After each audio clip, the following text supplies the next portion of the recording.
Hey everybody! Hi. It is I, Sunny, back from the dead after not streaming, despite wanting to stream. I kept giving you guys heart attacks in my Discord server. It's like, I'm gonna stream today, and then I was like, I can't stream today. I'm gonna stream today, I can't stream today. Sorry about that. Here we go. I have so many stories. I feel like I haven't streamed in 8 years. Hello, Astro Viking! Hello Ray. Hello, Ray. Shinobi. Hello, Fel. Hello, everybody. Let me turn the music down a bit. Oh my gosh. I've just been getting the crap beat out of me at work. That's like all there is to it. Congrats on surviving Hell Week at work. Thank you, Taka! Thank you for the bits. I think I just kind of might be in like hell at work in general. I think my work might kind of be hell right now. Let me find like the perfect balance here. And then I'll say hello to you guys. Next, hello Akon Digital Weepin. Hello Grim. Hello Solus Taka. Thank you again for the bits. Arachno. Hi. Hello Headless. Hello. I'm gonna call you George. Hello Quack and Nova and I say your name different every time. I'll call you Temi. Hello Hot and Leon and Juju and hi. Hello Vicky and Mimikyu and Iridescent and SJ. Hi, how are you guys doing? And Epyon, thank you so much for the 21 months. Thank you. We're just happy you're here. Hi Leaf. Guys, waited 2 years. Guys, how long has it actually been? A few days? Just had a zebra cake. What did you think of it? That's like one of my favorite treats ever. I will say that they're not everyone's cup of tea because they're really, really sweet. 3 days? Okay, it's been 3 days. Wait. So I didn't stream. Is this the 3rd day? Yeah, so let me just tell you guys. At work, my coworkers wrecked me at our work's bowling event. Oh my god, I read bowling as baby. Ah! What the freaky? Hoi! I'm not Temmie Undertale. Temmie. But yeah, this week at work, let me tell you guys, well, I have this whole week off. That's the good news, is that I got to use my PTO. And I got to use my PTO under the condition that if anything goes wrong, I'll just go right back to work. So that's very cool. So if there's any meltdowns, I have to go back in because basically my coworker can't do anything. So that's like where I'm at. The classic department manager PTO. I'm not even a manager. I'm just like a guy. But they have to give me the manager treatment right now because any day, yeah, no. If I have to go in, I basically will be not using PTO. I'll just be they're gonna be mad, guys, because I'm taking this week off and they're gonna think that I'm taking a week of PTO, but I'm not because I have like 17 hours of comp time. So I'm gonna be taking like 20 some hours of comp time and they're gonna be like, what happened? Or of PTO, and they're gonna be like, hey, like you didn't take a week. And I'm gonna be like, yep, I get to do this like next month if you guys keep this up. I get to do this all the time. You're gonna love me. They wanted to squeeze what they could before you took time off. This was the thing I did, guys. I was so ticked. So it was patch week. I do patching on our systems. I am doing the patches and my coworker is shadowing me. The one who is not very good at her job. And she's shadowing me. And so she shadows me 4 times. And then one day I'm literally like, I worked from 5 a.m. to like 7 p.m. My coworker had to do 1 patch, and this was after I did most of them, and she couldn't. So I had to do the second half of it. So I worked almost 15 hours because I couldn't leave. I was like under arrest. They fucking had me. Did she retain anything? No, she didn't. I actually am like kind of astounded. She is not able to retain any information at this point. And I want to keep you updated because I know every week I'm talking about this. At this point, I think this is going this is gonna shock you guys. Have you considered eating her? Not yet. But I think she's gonna be let go.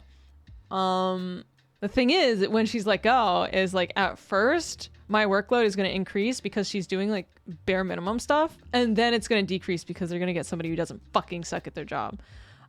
So yeah, that's exciting. Basically, I have a shirt where the same we shall call her Goldfish, cause that is the level of her memory retention. Did you guys? Goldfish! Ah! I just feel so bad because she's very clearly, like, I don't understand how this happened, but my, like, old department head clearly hired a 50-year-old grandma, not grandma, 50 isn't a grandma, like, a 50-year-old woman who doesn't know how to use a computer to do a job that requires, like, so much technical understanding. I'm like, why did you do that? Why did you do that? But anyway, also, guys, some people are starting to get the merch in. If you get the merch in, a giga My hag. sister is like 46 years old and she's literally a grandma. Really? Oh my god, that's crazy. Oh, is the VTS React not working? It wasn't open. Guys, you know what else I figured out? I didn't realize this model has VBridger. But it does. See, the mouth of the lipstick, let me show it off, needed to be re-rigged. So I just assumed like nepotism from that hiring manager? I think so. It probably was that. But like, I was a nepotism hire in my company, but like, it was still kind of hard to do and to get in. I still had interviews and like, they were interviewing other people. But this person, it seems they were just like, oh, well, fuck it. We need somebody. But yeah, like my mouth. I appear to have, let me just double check this.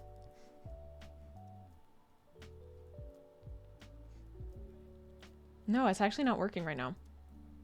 My thoughts exactly, but it's been 5 years now and I'm still stuck with the coworker that types on T. Oh no, with 2 fingers. There we go, there we go. So let me show you. VBridger. I can do a little pout. I wish I debuted with this. Improved mouth rigging. So part of what made this model like a little, not like expensive or anything, but take more time, is that like my mouth line is different and they had to redo my mouth. So I just assumed they wouldn't have done, VBridger again. Ah! But they did. So I haven't been using it. They're probably like, what the fuck, Sonny? Why did you get mouth with VBridger and then not use it? Yeah, good mouth rigging is key, and I've had it, and I just was not like, it looks so much better. So that's exciting. Welcome to Milk. The more I like the lipstick and the expressions, the more I like it. Thank you. VTubers don't have a tendency to get like very much like makeup. Like, I don't know. It's nice though. But anyway, I was feeling, basically I've just been suffering from like extreme burnout at work. In order to leave, here's one final story about work. I spent about an hour typing up a guide on how to do this thing to my coworker because I left her one thing. I closed like so many like tasks that needed to be done for my break.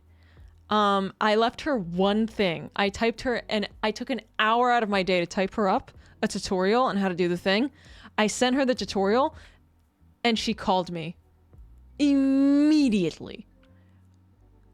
And I was like, I picked up and I was like, did you read it? Did you read it? And she was like, no, it was a lot. I was wondering if you could show me. And I was already 40 minutes like overtime. And I was like, she failed the tutorial. Out of curiosity, how much does a VTuber model cost? The art and the rigging? Oh, that's a good question. It depends on like who you go to. I would say like a VTuber model could cost like $1,000. And if you get like a pixel VTuber model, it could cost like maybe a couple hundred. If you get a chibi, it could cost a couple hundred. My model, you probably like with no outfits and like limited toggles. My VTuber has like no expression toggles pretty much. It's like 2. Maybe like $3,000. Like you think it would only cost like, well, maybe that honestly might be too little. This outfit cost me like $3,000. And I already had like the model rigged. It's expensive as hell. But thankfully I have a full-time job. So like it is a lot. It's expensive because it's insanely hard to make. But like my first VTuber, let me show you. I'll show you something. My first VTuber model, this model, rigging and art was only only $700. And I think it's pretty good. So this is my old model. Except this was an outfit on my old model. Like I don't even have the original old one. Early Sunny, but like a model with more detail. If you make your own model, it'll cost hundreds of hours of your time and your sanity. Yeah, exactly. Like you definitely want to pay somebody. This model, I would say, is like, and not only that, the old green eyes. Yeah, I spent like I was a chooser. Like if you're like gonna pick a really popular Japanese artist, is that when you were a teacher? No, that actually wasn't. I was like very temporarily. This was after I got back from Japan. I was teaching English in Japan for a while. But obviously like this outfit is like super detailed, and my model has a ton of lean and like V-bridger. Like I got things that you don't need. So basically like the sky is super the limit. Like you don't need to get, in fact, I didn't start with like a super expensive model. So definitely what I will say, what I've learned in being a VTuber is that you want to spend way more time. Like I spent a year thinking about the design I wanted from my base outfit. I think I still have a copy of the OG model. Yeah.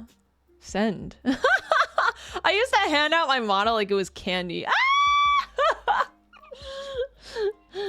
I used to hand it out all to everyone, and then I was like, wait, maybe I shouldn't do that. Somebody's gonna use my model. It's gonna end up in the wrong hands. But yeah, like I went with my dream rigging team, and my this was one of my dream artists, and she wasn't even that expensive, if I'm being honest.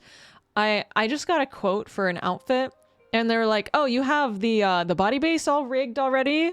Like underneath these clothes is what we call like a Barbie base. And the Barbie base is like already rigged. All you have to do is slap the outfit on top of it, and like you can actually stick the outfit and glue it to the body base. And they're like, I see you have like a body base and the face is rigged, and so like an outfit would be like, I don't know, $7,000. And I was like, fuck, I can't do that. But like, I love your time and thank you so much. So sometimes even I get quotes that are like, I can't do that. Like that's crazy.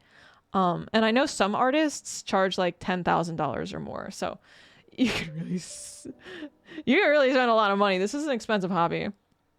VTuber tech is truly something else. Yeah. right now I'm figuring out 3D, and I'm like, that's another thing where you can easily just spend until you have no money. It's like so painful. I like starts at 3D. Yeah.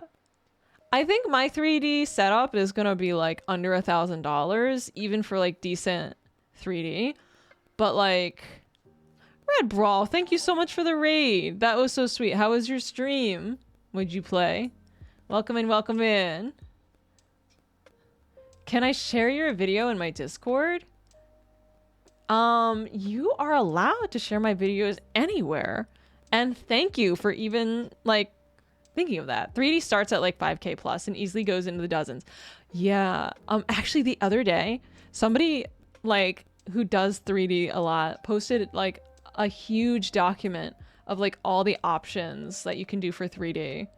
And I was like reading it because I've been doing so much research. Lick the Raiders! No! Ah! Sorry, they're just eager. One thing I really want is I want art. I think I'm gonna commission somebody to do art of me. Cause my pet Komodo dragon in this outfit is a dragon. So I kind of want to get some art of me and her. I have nothing. Remember Code Miko mentioned her suit costs like 20K. Yeah, I think her suit nowadays costs like 15. I was looking at her suit. The thing is, like, when Code Miko was doing 3D like 4 or 5 years ago, there were less options, but nowadays it's like there's so many options. Like there are suits that are only 2K now or 3K. Like you can get a full suit. Pet Komodo dragon. Yeah, my pet Komodo dragon named Gas. She's my partner in crime and a hacker. Normal Gas with baby wings. She can have 2 forms. She can have both. But she's a big dragon who guards my castle. Didn't Kumiko also do a lot herself? Yeah, I think she did. Like a ton. Is her suit's price new or used? Cause the latter sounds a little low for Code Miko. I don't know. I don't even know. 2K? I don't think her suit was 2K. But I think when she bought her suit, I don't think there was such thing as a 2K suit. Nowadays there is. You can get a Rococo suit for like $2,000. That being said, I don't know, and I've never bought them, and I'm like so intimidated with 3D. I'm definitely going, my 3D setup is gonna use like Slime VR, because I'm like, this is too much. It can be too much money. But yeah, I've been working on some of my goals for this last pop-up shop. Next week, I'm gonna have a mini 3D, but the tracking's gonna be like bad because I am using just my iPhone and like a webcam tracker. So yeah, my 3D, yeah. So I'm gonna have my 3D next week. 3D splode, plead, Yeah. splode, plead, splode, plead. So my 3D next week is gonna be a it's just a Vroid model, and it's just gonna be for fun to like look around. But since I got that model, I was like, oh fuck, I want a serious model, and I want serious tracking. This is something I'm like super interested in. So I'm already working on the next 3D before I've shown you the current one. So, hi Cyrobe, next week, yeah, next week. I'm so excited. It's exciting, you know, having all these things. Honestly, the 3D model's been done for a while, like the Vroid one, but it's just been impossible. Like it's so hard to figure out the tracking solutions and making it work. So it's like gonna be a little dinky, but I'm excited. Sunny 3D, my favorite beverage. Yippee! But yeah. Oh, by the way, guys, what did you do today? Happy weekend. I'm so excited. I'm so excited to have this whole week off. I can't believe it. It's like my first day off, and I've done so much. Thank you for the hydrate. I have a latte here. Yeah. Change out a pull filter. Gonna go get some food. Just chillaxed. Ooh, making chicken parm? I have done nothing for 6 hours. You know, bed rotting is so important. Thank you so much, Vicore. Guys, we surpassed the sub goal, and usually when you do that, like, the sub goal resets. So I don't know why it hasn't done that. Got your merch? Really? How is it? Oh my god, guys. I signed my own merch. It was so exciting to, you know, do this. Let me show you.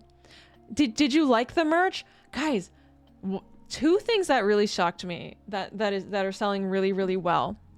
One, bought a ton of mochi donuts. Oh, I want some of that. Oh my god. Got the blue screen. Oh, I hope sub goal says 187. Yeah, it's because we passed it, and usually when you pass a sub goal, it's like, cool, you made it. You don't need, and the sub goal goes away. So we had already passed that sub goal, and like the sub goal just didn't reset to something more realistic. So it's weird. Anyway, season 2 of Andor. Oh my god. Yeah, I love Star Wars. I was having trouble with Andor. The thing is, Andor felt, it was super down to earth and grounded, where I was kind of looking, I think, for something a little bit more like whimsical in Star Wars. Like, it doesn't use very much of the Force. It's very political, which obviously I need to go back and revisit Andor. You're still waiting on the delivery for your merch? Okay, guys. So let me show you. For the people who got the signed mouse pad, there's my signature. And here I spent a couple hours the other day going through and signing them all. I have to say, for people who got the lower number signatures, obviously with it's a signature, it was the first time I was doing something. So if you get signature number 1, it's exciting to get signature number 1. But I'm sorry if my signature looks kind of bad, because I was like not used to signing yet. Quick copy your signature. Don't do it. Each one looks unique. And here we go. We have, this is how many I did. That's the 20 of them. It was so, I'm not gonna lie. Like, look at them. They look so good. They look really good. And Bricky, who is, you know, the CEO of Orchid 8, which is the merch company I worked with this time. Really, I was just super impressed with the quality of those. They're made in-house. Like, they made these to order in their facility, and then they ship out of LA, so there's no big tariff issue. Ricky's a good dude. He's a cool guy, and his merch company is good. One thing I will say is that we're trying, I'm just keep it on the screen. We didn't show the discount that you get. Like, the bundle doesn't show the discount that you get. Like, it doesn't show that it's 10% off to get the bundle. And I'm like, it should be pretty clear that the purpose of the bundle is the discount. And I think people aren't buying it as much because they don't see that there is a sale for it. It just looks like, oh, you can buy it all together. But like, obviously when you're doing a bundle, the point is that you get a discount. Kawa gave, I think, 15% off. Don't you use it or frame it? Use it. Use it. It should be pretty durable. But yeah, it was just, I was surprised to see, one, the t-shirts are selling like crazy. I'm so excited for you guys to get it. And I will say, obviously, I was wearing a t-shirt when I got portal blasted, so it's a little flat at the bottom because that's like by design. But yeah, I'm excited for you guys to get them. I've been seeing pictures of you guys wearing them. And one of my other really good selling items was my voice pack. I'm like, oh. But yeah, I'm definitely going to put in my YouTube channel, I'm going to do some ads so that more people can see. And hopefully soon we'll get the discount up so that you guys can see how much of a sale you're getting. Because like, why would you buy it for like full price? Like, if it's the same price for... Since it was Orchid's first voice pack. Yeah, it was. Yeah. It was also my first voice pack. which is pretty fun. Go to the t-shirt isn't just anime titties. Yeah, I don't like to be super loud about my like, it's nice to, oh my god, Kitanya, thank you so much for the raid. Oh my gosh, guys, how was the stream? And welcome in. I feel so spoiled. Oh my gosh. Hope you guys had a great stream. Cute fish. Oh my goodness. Thank you, thank you. My name is Sunny. I am a space bandit, but today I am a witch queen. I hope you're all doing well. And yeah, chatters, make sure you go check out Kitanya. Lick the raiders. No, sorry, they it's a habit of theirs. they simply cannot help themselves. I hope the stream was really, really good. What were you guys up to? Anything new? But yeah. Oh my gosh. My mom just texted me that the neighbor got a kitten. Oh my god, I really want to check that out. But anyway, not today. All right. Worf. Also hope I was not too bothersome about the fashion I wanted to show. No, you're okay, Rogan. One thing I will say is that I realized when I was doing the Warframe content, you know, I post my VODs to the VODs channel. Thank you guys so much. We just hit 8,000 subscribers on the VODs channel. I'm like, really? That many people want to see my VODs? Thank you. But yeah, that some of the Warframe community was like, I have to say, I called Warframe viewers annoying. And then a lot of them were like, well, you really should be turning TTS off for these moments. And I was like, you know what? You're kind of right. I don't think it's Warframe. I think it's me. So I'm in the next couple of days. Sunny, is your mom trying to get you a third cat? I hope not. She is, it's been a busy day. I'm going to go over what I did today. We were being annoying. Yeah, but part of it is that, I have basically my moderation team is Shinobi. And I don't think I'm used to having, you know, more viewers around, and we need to like adjust a little bit. Honestly, I don't think I've ever had enough mods. So in the next couple of days, I'm going to be posting in my Discord mod applications. And if you guys, you know, are a frequent viewer, I would love if you could apply. Yeah, having to take care of so much. Suffering from success. So yeah, mod signups. And there will be, I'm going to offer some perks for doing moderation. And I might purge my current mods because a lot of them just, do I count as a frequent viewer? Yeah, you do. And I'll write up some rules as to like what I'm looking for in a mod, and the perks may be, you know, free merch. I can't really pay. I know some people pay their mods, but like, I don't know, man. I would love it to be volunteer, because if it becomes a job, it might become like, I don't know. This isn't even a job for me. I can't believe I said he was gonna take Shinobi out back. So yeah, we'll see. $1 an hour. I mean, yeah, I don't want to be accused of like making you guys work for $1 an hour. You know. Oh my god. Guys, I was just shitting on this cafe the other day. I was like, oh my god, my lattes are so good. Why does this cafe near me make such shit lattes? And they have countered me with the best fucking latte I've ever had. They have this, they have flavored syrups, and this one has rose syrup in it, and it tastes so fucking good.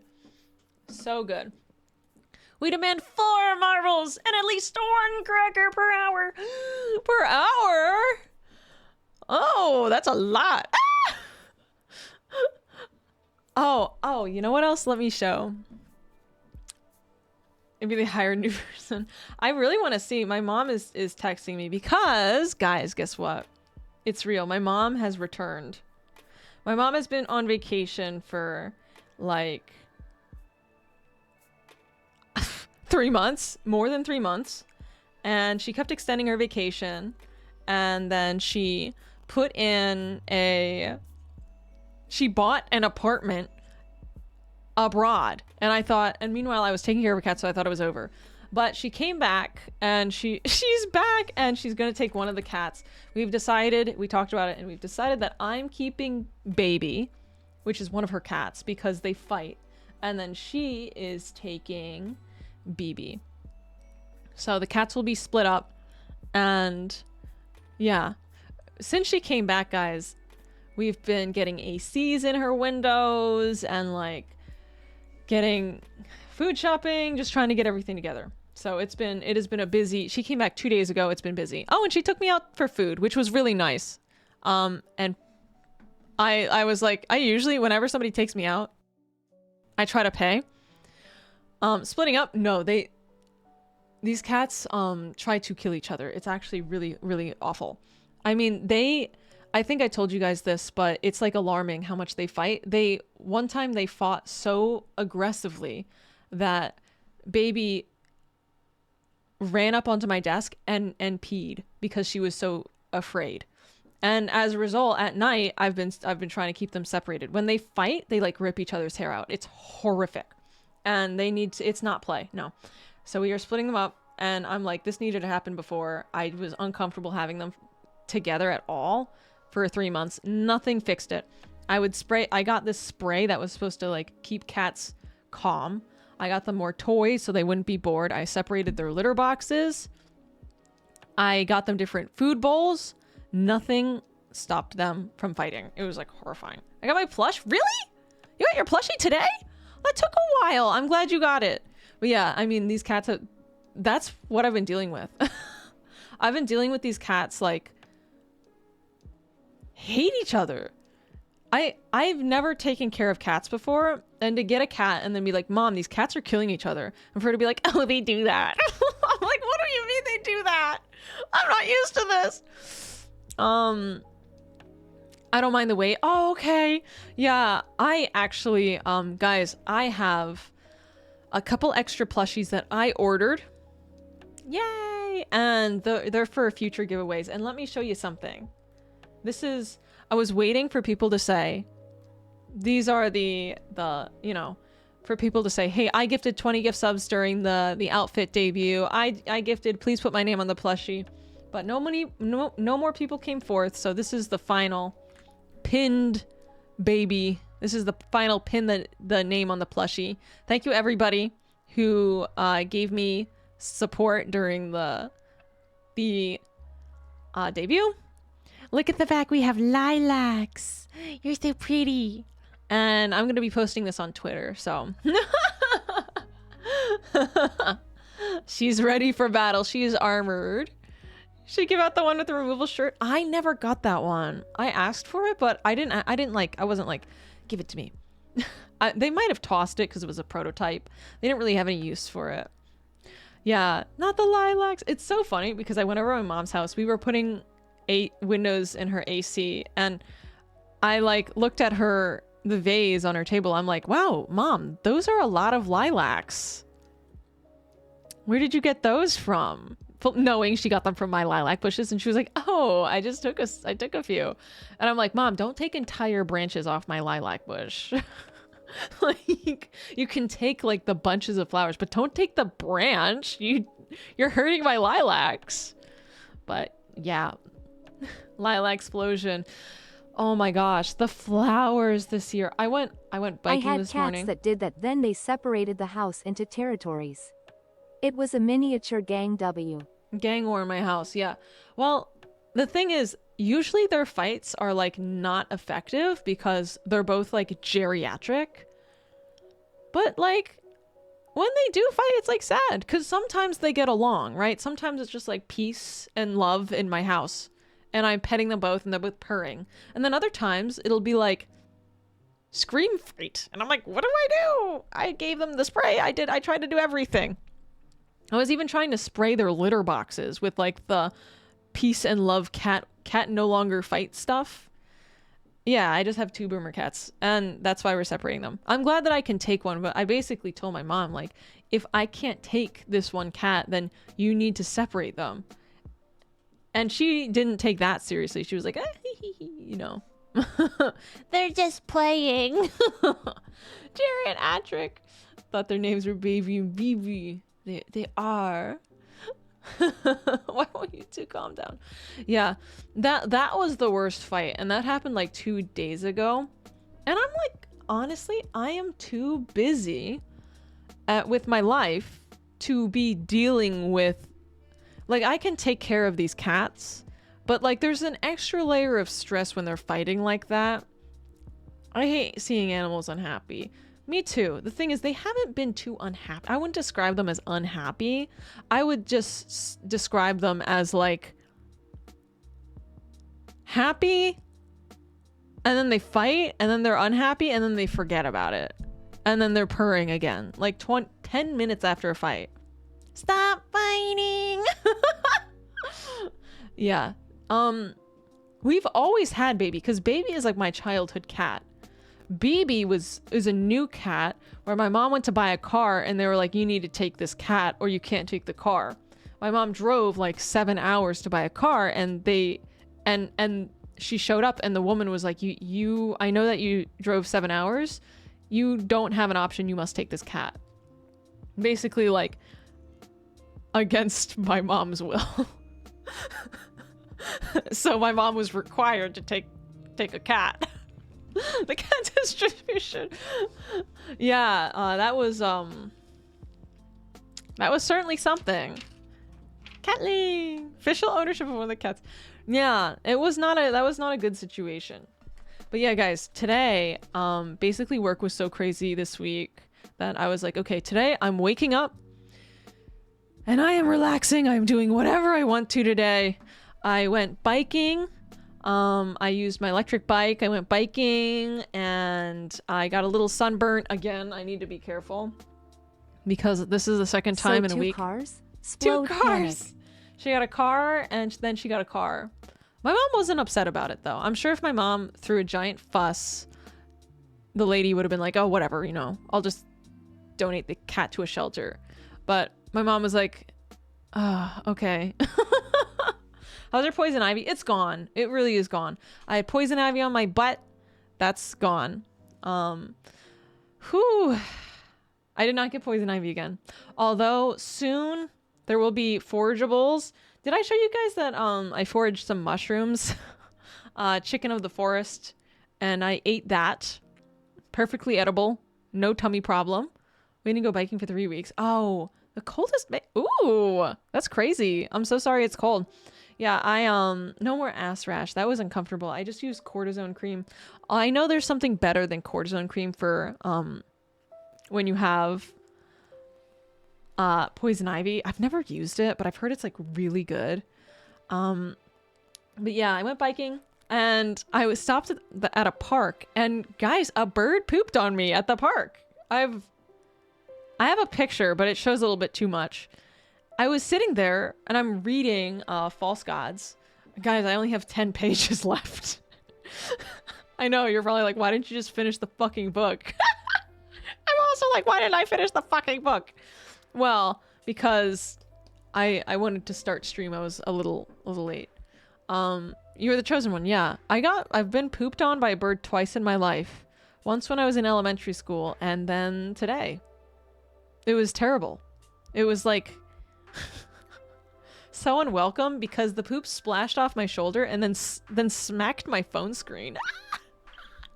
Supposedly that's good luck. I don't feel very lucky. I feel a little unlucky even. Does it smell? I didn't smell it. I immediately went to the public restroom and I washed it off. It felt pretty bad. Good luck if it's on your shoulder. Yeah, it definitely plopped off my shoulder and then boom. You know how I was like looking down at my phone. Never been good luck for me. I'm like, I don't want to get bird flu. So as you can imagine, I went in the public restroom. I put my shoulder underneath the water and was like soaping myself up. And then I was like, I don't care if this breaks my phone. I put soap on my phone screen and just really got it good and clean. And then I was like, it's time to go home. So I went home. I had a conversation with my neighbor. My neighbor is like, so one of my neighbors is like very, very disabled and his dad is over all the time. You know, very, very, very is not the word. he's like disabled, but he has a job. And yeah, his dad was over, and his dad is just like a joy to talk to. Oh my gosh, we talked for like an hour. Me and him and one of my other neighbors, we were talking about personal finance, not to me. But it was actually really funny. It's my favorite YouTube reaction channel. We might do some reaction stuff. You know what I'm thinking, guys? Once we're done just chatting, we might do some reaction, and then I'm not gonna lie, there's 3 games I want to play. I want to play Warframe, but I've kind of been overdoing it. And then I kind of want to try the Total Warhammer 3. And then I kind of want to continue Expedition 33. The only thing is that I don't want to drive anybody out of the stream, because I know a lot of people are really excited about the game. I actually tried to watch Shy Lily play it, and I was like, I can't watch this. Oh my god. She's so far ahead of me. How funny. I am currently playing Total War Warhammer 3. Really? See, I don't want to get too interested in the if I get interested in the fantasy universe, am I screwed? Adam Musk, thank you for the 33 months. Funny. Looking good. Thank you. Expedition 30 would drive some people. Yeah, exactly. But the thing is, I'm like, well, the game has been out for 3 weeks. I have 4 hours into the game. If you're not ahead of me at this point, I don't know. Like, when are you gonna play it? OS kind of great inspiration to play D&D. Oh, Expedition 33 looks so good. That's the thing. I really liked it. Expedition 33 would be amazing, but Warframe is your current stream category. Hee. I keep hitting update. Have you refresh? Why does it do this? What the fuck is wrong with? So if I update from the category section in OBS, it like won't update all the time. Just updated. Just the trailers for Total War Warhammer games and their DLC are so good for reaction too. For Total Warhammer games and their DLC, maybe we can watch some of that, because I also wanted to see a little bit more of what is his name? Goodness gracious, what is wrong with my brain? Reggie, because he makes Total Warhammer stuff a lot. And people were saying, oh my god, you have to watch his other stuff. And I'm like, well, maybe I do. But I might start, and I might hold off, because I do Warhammer Sundays already. So what I might do, my thoughts are, we could just watch, and then at the end, we could watch some videos. At the end of that, this used decide to be a game. LOL stream Kappa. Honestly, it used to be. Although, I've always kind of been a just chatting streamer. I guess if you look all the way back to 2017, it was like LOL only. Makes it unplay. Oh no, are you traveling for work or something? But yeah, we could do Warframe definitely more this week. Guys, I really need to get through the main quest. I have 51 hours in Warframe, and I am not done the main quest, because every so often, like, I need to stop the collabs for a while and just like focus on the main quest, because I don't want to get spoiled on things, but I can't like look into the community more, because like the reality is that I'm going to spoil things for myself. I need to drink some water.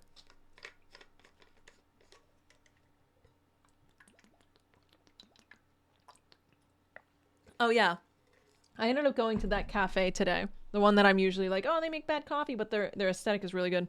And I was able to read all day. I basically, I was able to get to page 395 of False Gods.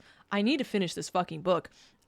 Let me just say, I was so harsh on False Gods when I first started this. And now that I'm at the end of False Gods, I'm starting to think I might have been too kind to Dan Abnett in Horus Rising. You have some advice for someone learning new language? Get completely obsessed with it. Get super intellectually curious about the language. Think in it. Make it a puzzle. That's it. I was so obsessed with learning Japanese. It was my everyday. I loved toying with the language in my brain. Like, enjoy okay, Sonny, that. I had like 400 hours before even touching the second dream. Wow, that's true. But you're like, when you're a streamer, I'm like trying to, I want to go on the subreddit. I go on the subreddit and I'm like, oh, I can't be here yet. I can't talk about war. I can't talk about new things going on in Warframe. Like, I'm spoiling myself just by trying to engage in the community because there's a certain amount of assumed knowledge about the game because everyone's seen these things already. But yeah, with False Gods, let me say, I'm realizing that the problem with Horus Rising is that they made Horus perfect, and then Graham McNeil had a really, really difficult job of making this perfect giving this perfect character flaws, and it felt like he was suddenly super different because there was no way for Graham McNeil to accelerate the plot. So by the end of False Gods, I was like, this is better. This is a good book. My initial impression was really bad about False Gods. The ending impression, pretty good. The community used to be a lot better about keeping the secrets. I'm thinking, based on what I've seen, is just that, like, some of these secrets are so entangled into the game that, like, why wouldn't you, like, you kind of have to talk about them. Trailers and Cinemax for Space Marine 2 were top tier. Yeah, they just did. I missed it, but they did an update, a gameplay update for Space Marines 2, and they added like a new faction or something like that and more gameplay, and then the multiplayer support, which was like the mods were uncharacteristically accepted by workshop games. And I'm like,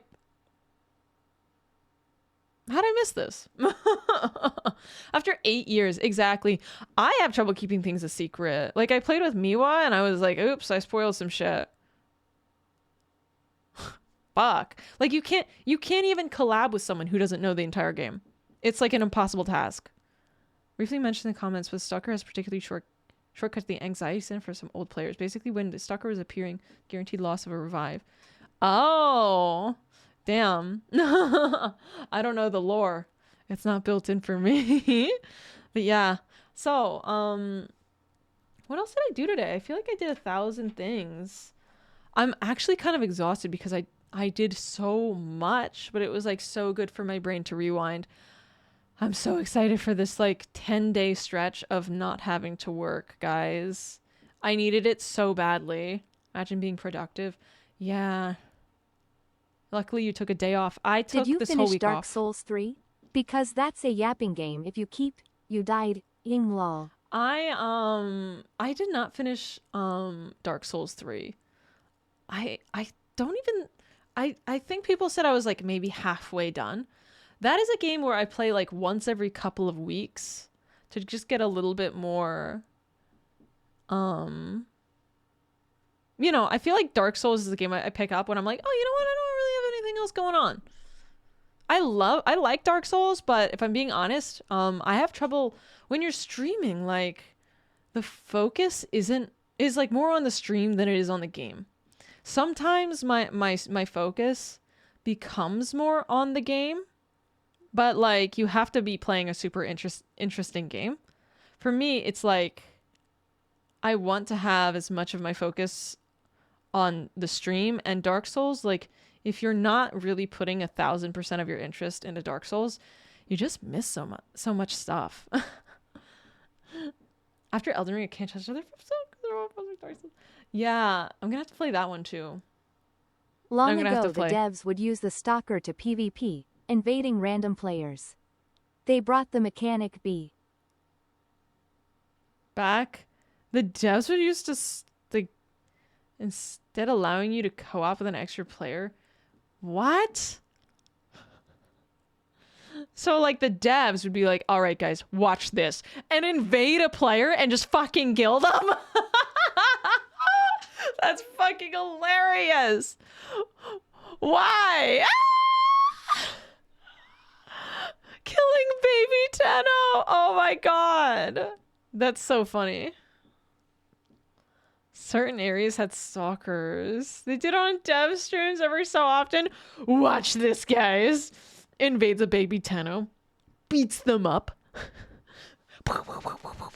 The baby Tenno like, oh my god, please.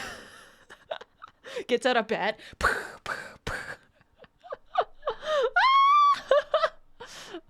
Good morning, Sunny from Australia. Welcome in.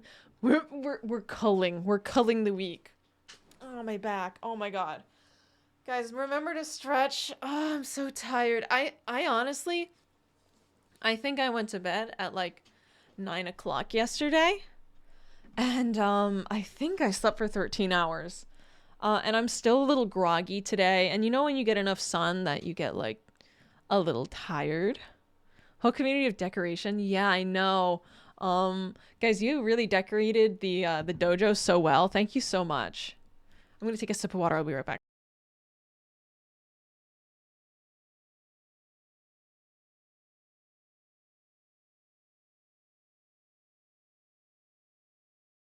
That's okay.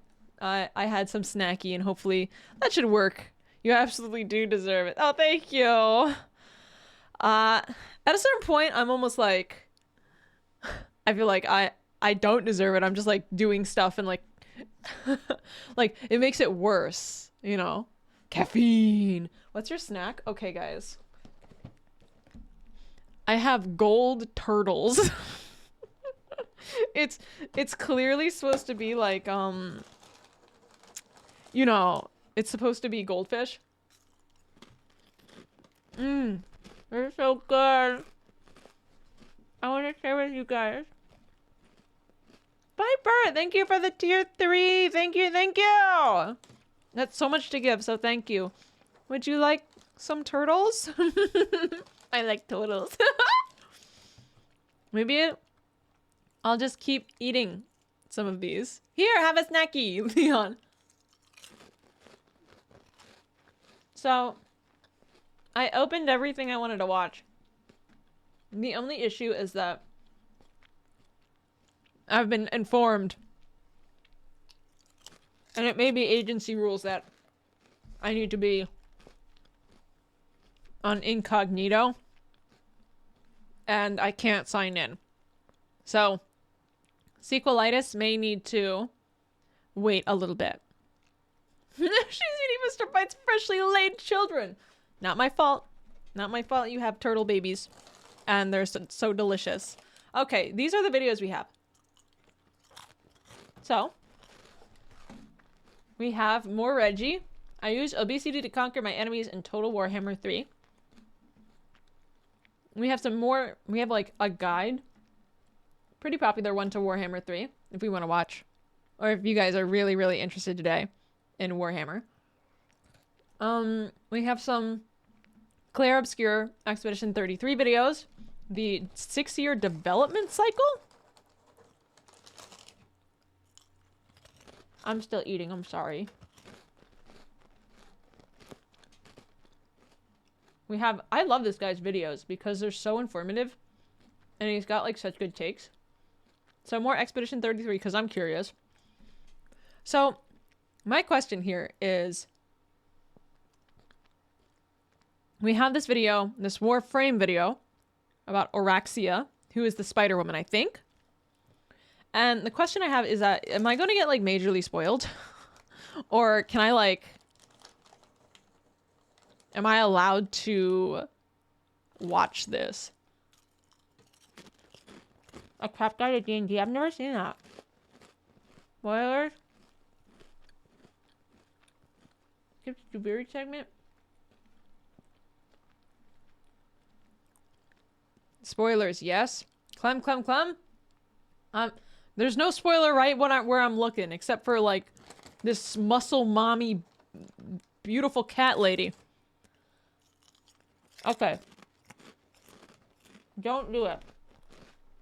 Alright. We will not do this video. Exit it out. No spoiler allowed. It was nice to see thick Valkyrie Prime, though. Oh, remember. So the easiest way for me to find video recommendations, which a lot of these are video recommendations from my Discord, is to put them in my Discord. I just looked all the way up until the top of April to get some of these videos. I'm still eating. Oh my god. Eat with me so that I don't feel like weird. Ah! Somebody you guys go get some snacks too. Okay. We have this Noclip documentary. We're eating on beef stew. Ooh! Ooh! Sorry, the TTS is off. Because, I'm trying to be better about when I have TTS on. Like, make sure it's on at the right time. Old Bay Goldfish? That sounds amazing. So this is a 2-part documentary that people have said is really good. I already you don't have to sell me on DE. I like them already. We have more Warframe stuff. We have this. I read this guy's name as Zanny at first, and then I was like, wait, this is probably Zany. Anyway, we have Zany's Deep Rock Galactic. I have never seen any content on Deep Rock Galactic. I've played the game for like 20 hours. Very, very fun. Rockin' Stone! Rockin' Stone! Oh. So, I mean, like, I'm super down. Okay, you guys have been really, really... I've seen the most... Actually, I've seen the most interest in the Deep Rock Galactic video so far. Rockin' Stone! If you don't Rockin' Stone, you ain't coming home. You know what's funny? I wanted to play this game about a year ago. Yeah, about like a year and a half ago. And I wasn't allowed. It made me sad. Maybe we just pick this up. Maybe we start? Not allowed. Yeah, I was forbidden. Went to visit the Deep Rock Galactic devs about a month ago. They were great people and gave me free chips. Guys, let's just start with this 20-minute video. And give me a second to eat a little bit more. So I'm not hungry. And then we can, you know.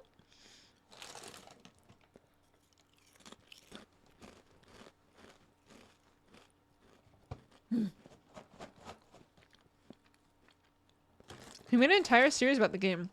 From perspective of a beginner, it's such a banger. Oh, I've already watched the one of Legendary Drops videos on Warframe. I didn't know he made a whole series though. I might be interested though. Alright. That's it for food. Last bite. And then we are... Guys, what is this? What is this video? I played It Takes Two with my wife's boyfriend. What is that? I've never heard of this guy.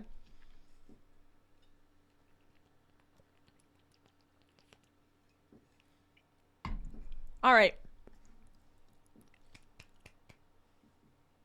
Wait, are you not playing games with your wife's boyfriend? He's so cool though. I don't have a wife. If I had a wife, she wouldn't have a boyfriend.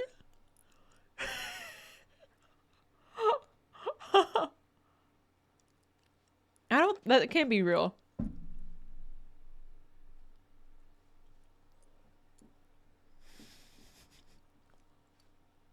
Give me a second. I'm literally like...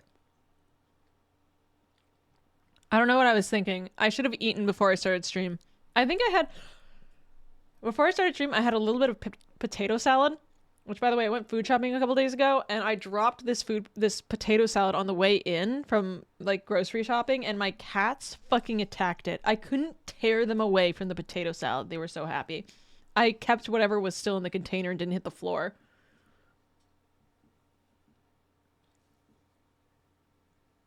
Ooh, Switch 2 is practically within 3 weeks. Guys, do I buy one? I don't know. It's so much money. Do I want to perpetuate this? I have a wife and a boyfriend. I don't have either.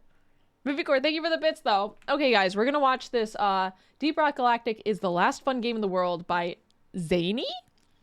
Do not buy a Switch 2. I will consider not doing that. This is yet another extremely popular video game commentary creator that I have never seen in my freaking life. I don't know how, but thank God you guys are showing me all these cool guys. This is a recommendation from my Discord server. Per usual, each time we start one of these videos, the first couple of playthroughs is awkward as we figure out the right audio level. This is a little too high for me. This is Deep Rock Galactic. What do you guys think? Is it good? This is... Alright, I think we're set. Are you guys ready? 3, 2, 1, go. This is Deep Rock Galactic. I've played Danger. It. Oh? Darkness. Oh! Oh!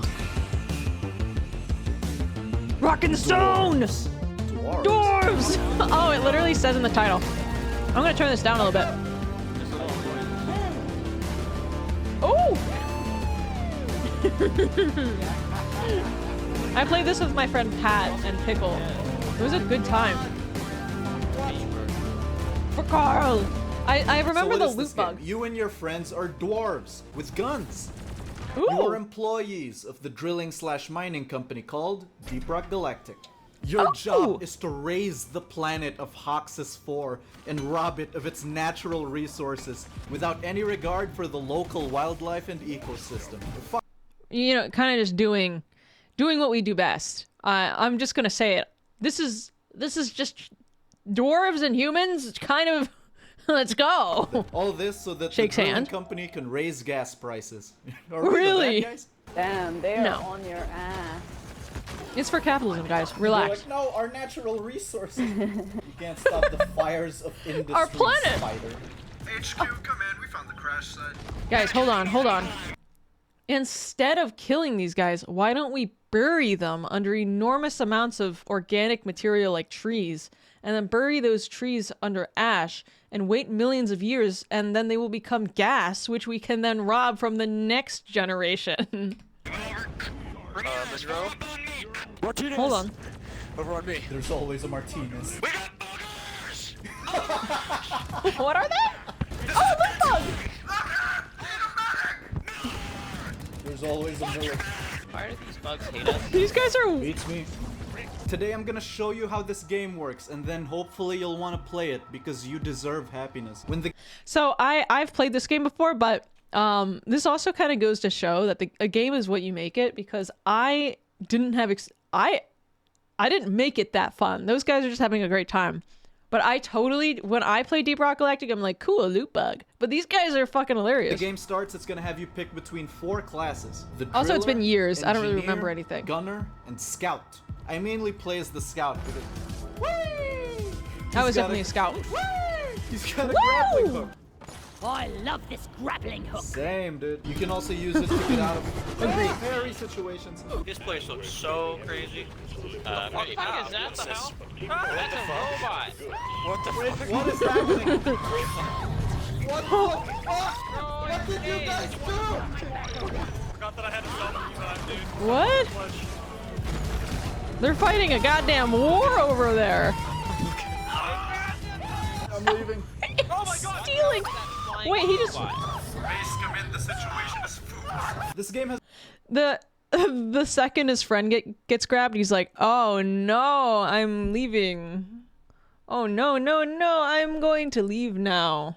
Oh, that's so bad. Bye. There's all sorts of missions. You His could be screams are- salvaging yeah. broken equipment, fighting a giant alien boss, or just simply mining minerals. No matter what mission though, Mineral you're gonna mining. be mining a lot of materials. You're gonna Is this Minecraft? need these to upgrade your weapons or buy new ones, which leads me to my next point. Everyone, this is Molly. Molly stores all the minerals you steal, collect. I mean, you're always mining so much shit, you can't Molly. carry them all, but Molly love is here Molly. to carry it for you. I love Molly. Wherever you are in the cave, just call for Molly and she'll waddle her way to you. Hey, there she is. Molly! You're in the middle Molly! I was much more innocent when I played this game. I basically just like attacked loot bugs and then called Molly. Middle of a fucking blizzard and God knows where. Doesn't I've matter. never seen Molly will this. find you. You're in a deep dark pit. Doesn't matter. Molly can crawl on any surface. You're in some kind of demon realm. Guess what? Molly will be there. I'd follow him to hell and back, but I wish he'd just stop going there. That's a lot of gold. I wish you wouldn't go to hell at all. Hurry, please. I hate how rude the dwarves are to Molly. What a shit game. Enemy girl Molly. Oh, okay, yeah. Send it, send it, send it, send it. Electric chair. Electric chair. What is? I'm sorry. Is that anime Molly? Oh dear. Do it for her. Do it for her. Ruckus, the mule. Oh. God, you drive me crazy. What did I do? I was talking to Molly. Damn. That's kind of This song goes out to Molly. Why can't people like me like they like Molly? You have black hair, I have blue. Oh. You look sadder than most girls do. The way you walk around, always watching the ground. Well, I like watching you. Yeah, I'll be waiting by the blacktop, like a cigarette stain for you. Every day I just won't go away. Now, unfortunately, Wait, that was. Wait, that was kind of Molly great. is only a figurative beacon of light, and the caves of Hox's Floor can get pretty dark. But if you're playing What as a is that? scout, boom! You can provide light for the whole team. It's Every beautiful. dwarf squad needs a good scout. Where is our scout? I wonder where he is. I'm Dicking about. Oh, that's... Can we you get build some it. light from the dedicated scout player? Smile. Smile. As he shoots one. I feel like asking for light is like a very passive-aggressive thing. Can I have some light?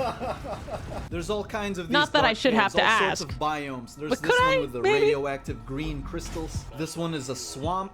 There's the desert biome. This Nice one's the swamp. most coarse, rough, and irritating biome, actually. This one has all sorts of purple glowing plants. Very alien. This I would like to move into the purple biome. one's called the Salt Pits. It's all red, much like Crate from the hit movie Last Jet. There's a lot more biomes and The hit all with their movie. own hazards. The really good movie. Excellent one. Does it? Oh. Bro, stop. Lights up.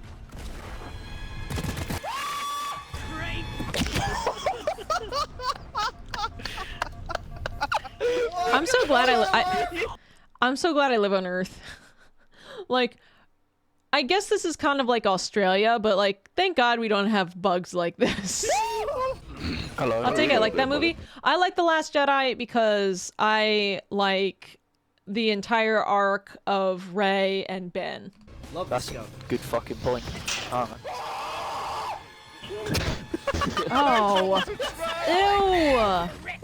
Ew.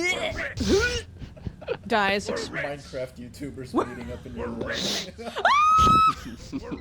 People at the NFC convention be like, Have we only... We're rich. Oh shit, speaking of which, I'm just realizing I think when I was snacking somebody gifted me subs. And I'm thinking like me when people gift me subs and I'm like, wait, someone did that. Tammy, thank you so much for the 10 gift subs. I don't think I thanked you. Holy fuck. It literally slipped my mind because I was eating baked turtles. Thank you so much for the 10. Holy, we're rich. We're rich. Oh my god. Only found one pump jack so far. Weird. Yes. Oh, there's one up Pump jack. I mean, there. if I had light, I could probably find it. Yeah, true. Yeah, no, that's crazy. Actually, true. We kind of light. Can you not have light without a scout? Oh, give me. Can't see shit. Oh my god. Thank God. What a fucking mess. I wish I could fucking see something, but unfortunately the Fukushima nuclear plant is fucking... There's no lights, guys. If only we had lights. Sorry, Steve. Tammy! Tammy, thank you for the 5. Thank you for the 5 gift subs. Thank you, thank you, thank you, thank you. Oh my god, we're rich. We're rich. I'm so sorry. It's so funny. Guys, can we get some "we're riches" in chat? It's fucking.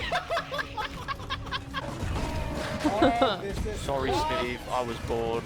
What is this? 100 kills. That fucking nuke paid off. This man fucking nuked a small village. Yo! 700 kills Eviscerated. on the local fauna. Quote from the soldier being charged with war crimes. DPS, DPS! Hey, and once you complete the mission Deep Rock Galactic gave you, it's extraction time. You push the button on Molly to call for the drop pod, and then it's like a fun mad dash to it. The alien monsters all around you, swarming you. The music just... Oh! What is this flaming piano? And that, This is like, you know shit's happening. Just like that, best game ever.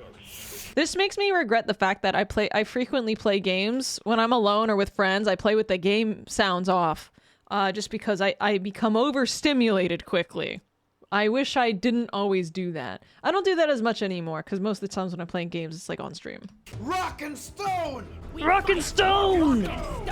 Did I hear a rock and stone? Rock and stone! You finish your mission and you I want to end hear up the here. original This is before your they home up-pitched base, those voices. headquarters, whatever you want to call it. It's the hub area. It's Here where you get can drunk. manage your equipment, your guns, grenades, armor, perks, your pickaxe. You can customize your dwarf. Yes, there's fashion in this. Drip Rock Galactic. I believe this is where you My get drunk, gold's actually. disappearing at an alarming rate. This shop is dangerous. Oh no. Guys, do you want me to get some wine? I don't know. Rock and stone, but also rock and wine? I don't know. All right, what do you think?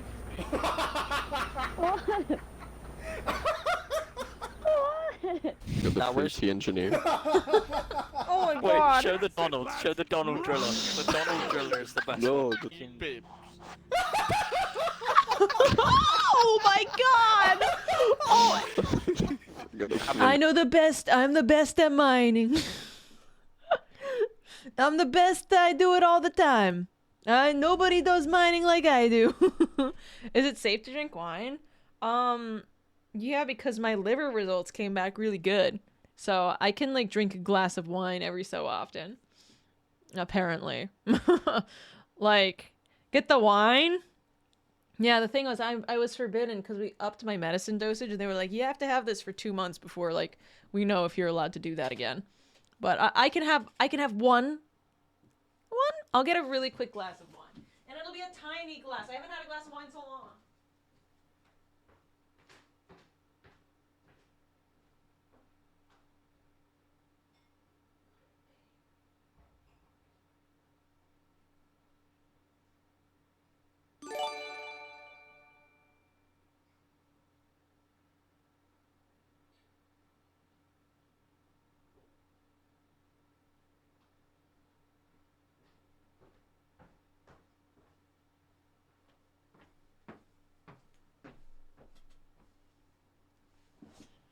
Wait. We're rich. Timmy, thank you. Thank you, thank you, thank you. We're rich. And thank you, Taka, for the 100 biddies. I have, honestly, like a little under half a glass of wine, just so that I don't make you guys uncomfortable. And thank you for the regular hydrate. All right, 3, 2, 1. Norami Yuki, thank you for the 5. Guys, thank you. This is so many gift subs today. Thank you, thank you, thank you. Guys, go get a beer. Drink along with me. Ah, we're rich. We're rich. It's so funny. Oh my god.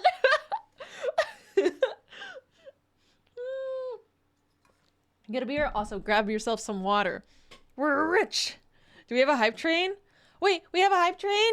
Let me get on my phone because I can't see it. Thank you, guys. Do we have like we don't happen to have like one of those new Konami, thank you. Thank you for the 5. Thank you. We're rich. Cypher, thank you for the 2. Guys, wait, we almost got like thank you and thank you X for the 100. I am rich. I'm rich. This is thank you guys so much for the hype train, and geez, I'm just I'm spoiled rotten. I honestly Hype train level 4. I don't know how this works, but I know there's a new type of hype train that I've never... I don't know how it works, but I think it gives you discounts on subs. Oh, this is some bad wine. This was a oh, it's a red wine, which I don't usually drink. The treasure train. How do you get a treasure train? It discounts 5+ subs down to 35%. How do you get it? Do I need to enable that? And thank you guys. I am very, very, very happy. Random. If I ever get one, please let me know. Thank you guys so much for the level 4. Okay, let's continue. Got our wine. Let's go. Best wine. Actually, let's go back. I'm the best miner. There's so much random shit you can do in the hub. You can play Nobody football. does mining like You can me. do this thing where you kick the barrel into a hole. Boom. Just like that. You can get drunk. Fuck. And the best Reptilian, thank you for the tier 1. Thank you, thank you. part of the hub area. The Abyss Bar. Say hi to the bartender, Lloyd. I love the bartender. Slammer, Lloyd. This is my favorite drink. Ooh, boy. The Slammer. I love the mug, too. It's so cool. I have You know- this mug in real life. That's What? right. They have merch of I'm it. flexing. Had it commissioned and everything. You can Oh do no, it if you he want. had I'll to. leave it Oh, on he the should. screen. He should absolutely. Sick They should have merch of that. boys. Hell yeah. If you get drunk, it's like hard to walk forward. The dancing. Your turn. You better be the good stuff. Of course. The good With stuff. slammers, only the best. I'm having like the cheapest wine ever. There's I so doubt they much could more sell to this that. place. Like, Oh, like you mean like a? They could probably sell that. I don't. Just call it a mug. Oh, okay. Now they make them. Okay. upper levels. I don't want to spoil too much for you because I want There's you to enough experience adults. it yourself. But you can just feel how much effort and love has gone into this game. Oh. It's amazing. I actually didn't explore enough. I'm ninja. I'm not seeing enough movement. But no way. Guess They're flossing. who's going to jail tonight? This is Molly had, revolutionary. like, a human form. Why? God, look at this helmet. Why everything costs money? Eviscerated. You need to make money somehow. I'm terrified. I'm terrified. I'm terrified. Does it I'm cost terrified. in-game money? I'm terrified. How are you? You're 27, stop. You're not Okay, a dad Preacher, yet. the bugs are gonna keep coming. So what we have to do here is we have to salvage these. Shut the fuck up for 1 second. The potato. Like it's like, go on without me. But you're right here by the door. He's like Leave 5 me behind. You don't understand. My hero. Something about holding that huge minigun just makes you need to sacrifice yourself. Alright, Preacher, the No, mission here is to go collect on. backwards. No logical communication. Oh, they're screaming. This is so stupid. Get in. Go on without me. It's not too late. Why? This is so sad. Go back.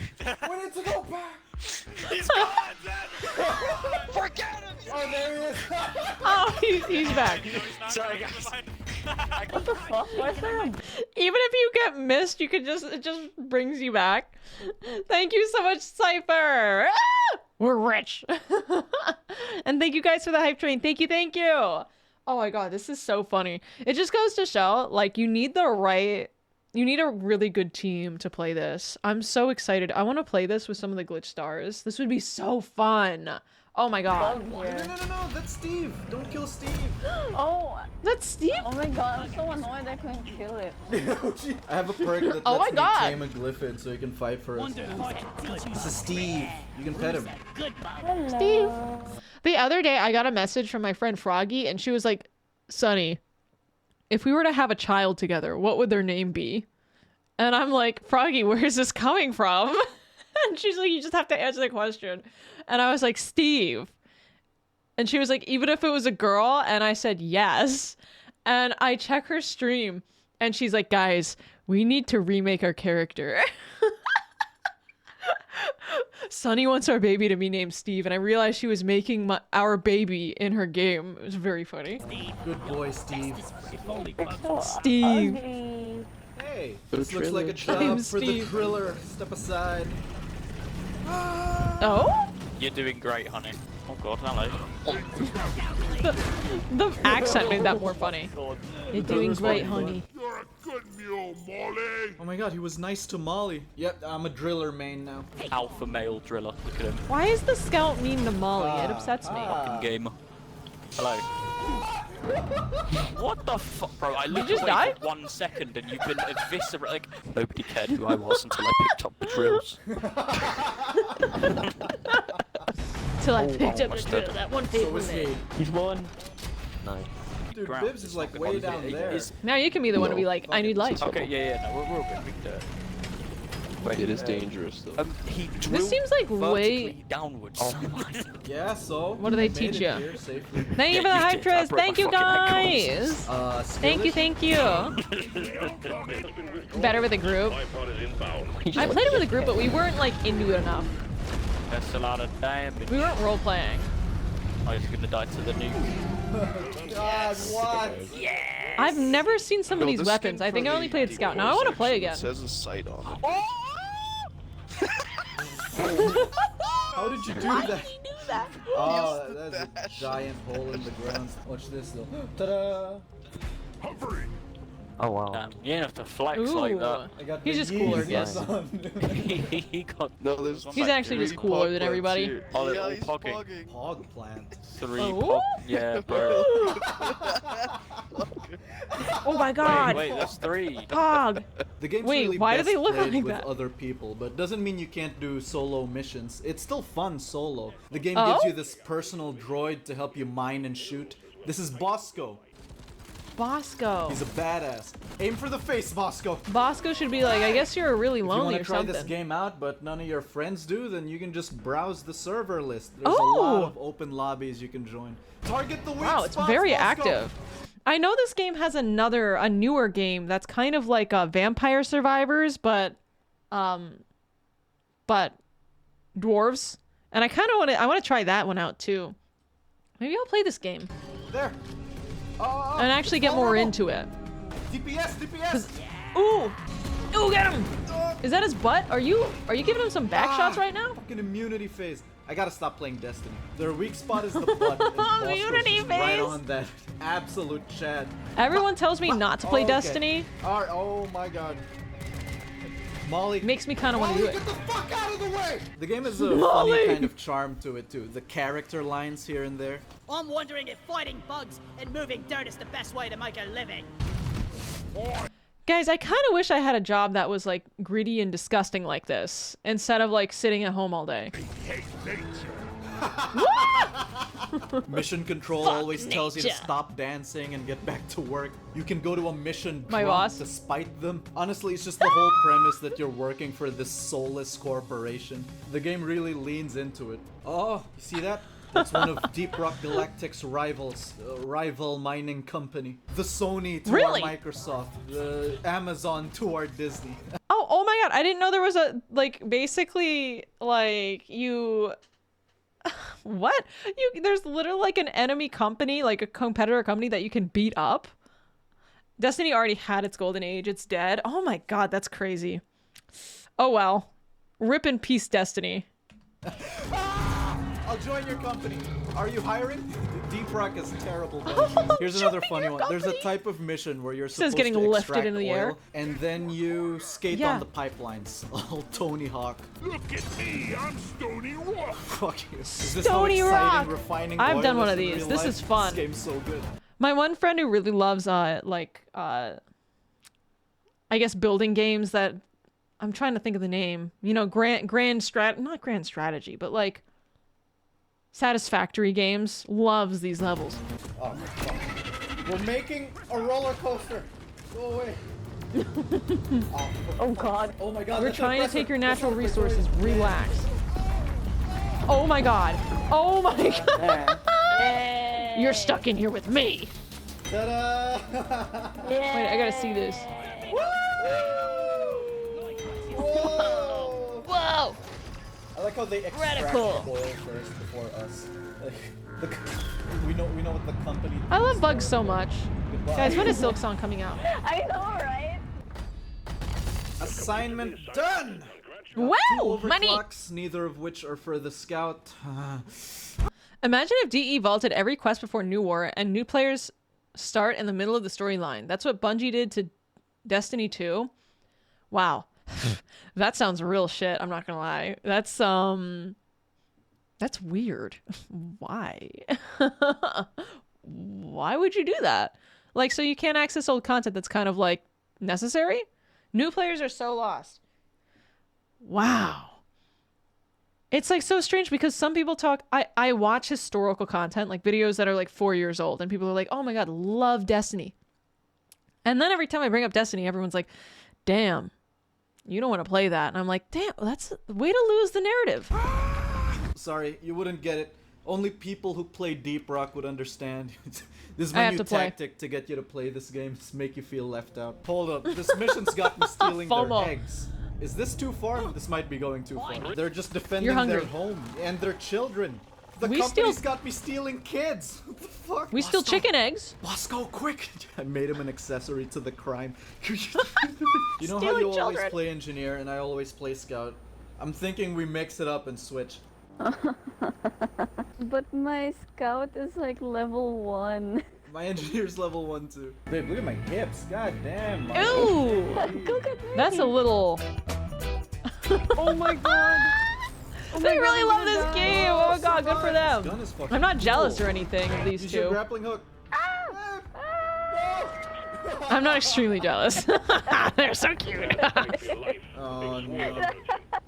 Oh my god, how We've been fighting cute! for our lives since we started. Oh my god. Oh my god, what is that? This looks so fun for you two. So much. Ooh. Ah! Oh god, you're dead. Oh my god. And we're dead. You are too. This is Oh, if you both get down and lose, then they put you in a hospital gown. That's so funny. That's cute. Oh my god. we're winning. We're winning. We're winning. Are you winning, son? Fucking awesome. Shit. What? Oh shit. Babe, get out of there. Get out. Run, move. Babe. Holy shit, I should have set up The carrot. What the fuck? shit. Is it boss they haven't seen? Oh my god. Hey, just run. You're doing great. They're both like level 1. Caretaker. Of course, there's The a company caretaker. that creates the fucking caretaker.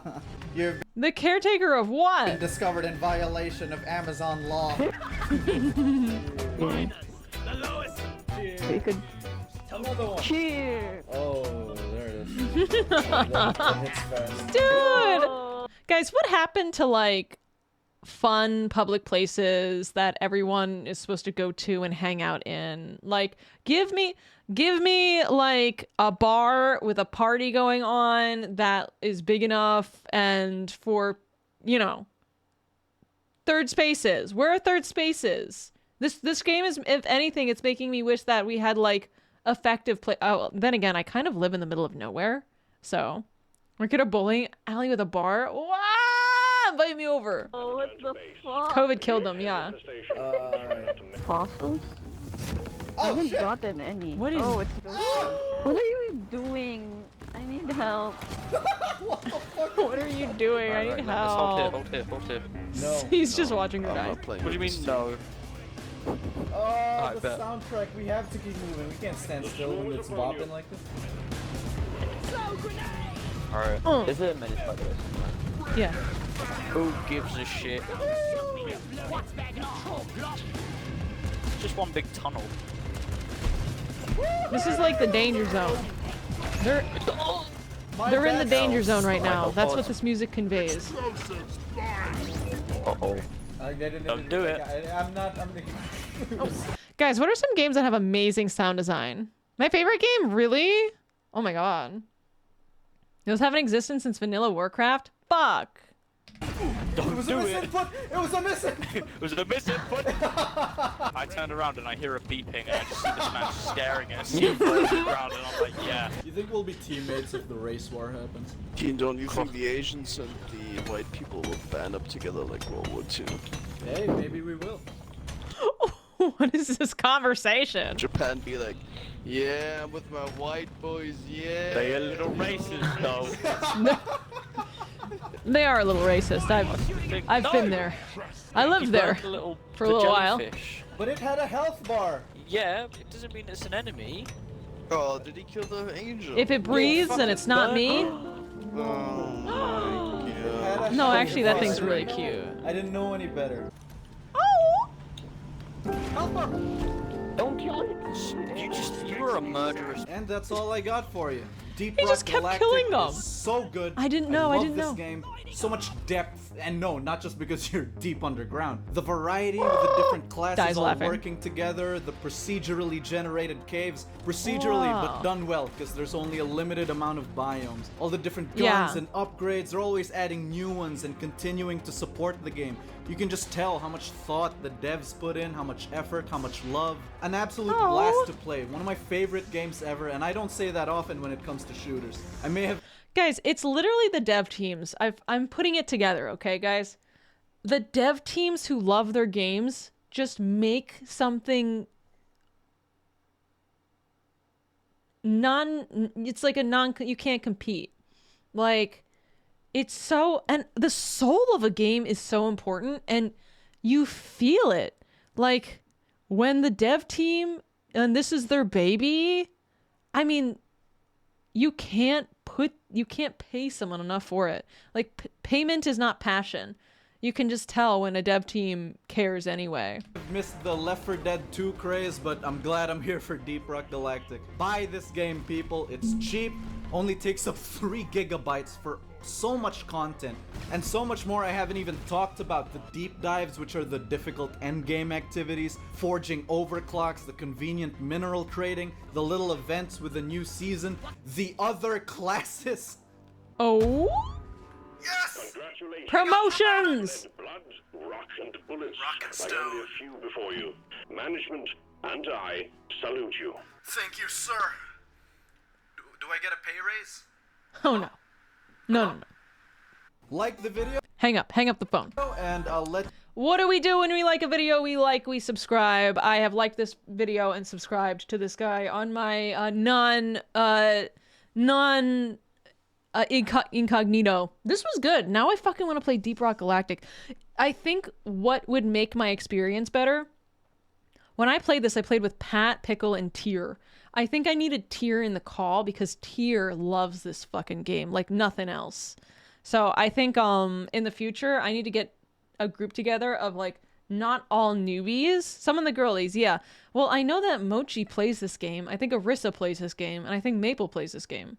So I think I already have a group of girls who play this game more than me.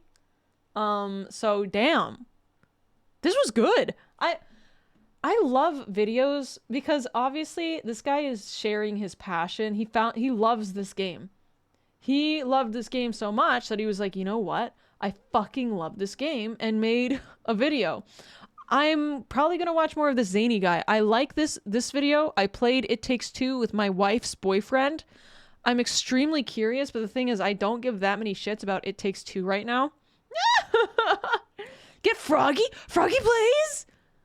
I didn't know Froggy plays. I feel bad. I almost don't want to invite Froggy because I know she's like so busy. I just assume Froggy's like out doing crazy shit all the time. I would love to play with Froggy though. I fucking love her.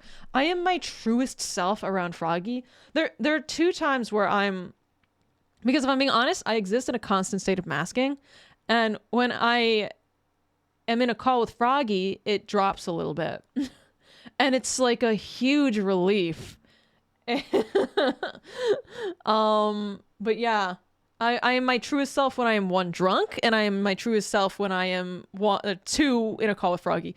If I ever am drunk in a call with Froggy, I don't know what will happen.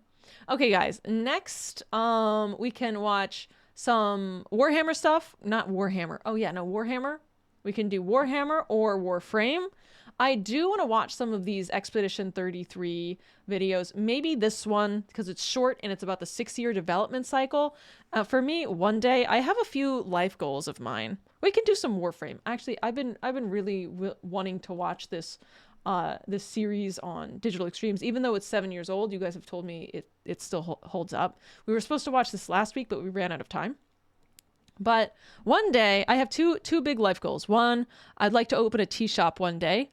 I have a perfect vision for it, but opening a tea shop takes a fuck ton of money, so I'm gonna have to do it when I'm old. Who needs to retire?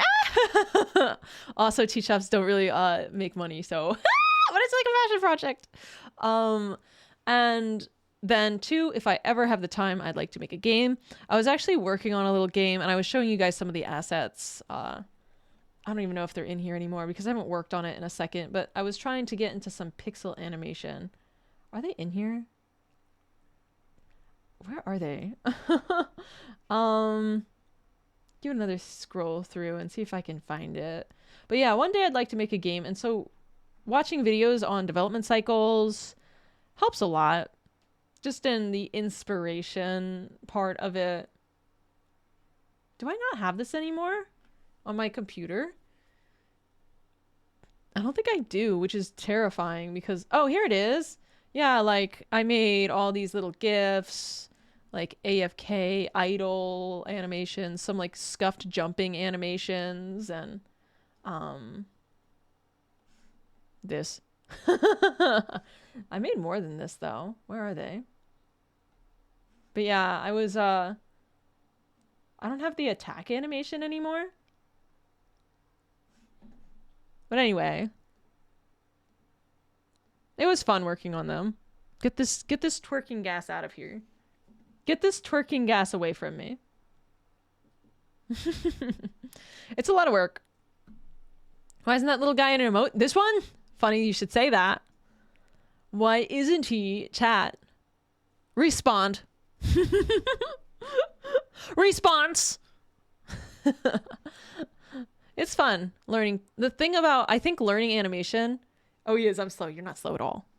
Pixel animation is a great way to kind of learn animation, I think, because it's so forgiving. Look at this lineup. But yeah, I don't even expect your... So if you have any videos you'd like me to watch in my Discord, that's the way. So,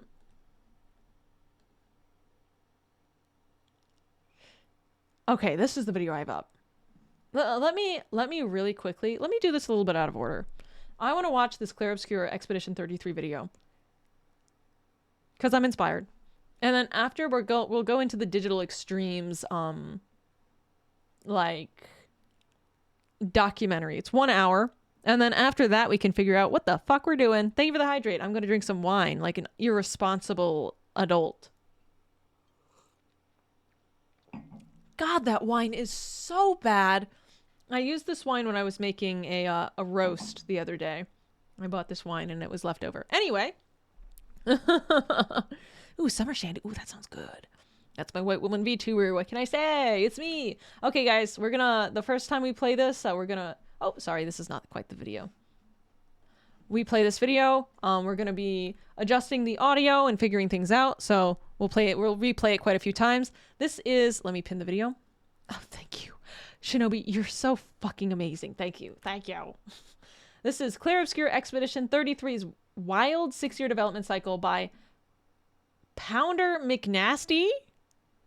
All right, let's see what this is all about. This?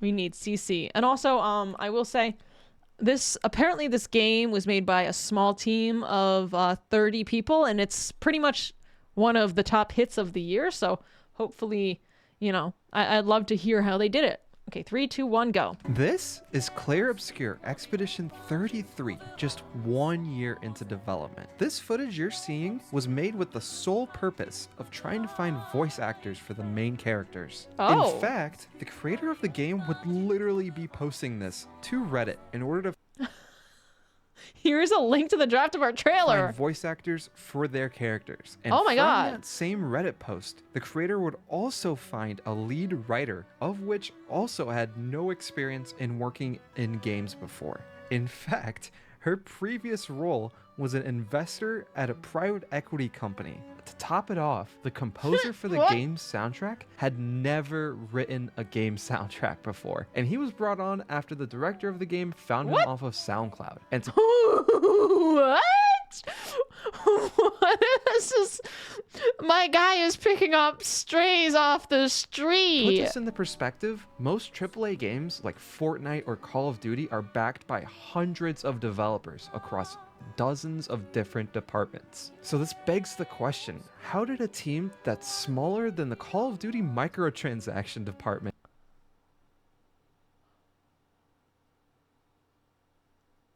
There's no way that's true. There's no fucking way. Over 30 people work at Call of Duty just designing microtransaction ideas.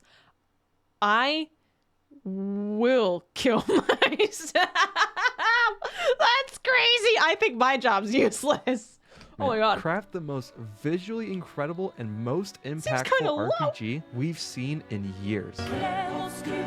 Yeah, I'm gonna say this is what it looks like. We've played a couple hours of this.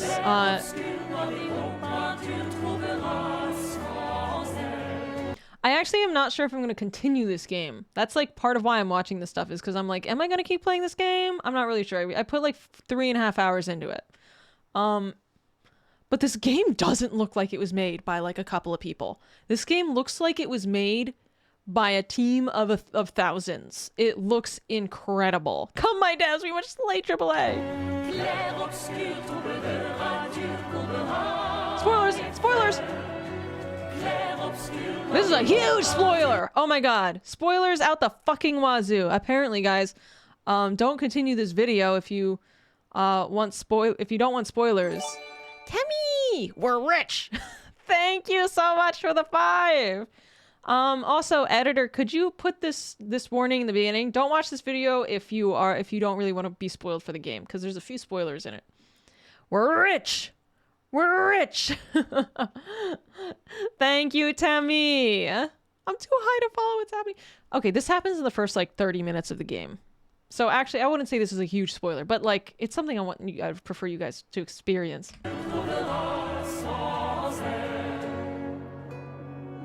Expedition 33's journey began in late 2020, but the first concepts actually started 4 years before that. It looks so Guillaume different. Broche, who was the founder of Sandbox Interactive and the director of Expedition 33, was at Ubisoft for roughly 4 years. Oh. From 2016 up until 2019, he would work on games like The Division 2 and Ghost Recon Breakpoint. After Never heard of them. those two games shipped, he was put in a narrative lead role for a game franchise called Might and Magic. And like many of you right This now, looks cute. I had no idea this game franchise even existed. But Yeah. apparently, the franchise is a mobile game owned by Ubisoft Shanghai, and Broche was leading the narrative for this franchise. And as you Oh.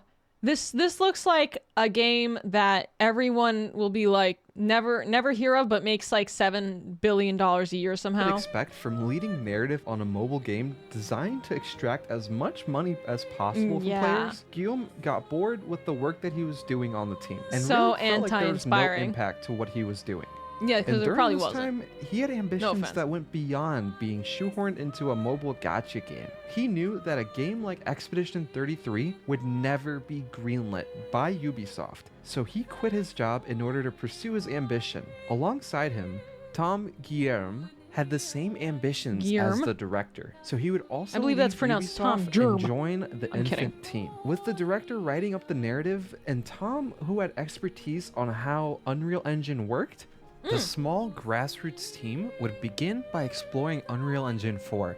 While the director was messing around with Unreal Engine, the original prototype for Clair Obscur was supposed to be related to time. So when he This is so interesting because, like, the visuals ended up being spectacular.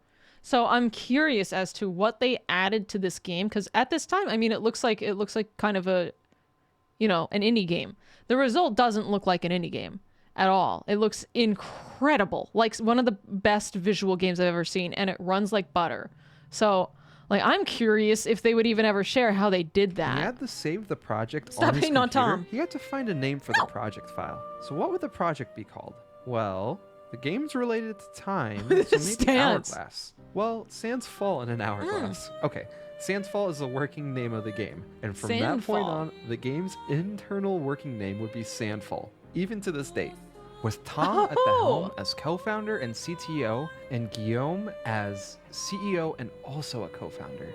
I'm not gonna lie, the name of this game being Clair Obscure Expedition 33, I don't find that to be like a really strong name. I feel like Clair Obscure is just, what is that? And I feel like Expedition 33 would have been like better, actually. They would embark on their expedition to create I'm a always brand right. new world by themselves. So we're starting with 2 people. Let's fucking go. Now that the studio had been founded, it was time to actually build up the game. Since Guillaume wanted this game to have a big focus on narrative, so French, he began reaching out anywhere he could to find people who would be interested in helping the passion project evolve into something a bit more serious. He created this post on the subreddit r/record this for free, looking to cast actors for the main roles of the game, including, of course, Mayel. Oh, this is the same question I had when I played the game. Is that male? One of the many people who auditioned from this Reddit post was Jennifer Schvedberg-Yen. She got one of the leading roles as an actor. However, once she joined the team, it was pretty clear that her impact would be most noticed in a writer position, so she became a lead writer on the game. Hey guys, that just goes to show. So that was a voice acting position on a free subreddit asking for free lines, and she ended up making a job out of it. Her writing is amazing. She knows how to hold on to information. Despite the growing teams, the co-founders and Jennifer Yen said that they wore many different hats during the game's production. Her involvement would span from story to gameplay to art and all over the project. Damn! At this Jack of all trades? The small team continued prototyping and development on the game. The game looks... The team started the hunt for a composer at the same time. The way more co-founders new. began their hunt for a composer by reaching out to the most popular composers in the industry, like Hans Zimmer, Johnny Paisano, Danny Elfman, and... Just kidding. He began his search on SoundCloud. That's where he found Laurien Testart. And at this point, Laurien had never worked on a game before, but caught the attention of the co-founders based off the work he's done on his SoundCloud. I am not making this up. The composer of Expedition 33, one of the best soundtracks I've ever heard in a video game, had never worked on a video game soundtrack before. This is hilarious because the guy really captured, like, making the game thematically feel French. I am Temmie, not that Temmie. Please hire. Yeah. Oh, and actually, it wasn't SoundCloud. It was even crazier than that. One night, the director went on an obscure gaming forum with like 10 people on it, and he made a post asking if anybody would want to join his team as a composer. And out of sheer luck, Laurien Testart had also randomly found this forum for the first time, just an hour after the post was made. The hunt to expand the team Listen to this end background just there. music. They would also find the studio's art director too. Nicolas Maxon Francome would join the studio during the founders' hunt through online forums. The core development team of 6 developers would continue to work on the prototype for Expedition 33. Driven by a cohesive vision of what they wanted the game to be from the very beginning, the teams spent the majority of 2020 building out the studio first, and then towards the end of the year, the game itself. Everyone was on the same page here and had the same goals as each other: to make one of the best reimaginings of a classic JRPG that anybody will ever play. Oh, okay. I want to see how they did it. Not like all the how. But like this is like a crazy 3D model. Like I've been introduced to like a few people. Where the fuck is the rest of everybody? I feel like the music got really loud suddenly. Audio jungle. By April 2021, Sandfall moved into a bigger office, and the core development team working on Expedition 33 started to expand. Did they get funding? Who's paying for this? The team went from 6 employees to now more than 15 working on the game. Oh my god! Comprising mostly of junior level engineers who didn't really have any experience in making games before, but were just as ambitious as the rest of the studio. This guy worked at IKEA for 2 months and got a job at an indie game studio? What? The once grassroots passion project was starting to evolve into something bigger. By mid-2021, they were putting the finishing touches on a newer, rebooted demo. Something small, but was polished enough to attract attention. The original version of Expedition 33 was more Victorian, but these were all assets comprised of the Unreal Engine asset store, just as a quick way to rapidly create a simple prototype. But as the studio's new art director joined, they shifted directions a bit. The demo was meant to serve as a teaser for potential investors or as a foundation for a future Kickstarter campaign. In less than a year since forming the studio, the team began presenting their work to various publishers. Though still in a prototype phase, the demo was impressive. So basically, like, they didn't have any funding, but they had 15 people, so maybe this was all out of pocket or on, like, personal loans. And then once they had a functioning prototype, they reached out to investors. Especially given the team's limited size and resources. Towards the end of 2021, they would meet with a brand new publisher, Kepler Interactive. And for those who don't know Kepler Interactive, they are a small indie publisher founded in September of 2021. Kepler Interactive is co-owned by a group of independent game developers, and their primary initiative is to help fund smaller indie games like Sifu, for example, and allow teams to have full creative freedom over their projects. Right off the bat. So it's specifically funding from game devs for game devs. The publisher and the development teams hit it off and quickly inked a deal to work together in order to ship Expedition 33. Sandfall would use the extra funding rounds by Kepler to shift development from Unreal Engine 4 to Unreal Engine 5. Additionally, Kepler would also open the door for more popular voice actors to be brought onto the project. And of course, the voice actors are amazing. A small team of 12 people would grow to 22 people working on Expedition 33. Kepler Interactive and Sandfall would announce their partnership together in March of 2023. Make sure you're drinking water, guys. Additionally, around the same time, a huge time jump has happened. Pick up Expedition 33 as a day one Game Pass launch title. At this point, the game had financial backing, guaranteed exposure through Game Pass, successfully switched over to Unreal Engine 5, and greatly expanded their tiny development team. Is that what I think it is? This fucking headset. This is one of the headsets that VTubers look into getting. That's like a $1,800 headset for people using RKit. That is an iPhone. This is the same exact tracking technology that VTubers use. All within a year or two. How's the wine? It's also good. Simultaneously working on the actual game. With their new investments coming in, they were also able to upgrade their office with a full motion capture studio. And is that a Rococo? Oh my god! I know it's like learning the tracking stuff, and it's like you're learning, oh my god, this is like the same stuff that VTubers use because there's no VTuber exclusive stuff. Kepler Interactive helped pull in a star-studded cast to help voice the main characters. They were on a shoestring budget, you say, but each one of those helmets is like almost $2,000 alone. Each one of them is in a mocap suit, looks like a Rococo, which is $3,000 each. So they clearly had enough money to at least buy the basics, and they're funding people. I'm assuming this Kepler gave them a lot of money. That Kepler was able to pull in is a bit wild. Gustav was played by none other than Charlie Cox, who you may know as Daredevil. Jennifer English played Mayel, That's who was crazy. Shadowheart from Baldur's Gate 3. Ben Starr played Verso, and he was also in Final Fantasy 16. Andy Serkis I've never played Final Fantasy 16. I want to.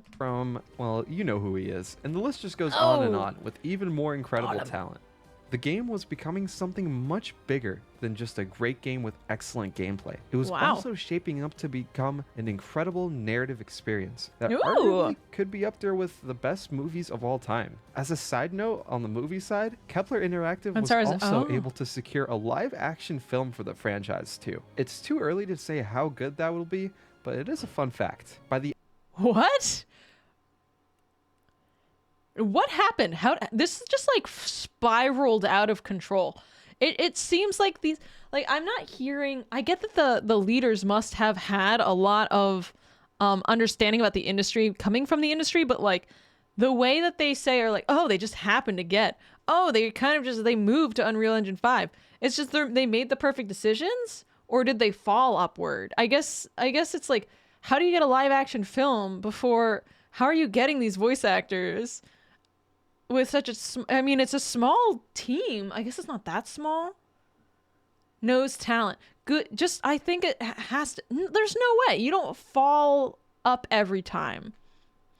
Like, I feel like if you fall up sometimes, you get a good game. But this is like, this has to be just microed and intentionally. The Discord at 2,000 members. Thank you guys. Yippee! How do you know? Sorry, I'm a little tipsy. The end of 2023, Sandfall Interactive would begin working on a debut trailer for Expedition 33. Since they had a partnership with Microsoft and were going to ship the game day one on Game Pass, they also had a spot in the Xbox Game Showcase in 2024. This is where they chose to reveal their passion project turned masterpiece to the world. Oh, I guess in the trailer itself. Okay. Editor, you don't have to put the spoiler alert. It seems like the trailer itself reveals this much information.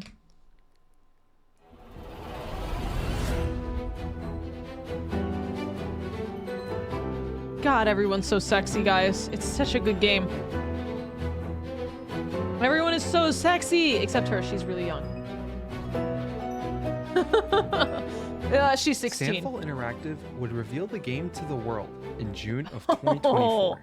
And right off the bat, everybody was enthralled by the world that Sandfall had introduced us to. Typically, Magical France. When a game spends 6 years in development, we would consider it to be stuck in development hell, or a case of too many cooks in the kitchen. However, with Sandfall Interactive and Expedition 33, a 6-year development cycle is actually a pretty remarkable turnaround. I know it sounds a bit crazy to say, but just looking at all of the accomplishments the studio made within the development cycle really helps highlight this point.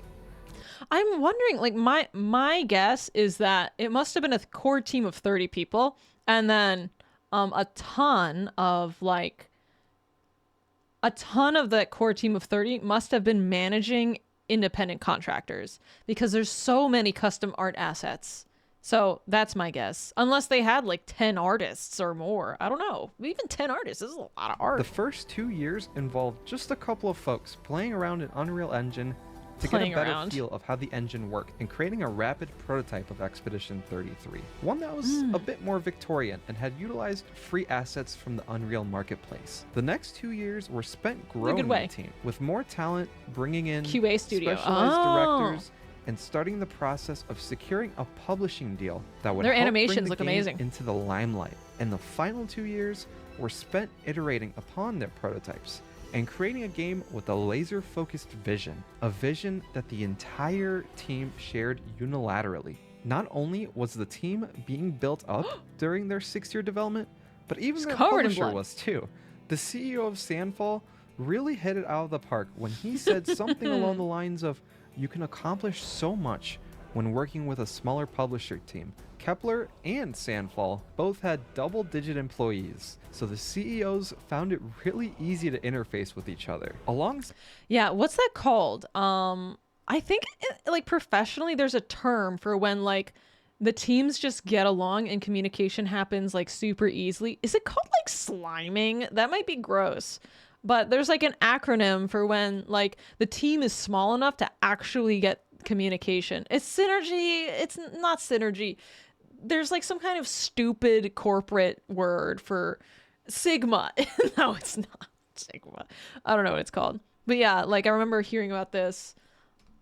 Aside the fact that gelling, it might be gelling. It might be that. don't remember. Jelking.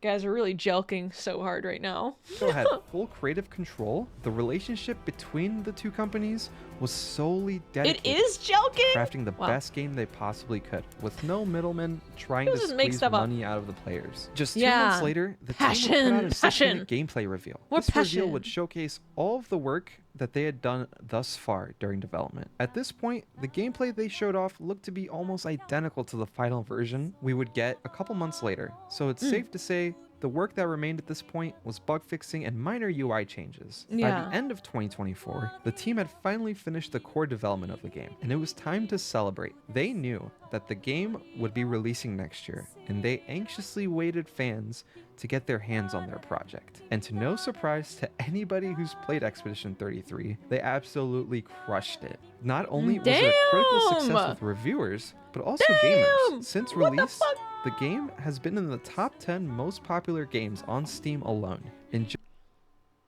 What the fuck? 59,000 players? 145,000 peak? On a JRPG? Only on Steam? Just 12 days, the game sold over 2 million copies, and we can only imagine what the actual player count is if you factor in Game Pass. The story of this game's development is just crazy. The teams absolutely deserved their flowers in creating such a great journey with such a small team. But don't just take it from me. Here's the founder of Larian Studios, the developers of Baldur's Gate 3, predicting the success of Clair Obscur Expedition 33. So it turns out that not only will I be the one who will know as first which game wins tonight, but I actually also know which game is going to win next year, the year after, and the year after. Now, how do I know this? Well, an oracle told me. She said, change is coming. The oracle told me that the game of the year 2025 was going to be made by a studio who found the formula to make it up here on stage. It's stupidly simple, but somehow it keeps on getting lost. Studio made their game because they wanted to make a game that they wanted to play themselves. They created it because it hadn't been created before. Wait, this guy is so sexy for this? To increase market share. They didn't make it to serve as a brand. They didn't have to meet arbitrary sales targets or fear being laid off if they didn't meet those targets. The prophet is speaking. And furthermore, the people in charge forbade them from cramming the game with anything whose only purpose was to increase revenue and didn't serve the game design. They knew that if you put the game and the team first, they're punching Microsoft. They're punching Sony. And wanted players to have fun. They're punching Nintendo. That if the developers didn't have fun, nobody was fucking destroying them. They understood the value of respect. That if they treated their developers and players well, those same developers and players would forgive them when things didn't go as planned. Oh my God. But above all, they cared about their game because they loved games. It's really that simple, said the oracle. How did you... He did not say, by the way. I didn't hear him say, hey, it's gonna be Expedition 33. He punched EA, Activision, so hard. Oh, Clair Obscur points. Clair Obscur.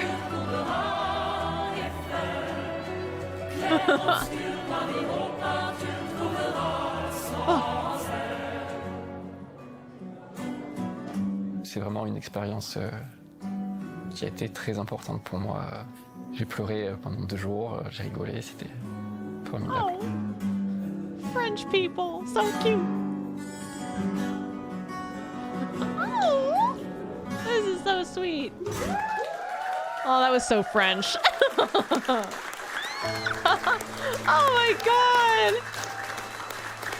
Well, this is sweet. Okay, I like this video. I will say that this was this included some information about their 6-year development cycle, but it really included, I would say, most of the information was just about some of this was about the development cycle and some of this was just about the game being good, which I like. This was a good video. I wish I knew more about the development cycle. Any like hiccups they had would have been cool. But yeah, this was cool. Basically, the way it's presented is like everything went flawless. nothing went wrong. 6 years of beauty. Game of the year.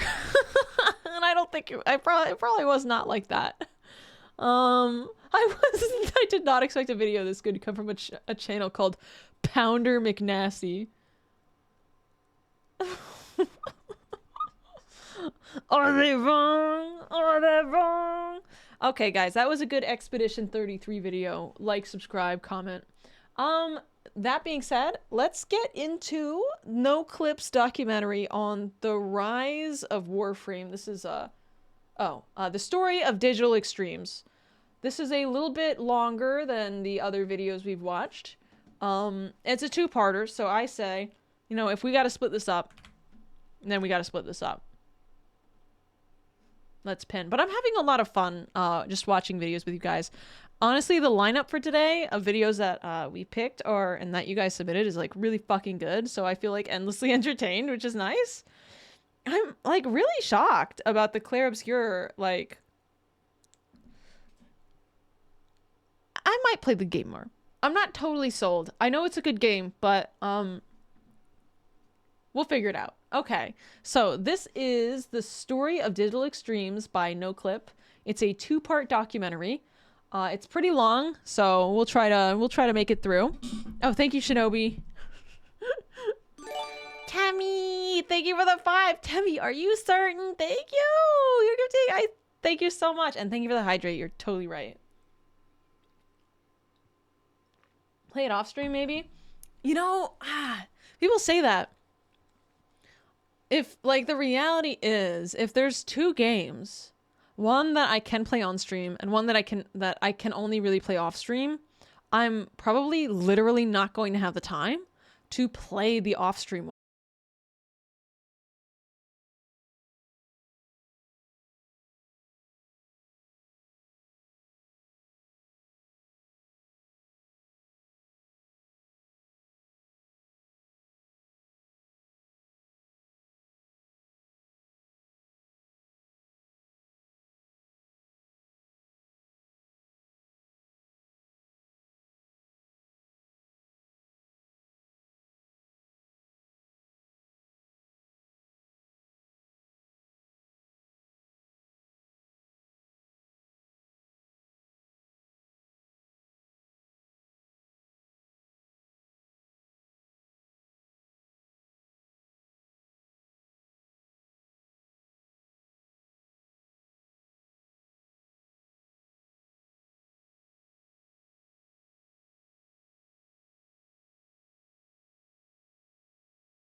There we go.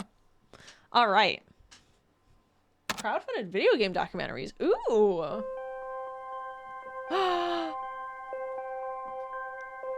my god. Something about this is... Oh? This is so professional. Like, I wasn't expecting... I still remember the first time I played Warframe. I just treated myself to a launch day PlayStation 4, and during a break playing FIFA or Killzone Shadowfall or something, I wandered onto the PlayStation Store just to see what else was available. And it was then that I came across this curious-looking free-to-play game. I wasn't quite sure what to make of Warframe, to be honest. I had Robots no in idea space. It was made by the studio responsible for one of my favorite games ever, Unreal Tournament. I had no idea that it was a game that Digital Extremes had been trying to release in some form or another for over a decade. And I certainly didn't realize that this curious little free-to-play game looks so was old the studio's here. last chance at survival. Oh, I didn't know that either. Warframe's been out for 5 years now on Xbox One, PlayStation 4, and of course PC. And now it's been 12 years. In fact, it spent most of its time on the PC in Steam's top 10 most concurrent players chart. But it's also a game that a lot of people know absolutely It's still top, nothing like, 20. about. So we thought, what better candidate 2025. for a Noclip retrospective than the remarkable story of Digital Extremes and Warframe.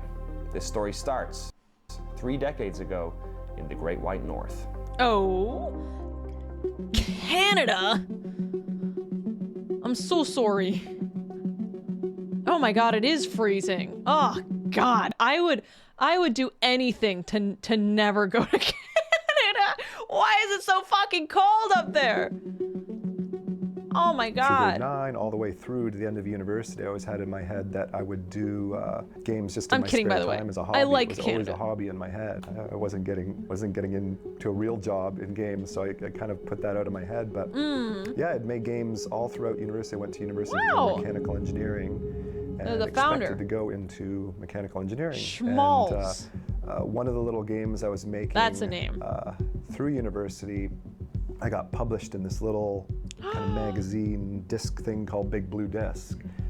Look, this looks so sick.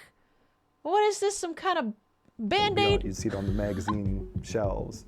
You know, come out monthly. Wait, okay, this is ancient. This is 1986 making games? Oh my god. And I was just looking around for something to do with my game that I finished, which is kind of a cool little game. And I sent it to them, and they paid me my $1,200 for the rights to do that. And so I was amazed that I actually made a little bit of money from this tiny little game. And so this is like a game distributed on a floppy disk.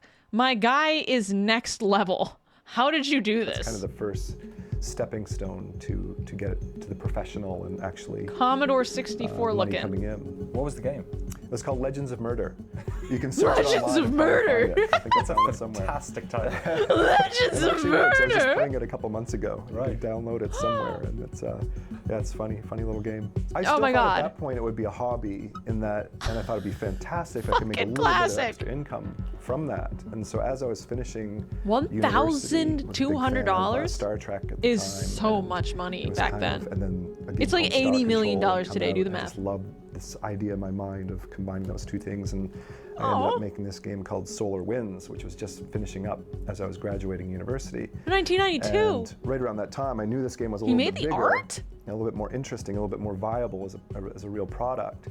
And so I remember playing Hugo's House of Horrors, which was a shareware game at the time. It's like $20 trillion. I physically wrote an actual letter to David Gray. I do believe his name is. I can't believe I remember that. Wow. And I sent the letter off to him. I asked, can people make money from shareware because you're giving it away for free? And he wrote back and he told me about CompuServe. It was a good online area where people discuss games and shareware and stuff like that. And he said, yeah, some people make a few bucks and some people make $1 million. And of course that, my mind exploded. And I think from there, that's where I got on CompuServe, and I found out about Apogee and Epic Games. The thing is, you only have to make like $2 in 1999.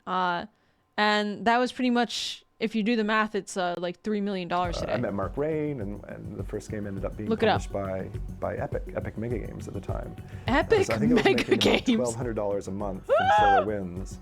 And he retired. I was like working on my next game. I was like, oh my God, I'm going to go from $1,200 a month to $2,400 a month. Oh my God. I can actually live reasonable on that. And so it was exciting. Down payment on house. Don't fact me. It used to be $1. After that was Epic Pinball, and so they had it so easy. As I was making, I was like, okay, this is good. Epic Pinball. It's my best yet. It's going really well, and so oh shit, it is pretty really good looking. Excited about it, thinking, yeah, maybe I'll make more than $2,400 a month. Maybe I'll make $3,000. It's like in my mind, oh my God, $4,000 a month. That would be living in luxury. And of course, it comes out, and it was a monster. Like for individual, for one person making, it was a monster hit. And I just remember my first check was like $50,000. So holy shit!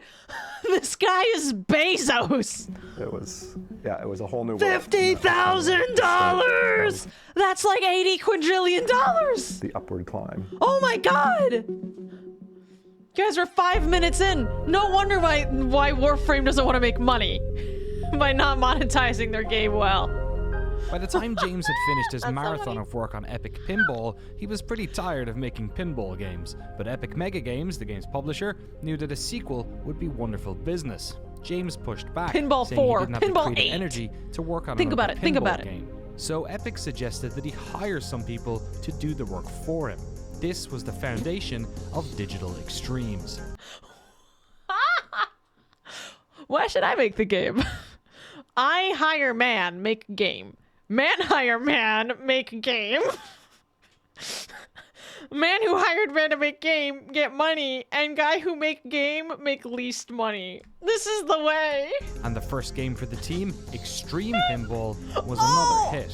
While James's new team was working on pinball, he was taking his first steps into 3D game design. And it's through this that a decade-long collaboration with Epic would begin. Wait, okay, so this guy, the company hired a guy to make a game, and the guy who was hired to make a game hired someone else to make the game. But what if the guy who was hired by the guy who was hired to make the game by the game studio hired another guy to make the game? Holy shit. We can go all the way down. Soon, no one will make money. 5 months, let's go. Let's go. Thank you, Mecha Tech, for the tier 3. Thank you, Mecha Tech. Yippee! I appreciate it. Yeah. I gotta get tier 3 emotes soon. Thank you, Mac. Mr. Attack, if you will. Ooh, this looks really good. Today we often associate this franchise with Epic Games, but the original games were born out of a tight collaboration between the two studios. Between the two, they were around 16 people working collaboratively on the project. During the development of Unreal, the Epic team traveled to London, Ontario to work on the game, while the team at Digital Extremes traveled to Raleigh, North Carolina, where Epic is still based, to work on UT99. Is it not Riley? Intense as Unreal was, I don't know. And hard, and really just trying to ship a game. I can't read. Unreal Tournament was, I think, more creative and a little less pressure, but that allowed us to make even a better game, I think. At that point, so my programming contribution went down, and I think I focused more on the art and weapon. I can proudly say I think all the probably a lot of team management mine for the most part. So yeah, telling people what to do. Oh, the flat cannon's always been my favorite. I was very happy with how that one turned out. Did you put the smiley face at the end of the alt fire? I did. Oh, it's so demented. I'm not sure if this story's ever been told. We were all in North Carolina, and we were coming back from lunch North Carolina. It's pretty. Somewhere, and we walked past a church called the Redeemer. It's like, the Holy Redeemer. A great name for the big guy. So pilotable nuclear weapon. There's a ton of churches down south called the Redeemer, Holy Redeemer, the Trinity Redeemer. You just walk past any church and it's probably called Redeemer. Church, yes. Great. I know Cliff had a lot of input in the weapons as well, but we wanted something that was more than just basic shooting. Combining the alt fires to add an extra layer of skill on top. So we're always looking for a way to He just saved him. That, knocked him in. You know, you shoot the weapon in its basic form and you can do well, but if you have that extra skill and you can do the combos or whatever, this music is so good. Kind of built is this from the game? Weapons.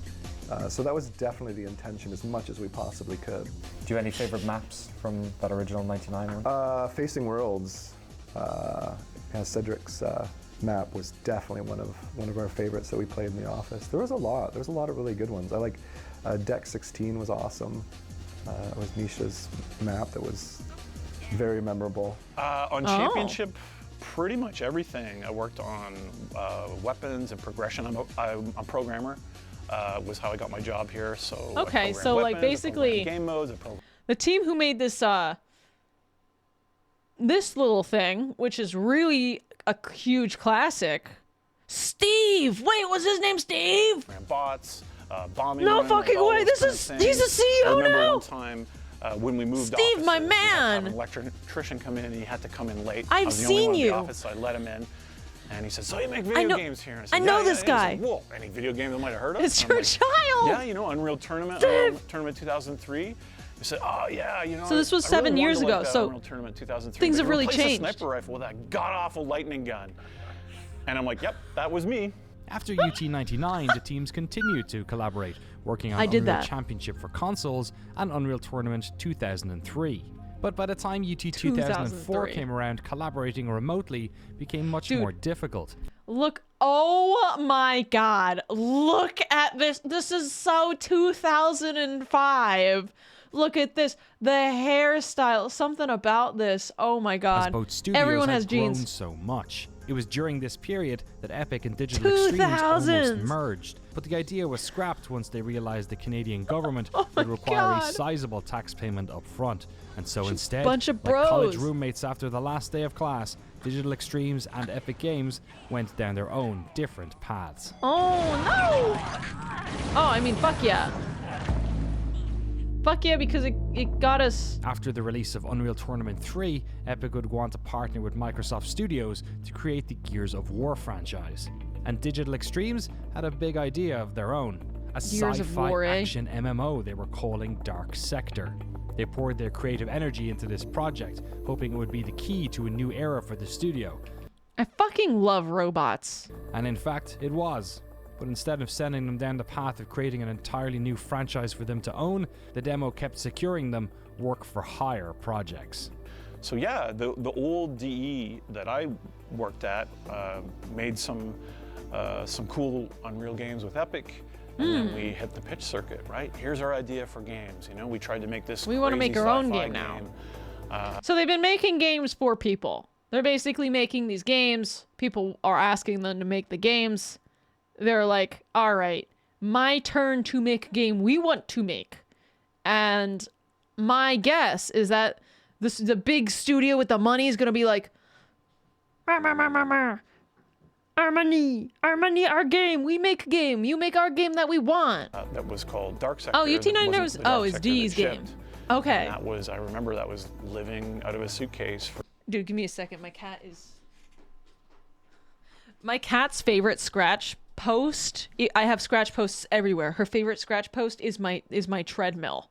She likes the texture of my treadmill. For 6 months, traveling Europe and West Here, I'm gonna back up. I remember that was living out of a suitcase for 6 months, traveling Europe and West Coast with a tech demo in a cube PC. You walk in, you show this tech demo, and they say, this is awesome. This is great.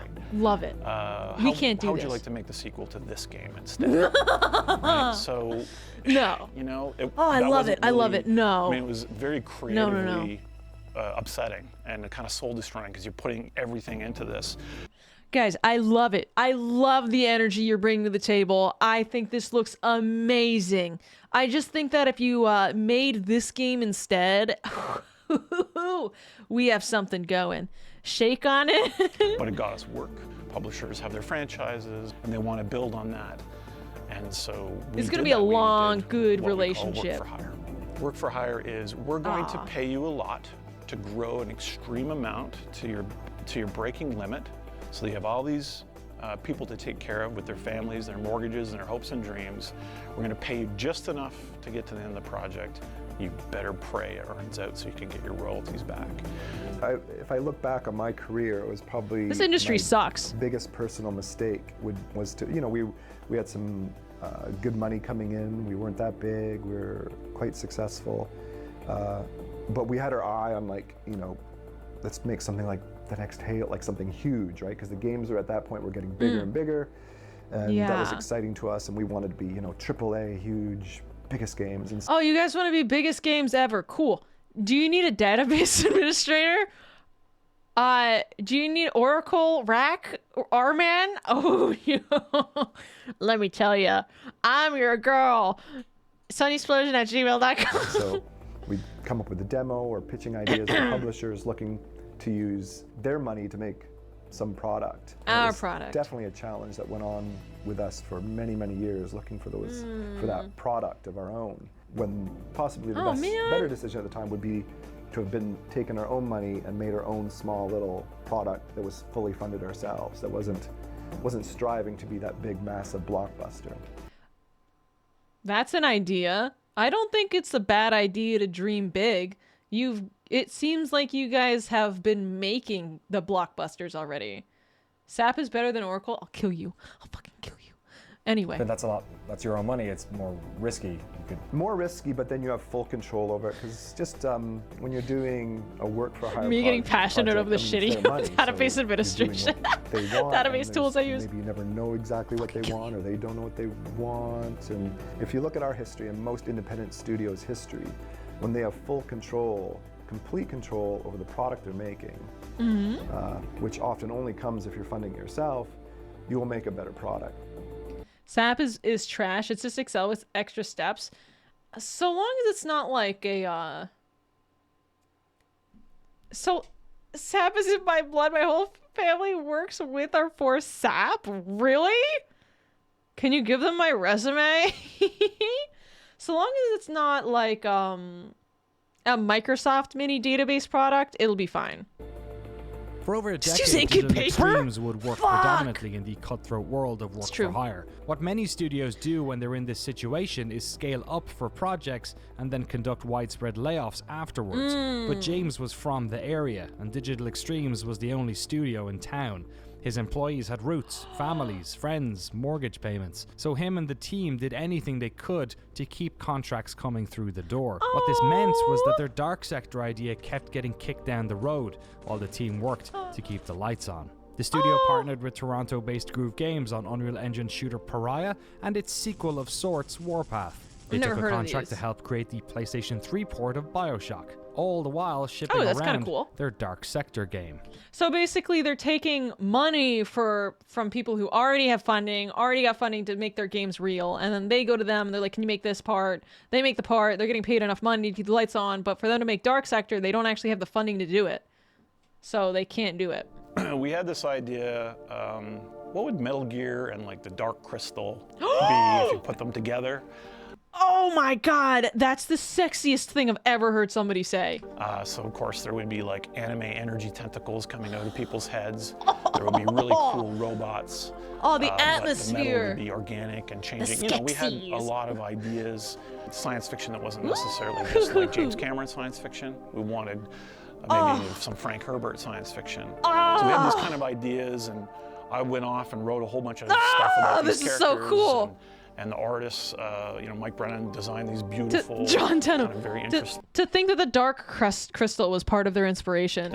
Enemies. Oh my god. And Jeff, you know, worked on the original kind of what became our Excalibur suit. Jeff. And we Jeff Tenno. Shit, I didn't mean to pitched it, and this was kind of when Halo was sort of a thing starting to emerge, but every publisher said no one likes sci-fi and they won't sell.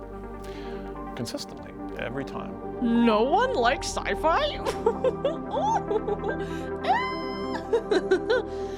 Developer makes shitty sci-fi game 10 times in a row. Shitty sci-fi game 1 through 10 sells really shitty. And they're just like, fuck, I guess it's sci-fi. Oh, this is one of the original... Oh my god. So the Tenno, which is the good guys, send in our boy. Here he is, Hayden Tenno, looking nice in his ancient Excalibur armor suit. Excalibur! All right, so there he is, and this is the perspective of our game. It's sort of an over-the-shoulder mixed third-person, first-person type control scheme. We've got, on the left analog stick, we have move and strafe, like you might have in a game like Halo. And on the poor Halo, right stick, rest in peace. We've got sorry that happened to you. Aim. So we see the suit at all times, but we have essentially what is a first-person control scheme. Back then, you were really beholden to publishers to get your games out. There wasn't digital distribution. You know, you needed to get your game onto a retail shelf. Oh, wow, that's so true. To do that was really expensive. I never thought about that. There was no way for kind of independent developers to be able to foot that bill. You know, you have to manufacture a certain amount even to get onto store shelves, and you have to pay all of that up front, along with, you know, the licensing fees that come with that. And being an independent developer up until about, I'd say 5 to 7 years ago was really difficult. I never thought about the fact that you need, oh, don't worry, I am not looking at, I am like reading the subtitles like I am completely inept because reading helps me. I didn't even think about the fact that the discs, of course, their manufacture is a big part of like the cost. I mean, you talk to any kind of mid-sized developer, even these days, I think it's and especially back then, it was a huge challenge because the games were becoming bigger and bigger. And the mid-sized games, it was really even more hit or miss if they were to even gain any traction in retail. As that runway oh my was God, running Hayden out, Tenno is Hayden I was Sexo. getting desperate, and we were getting I like his by makeup. publishers. You know, one publisher said, well, we don't like the hero, he's too feminine, can he have an eye patch? Like literally crazy things like that. It was getting so close to signing, but just wasn't. And it was dragging on and dragging on. Being so I did beggar-choosery. We said, oh, it's gonna be, okay, those sci-fi stuff, fine, okay, so it's gonna be No more sci-fi like stuff? Resident Evil than it is gonna be like, you know, Dark Crystal in space. So we kind of made these compromises in order to land the deal, and we did. The Dark Sector that was eventually released looks almost nothing like the original pitch video. They took off the protagonist's mask. Instead of being a space soldier, he was now part of the CIA. It played less like Metal Gear. Oh wow, it is really, really, really raining. So if I lose power, fuck me. Too feminine with his muscles and his crazy space armor. Gear and more like Resident Evil 4 or Gears of War. But they did keep the name, Hayden Tenno, a term they'd use again in the future. Dark Sector received above average reviews when it was launched in March of 2008, but it came out in a tough market as it was an incredibly popular time for third-person action games. Flailed around for a while trying to find its footing and find what the actual gameplay was and how we integrated the glaive with the gunplay and the cover system that was in existing games like, you know, like Gears was inspiration. 2008, did you say? Something a little bit better, a little bit more fluid. I mean, that's the difference between what the publisher at the time recession. wanted with the game. They wanted something that was more grounded and more kind of set in reality that people can relate to. I don't want to relate to my games. My life is fucking boring. Give me something crazy. I want to feel crazy when I play your games.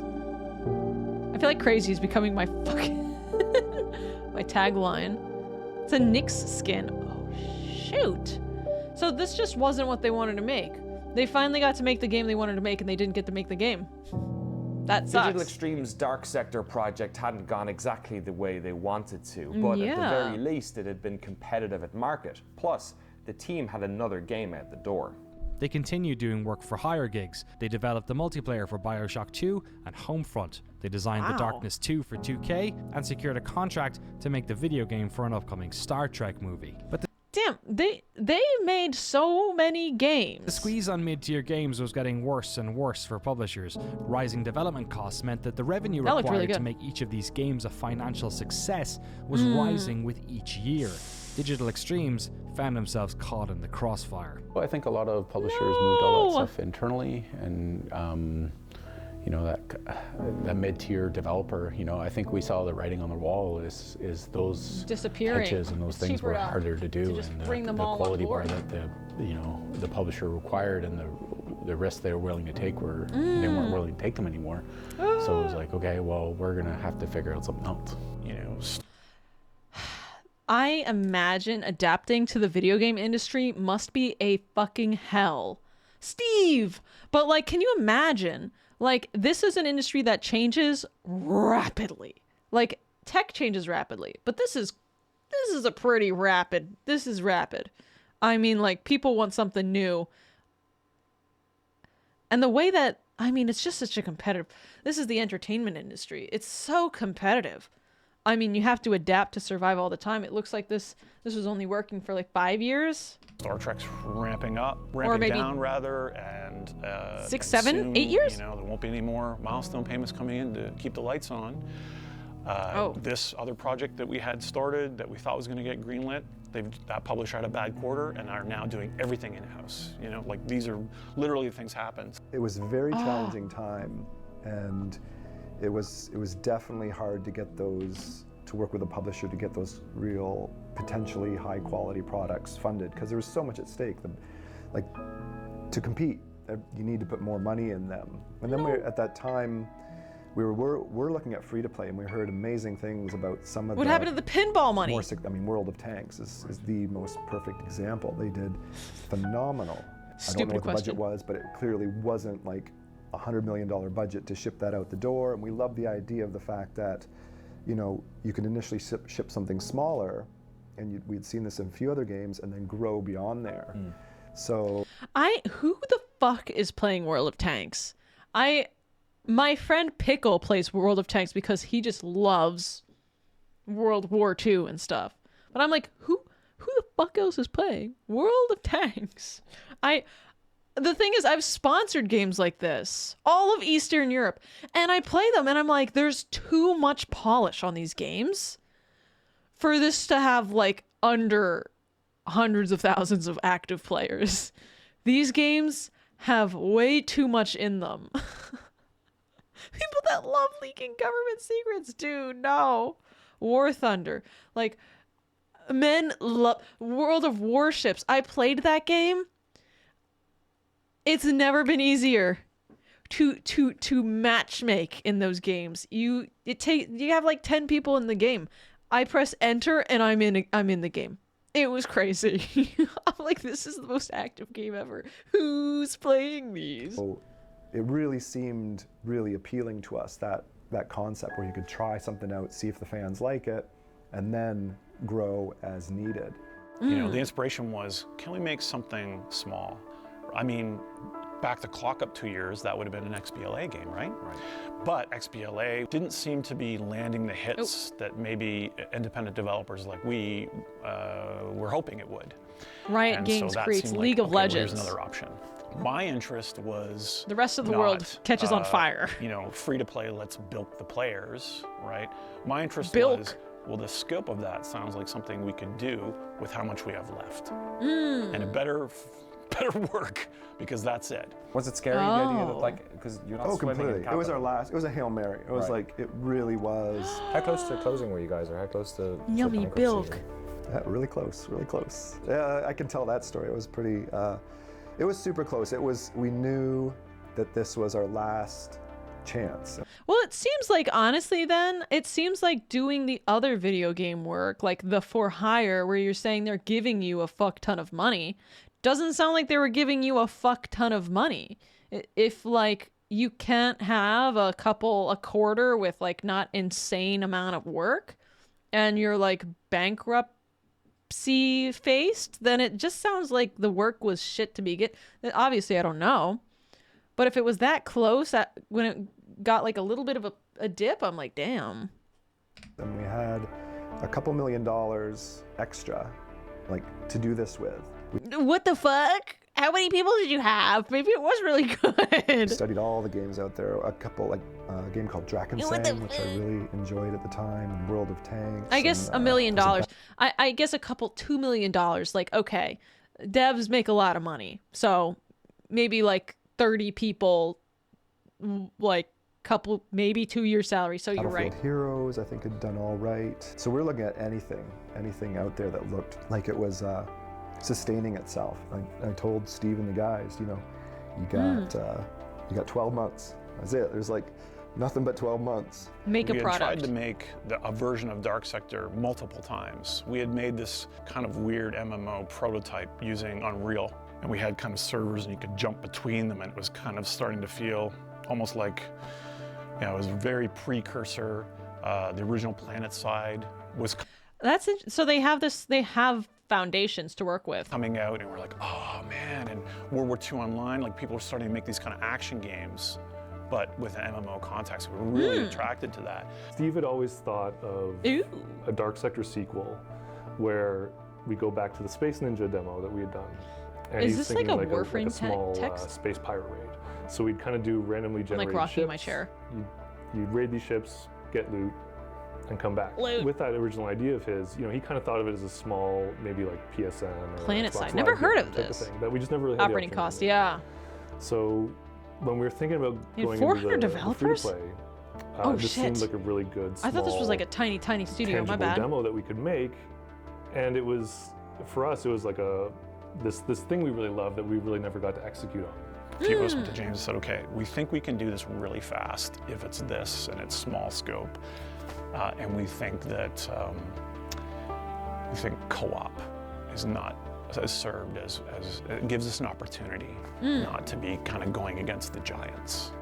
The team had a round of layoffs, but they were still 250 people large. Steve was put in charge of a small group, around a dozen people, who put together the demo for this new free-to-play game. Taking ideas as early as the original 2000s Dark Sector MMO, and much of the gameplay and visuals from their failed 2005 pitch of Dark Sector, they put together a demo of their spaceship raiding game in just under 2 months. Then Stephen Meredith went back on the road to try and pitch This is a Frankenstein. this game to free-to-play publishers looking for any sort of cash injection to help them keep the lights on. And Oh we my had God. the largest free-to-play. You know what's funny? What the fucking... They will never remove these vents, will they? Look at the vents on the fucking floor. It's the same thing today, is that no matter where you are, a vent will just drop on the floor. Like, where are you venting in from? Help them keep the lights on. And we had So the largest free-to-play publishers in the world. The They richest. love that. I don't need to name them, but you can just like Google, who's the richest? Here they come. And they walked in and they said, Nixon. this is great. I can't believe Maple this. Story. What an exciting meeting. I'm so good. And it slow motion and the record needle scratch because it was sci-fi. Right. And they just walked in. As soon as they saw that it was PvE and sci-fi, it was. Yeah. And we were like, what? I mean, at that same time, I remember one of those guys that came to the studio, they did the tour, they looked at what we'd been building. It's weird. And his reaction was interesting. It was, this is the best looking free-to-play game I've ever seen. You will fail. This is so, because like, what the fuck has these developers, these investors, what has twisted their fucking testes, my guy? Why won't they invest in a game that has sci-fi in it? Look at what we like. What are some? I can't think of when I'm thinking of popular like IPs. I'm literally like, I literally just think sci-fi. Star Wars filling the market? What's like, I can't think of a Star Wars game, but I'm like, okay, Star Wars shows demand. What other sci-fi IPs at this time are probably going strong? Warhammer 40K has been popular since the 80s. Investment is risk, so they're only... Like, there's just... It's very early for sci-fi. Halo is happening. Star Wars Old Republic... I remember, yeah, that multiplayer online Star Wars game that my brothers would play like it was like a crack cocaine. Mass Effect. What was their issue? I mean, like, it just seems like sci-fi was it. Dead Space, Mass Effect, Gears of War, maybe. And I'm like, it was at its absolute prime. So maybe it was like, because it couldn't have been that every investor was like, sci-fi, that's gonna fail. Because look at what was doing good. The sci-fi, it's just, I don't understand it. Obviously, like, I didn't exist. I was, I was in, like, middle school I was in high school in 2011. So it's like, I don't know the market, but this is just weird. It strikes me as weird. Jeff and I just looked at each other. Oh, kill me now. So why are we going to fail? Well, because the game can't look this good and update as often as you need to build your community. And of course that was like branded on my ass, like frequent, fast updates. How are we going to do this? So a lot of early tech in Warframe, like the procedural levels and that sort of stuff, completely geared to that kind of idea of frequent updating. Those publishers didn't bite. And so it was... That's it. Guys, I'm going to bite. I'm going back in time and I'm going to invest in DE popular, to be popular game Warframe. They should have pitched to me. 14-year-old me would have been like, in an instant, you can take my lunch money. Can we make money before the end of the year? And what do you need? So 9 months $5? You need $10 even? When the team tried to make the original Dark Sector, the need to get a publisher influenced that game dramatically. But this time, Digital Extremes didn't have time to retool the game for publisher needs. And frankly, they didn't want to. They knew what type of project they were making. A free-to-play Space Ninja game they were currently calling Lotus. But what they didn't know was whether or not this game would be enough to help save the company. This project was a massive shot in the dark. Not only had the team never made a free-to-play game before, but this game was going to be responsible for keeping a studio of 250 people afloat while they scrambled to look for more work-for-hire gigs. Light what work, no reaction. What actually transpired wouldn't only shock and surprise DE, but the entire video games world. If I eat, is that annoying? Series, we take a look at the remarkable story of Warframe. Oh, okay. See you then. Okay, end of the video. That means I can eat in between the video. So far, this is crazy. This Noclip, because this is this guy needs to make a follow-up because this is not where this ends. Where's my part 3? Because this is 7 years old. Eat, yeah, okay. Mukbang stream. This guy has me hooked. Already? What's next 9? Life is a prison. Life is a prison. At 9 months, you give birth to a sub-baby. Congratulations, Cynical. Very exciting. Let's see what other documentaries this guy makes. Hi, everyone. Ooh? Wait, how do you make so much stuff? Oh. Star Reaver. Wipeout.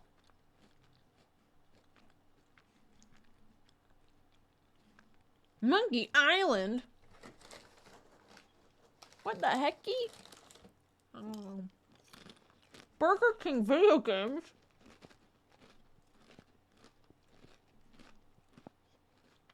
"10 years of lost video game history. If I need a DBA, you're hired. What do you work with?" You know, I have experience with SQL Server and data ingestion and formatting and mining using SSIS and Oracle RAC, configuring RMAN.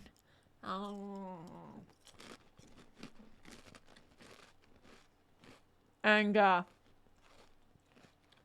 yeah. And more.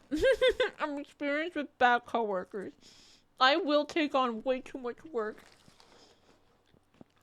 Among Us. Oh. Oh, what's this? Black Mesa. Remake Half-Life. I've never played Half-Life. Final Fantasy 14? Oh.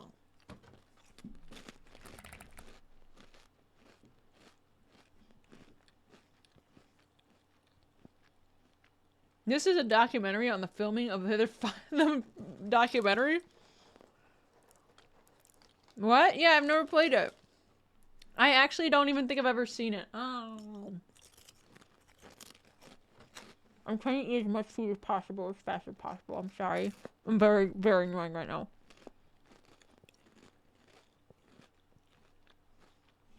Outer Wild. That's another game I never finished because it was so hard. Oh. I couldn't figure it out. I got the planet with like all the water. And I was like, fuck this. I'm stuck. And I kept dying. I died like 80,000 times. And when they're all anglerfish, I was like, what the fuck is this?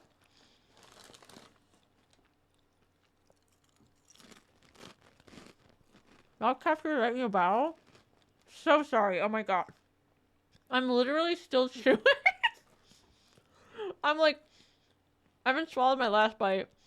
I'm trying to eat as fast as I can. Talking about not having enough time to play so many games. Would it be a bad time to ask if we could add you on Steam and gift you another game? You don't have to gift me. What game? I might already own it. Thank you for the hydrate.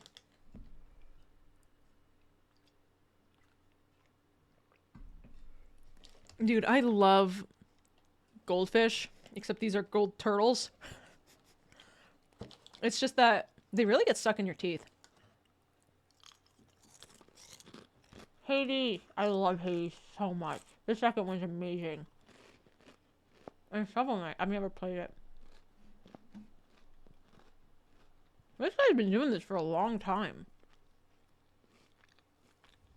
Ooh. Wait. This is a long Hades. This is number 3. Oh.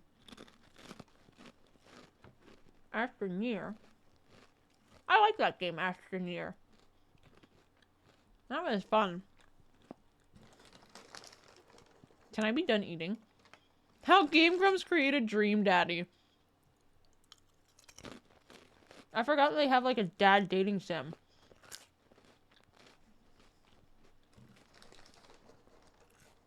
What else? It's all, yeah, the Warframe seems to be the most popular one. Oh, next to this one. Baby back me shot. That was a joke. Haha, fat tunes. Can I please be done eating? I'm like not full. Okay. I'm like making a meal out of goldfish in between reactions.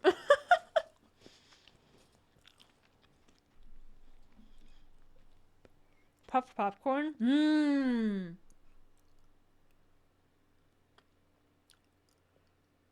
I need to get it out of my teeth now.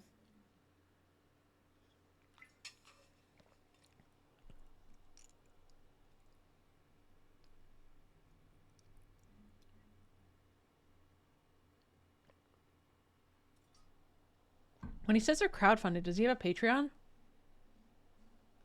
Okay.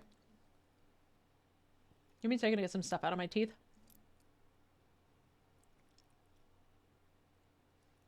Gross. I know. Have you watched Let's Game It Out?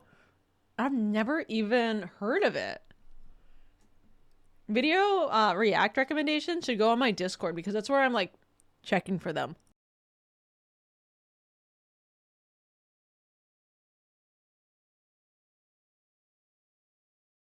Okay, so after the first half of this documentary, we're finally at the creation of Warframe. Okay, let's continue this. Sorry guys for like taking like a small like eating food for like a good 5 minutes there.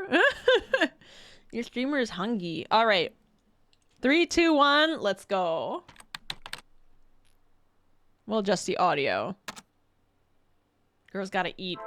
Spend so much time eating.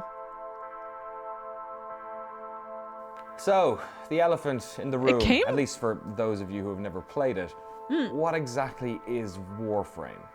At its heart, Warframe is a loot shooter. You play short levels really fast to gather items that help you unlock new Warframes. These Warframes are varied around combat and elemental themes, allowing you to use entirely different powers, weapons, and ways of movement. Some are melee-centric, others utilize magnesis, electronics, or spores. One bard class plays music to buff other players, music that can be written using an in-game sequencer. You can play single-player or co-op.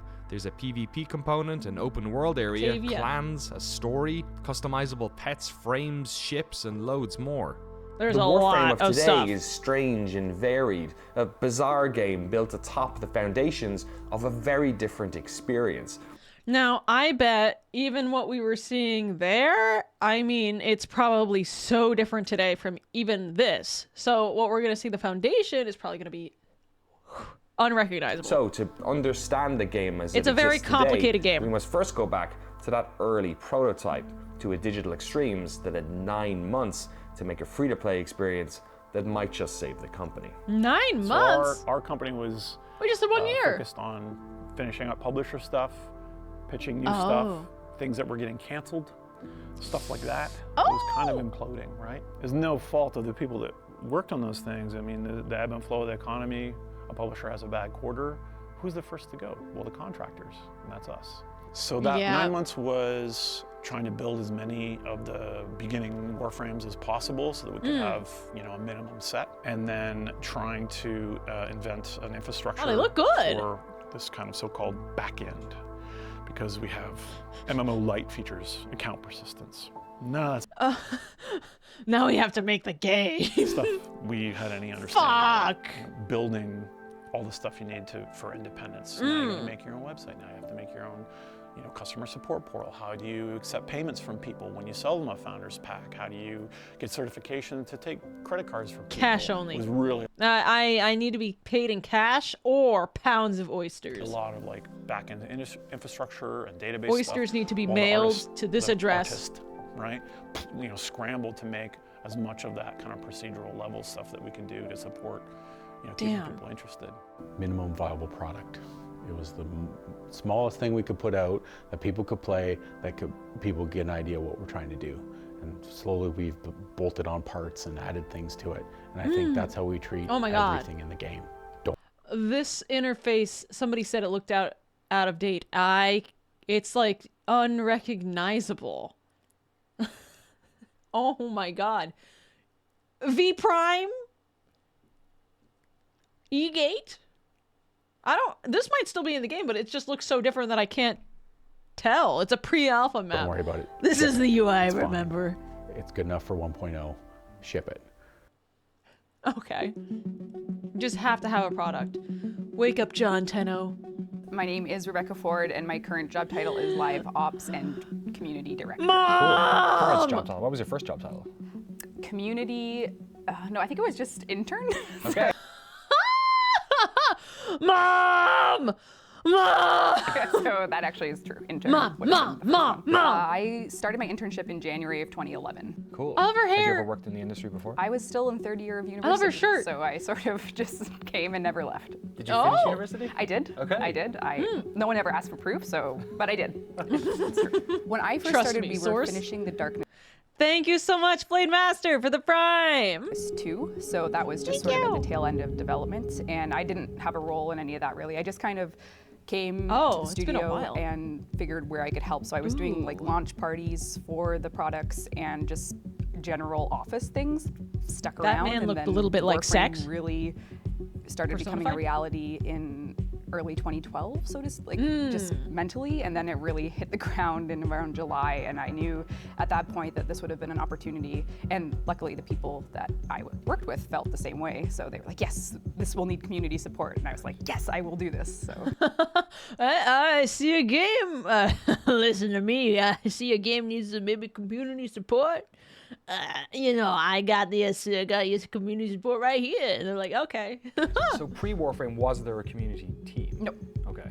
And when did you figure out that, oh shit, we need a community team? Probably free-to-play when we game. realized we were going to do More it all players. ourselves. Not only do we need community, we probably need to support these people. So I started the support community forums, all that stuff. I think we were so, I don't want to use the word desperate. Oil but I'm kind tycoonist of me, going to. yeah. We were so desperate for this to work that we That's wanted me. to be in the thick of it as this alpha phase was happening. So we wanted to see what the problems were, where the issues, appeared to happen for the game, for the bugs, for all these things. And it really just had us glued to our communication outlets, which would have been the forums at the time exclusively, just watching. Me being like, why didn't you guys make a Discord?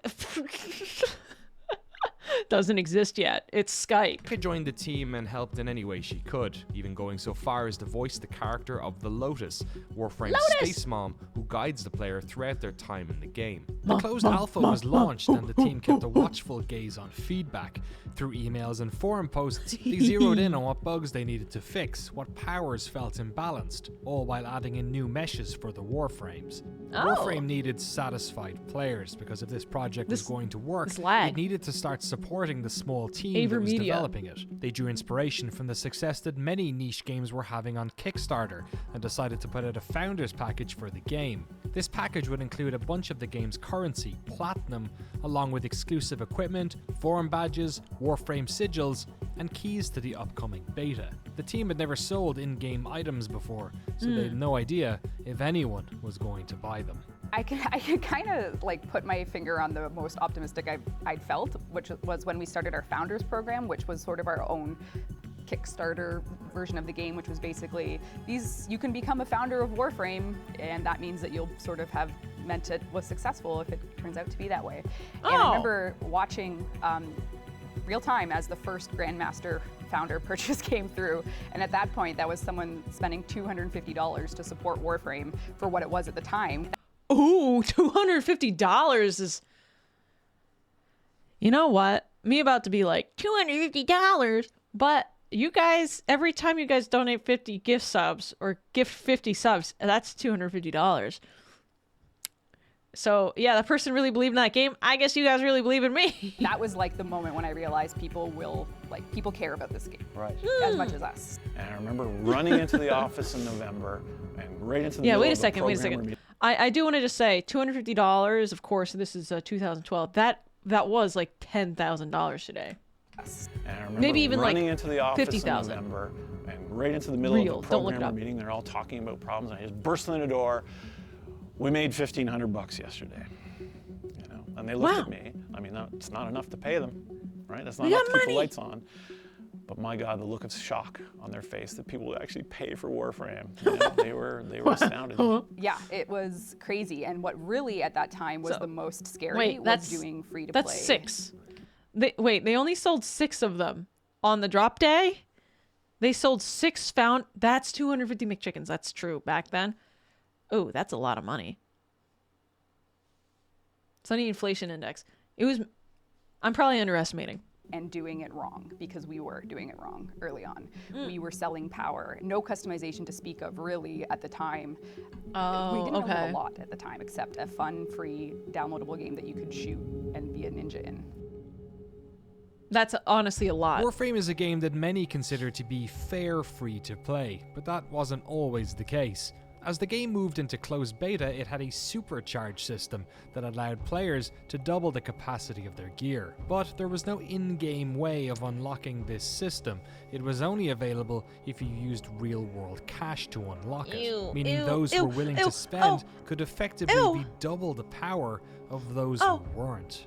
The reason I don't like the Warframe here leveling up is if I go into this, there's nothing else to do. Because I need this upgrade, Orokin Reactor, and without it, I can't take this Warframe any further. But you've got to use, real money to do that. We come back to the studio, I think on... Cosmetics take time to design, so they probably just didn't have time. They probably knew, this is like 2013. So many free-to-play games already were doing cosmetics. They probably understood we need to make cosmetics. They probably just didn't have enough time in 9 months to create them.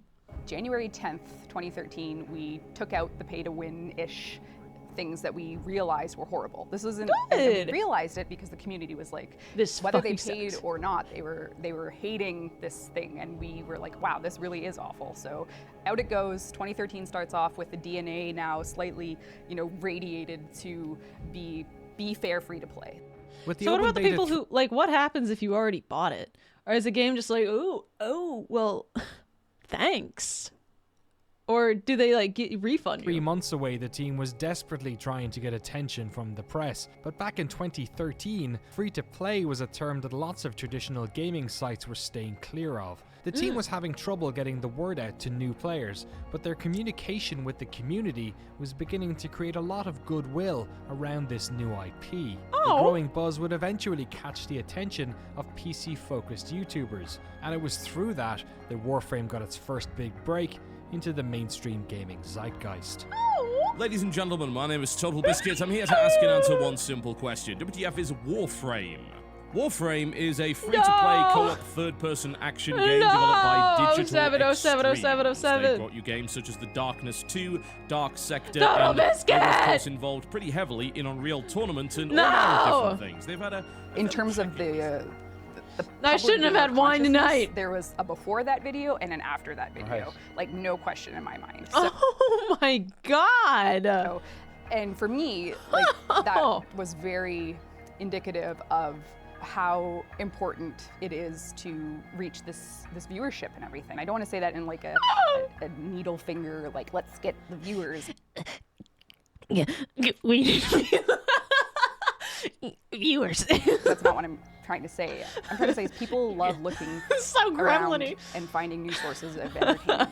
So, YouTube is canceling the stream. Oh certainly God. potential involved in Warframe. I want to see that video. Definitely. It's a very high fidelity, obviously kind of AAA quality, free-to-play game.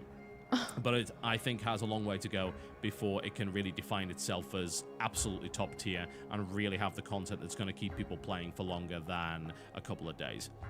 With more players coming through the door than ever before, the open beta launched on March of 2013, with 8 playable frames and hundreds of bug fixes, quality of life updates, and balance improvements. The team was Dude, I have like a mini panic attack if I have to fix more than like 1 or 2 bugs at a time. Then again, like I'm bug fixing PL SQL in Oracle, but like hundreds. Ew. Preparing to launch the game on Sony's new console, the PlayStation 4, but that wasn't going to market until November of that year, and free-to-play on consoles was an unproven market. At this stage, Warframe was only available through the basic web portal that the team had set up, so they realized it was probably about time that they turned on a certain valve. We're now at this point where we can tread water and keep trying to build it. A valve, you say? But it was really tenuous. It felt go, no go, right? Like, there's laws about if you need to lay people off, you have to give them a severance.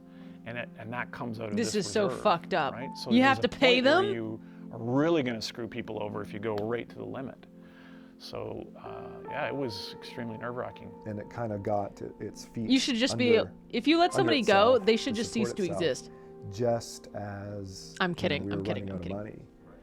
And so it launched, and we saw it did well. And then it wasn't until we launched on Steam that we knew we were saved, because we knew leading up to the Steam launch it was making enough money to sustain a small team, but we were 250 people. It's a medium to big team. It's like, okay, so let's turn on Steam and see how many people we can support. And we turned it on, and it jumped. I remember every day I'd get up and I would check our rudimentary stats to see, how much have we made for the previous day, with the hope that at some point it would be enough to maintain the team that we had on it, or at some point it would be enough to maintain the studio. I don't remember how many days it was that it wasn't. It felt like a really long time. But I really remember the day that we did. Like, I remember waking up in the morning, I'm yelling in the living room. My wife came out, she's just like, what? What's going on? I'm like, look, Warframes actually can support the studio. Money, we made money, guys! Girl, we made enough money to support the team. And I mean, back then, and this is 2013, it probably needed like $5 to support this team of like 250. Inflation has been crazy. We're rich. Maybe $6. This is finally. I posted. Oh, thank you. I'll check that out. We're rich. Okay, this is like the moment when free to play somehow worked out, and Steam was probably a huge part of this because wait, what were they doing otherwise? What was the alternative? Selling hard copies of Warframe? Are you kidding me? And I was like, oh, okay. Well, now the problem is not just survival. Browser. The problem is retention and keeping them coming back and growing the content. And we have one level in the game. Like, let's fix that. You know, that kind of thing. Their own launcher. A big shift, at least in my mind, was when the big Steam audience came. Warframe was making money, a lot of money. What is this? What is this? What is this footage?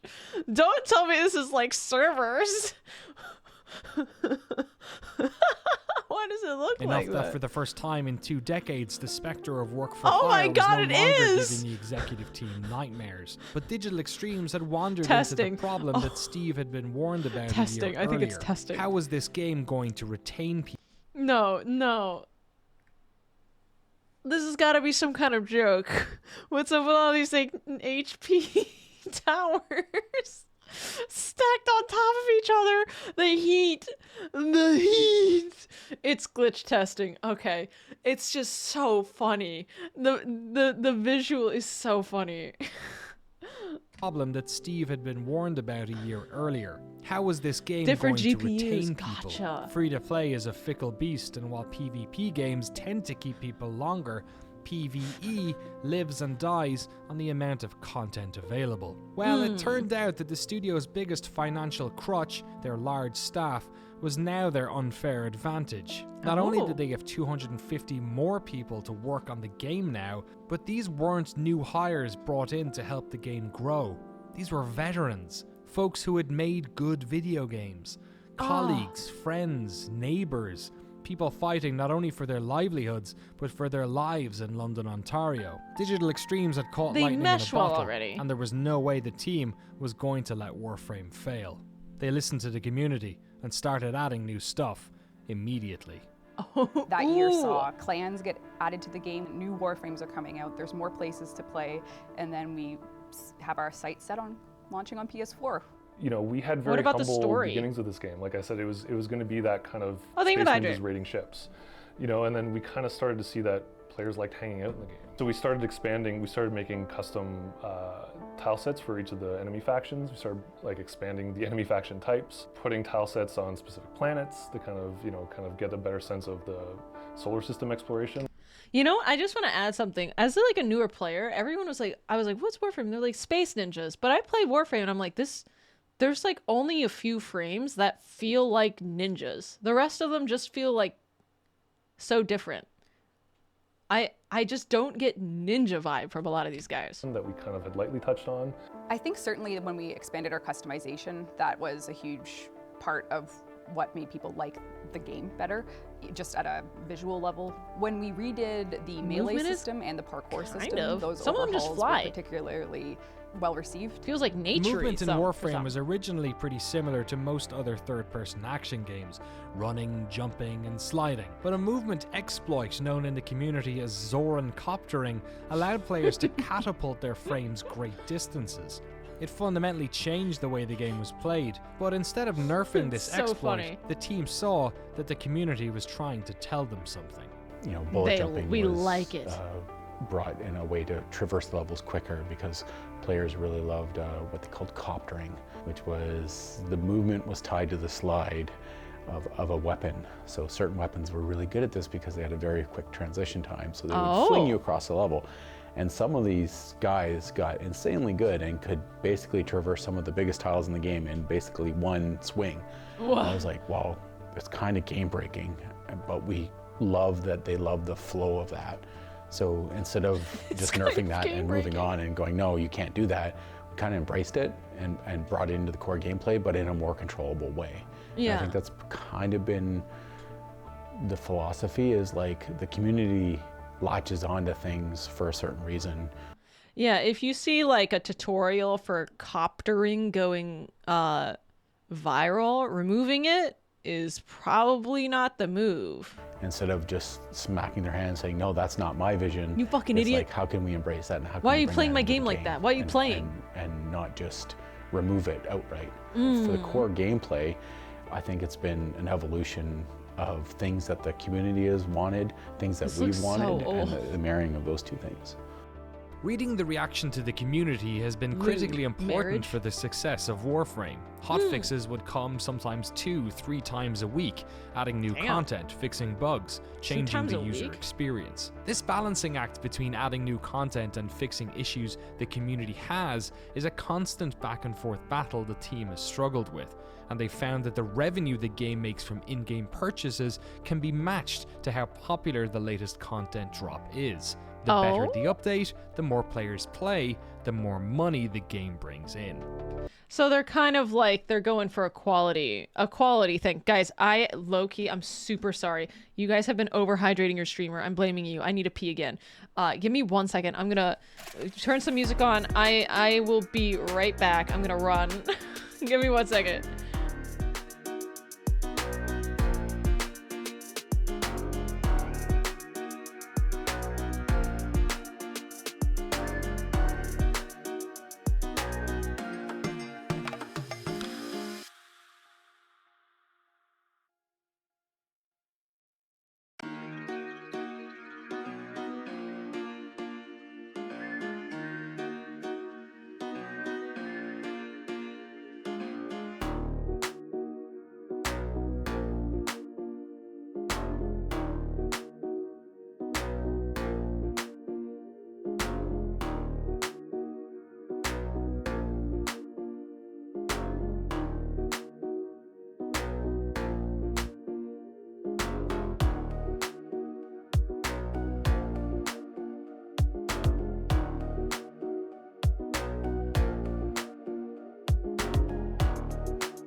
I've pissed.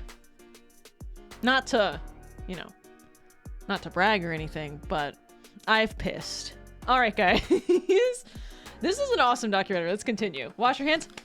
I did. Hydrate. Okay, guys, this is a terrible idea.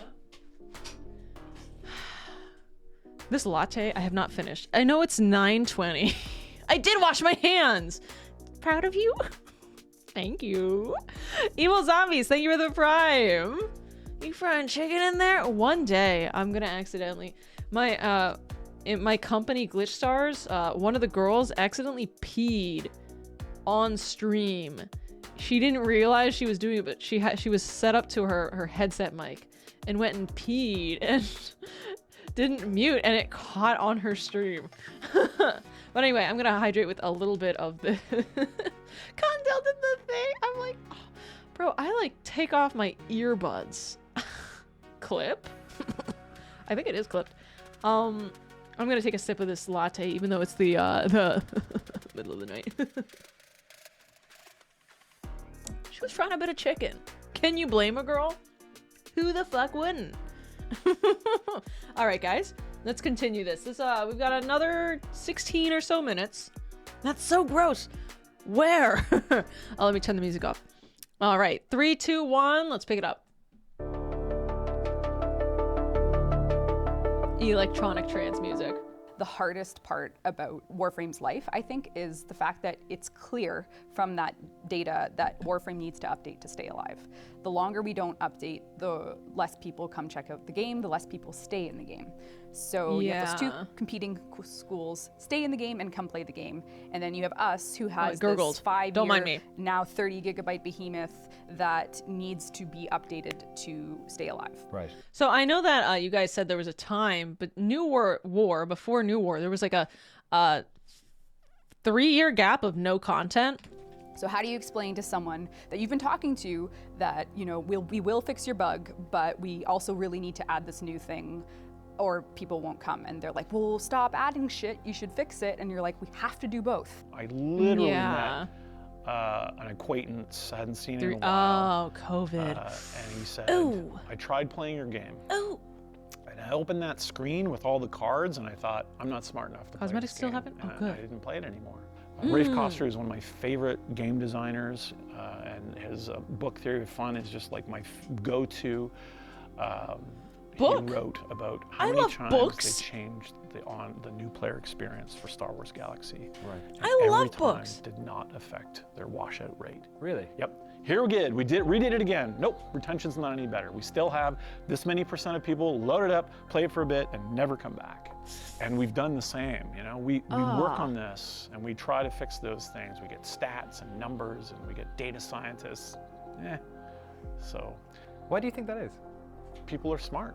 They look at it, they see that complexity, they Smart. know, they smell that means this game is going to take a lot of mental energy. And you're Damn, that is so fucking real.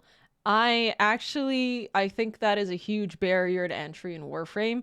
And I think I don't know how you learn this game if you don't have a chat, but I don't know how you stay mentally sane if you actually read your chat. Because it's so much information. going to have to read Wikipedia if you want to min-max it. You don't. And they know I'm either in for that or I'm out for that. Does this Netflix series have 24 episodes or 10? Right? It's a big commitment to play Warframe. It is. I still have no fucking idea what's going on. I have no idea. Genuinely, I don't know what Warframe is about. Because I haven't finished the main quest, and I've played it for 50 hours. And I did not, casually play it. I pretty much was, up until the past couple of weeks, I was speed running the quests. And I am like, fuck. There's so much content. They're not saying, yeah. The big parts of my job, which is how much time are we going to burn on a new player, and how much time are we going to give to that 1,000-hour player? One way they've managed to keep that open communication with the player base was using the power of YouTube and Twitch. Rebecca started a popular developer Q&A stream from the office's canteen. And we are ready to live stream our first dev Q&A. That's such a good idea. What a great idea. Hello, Mirage, everyone. that was Mirage. Welcome to DevStream 107.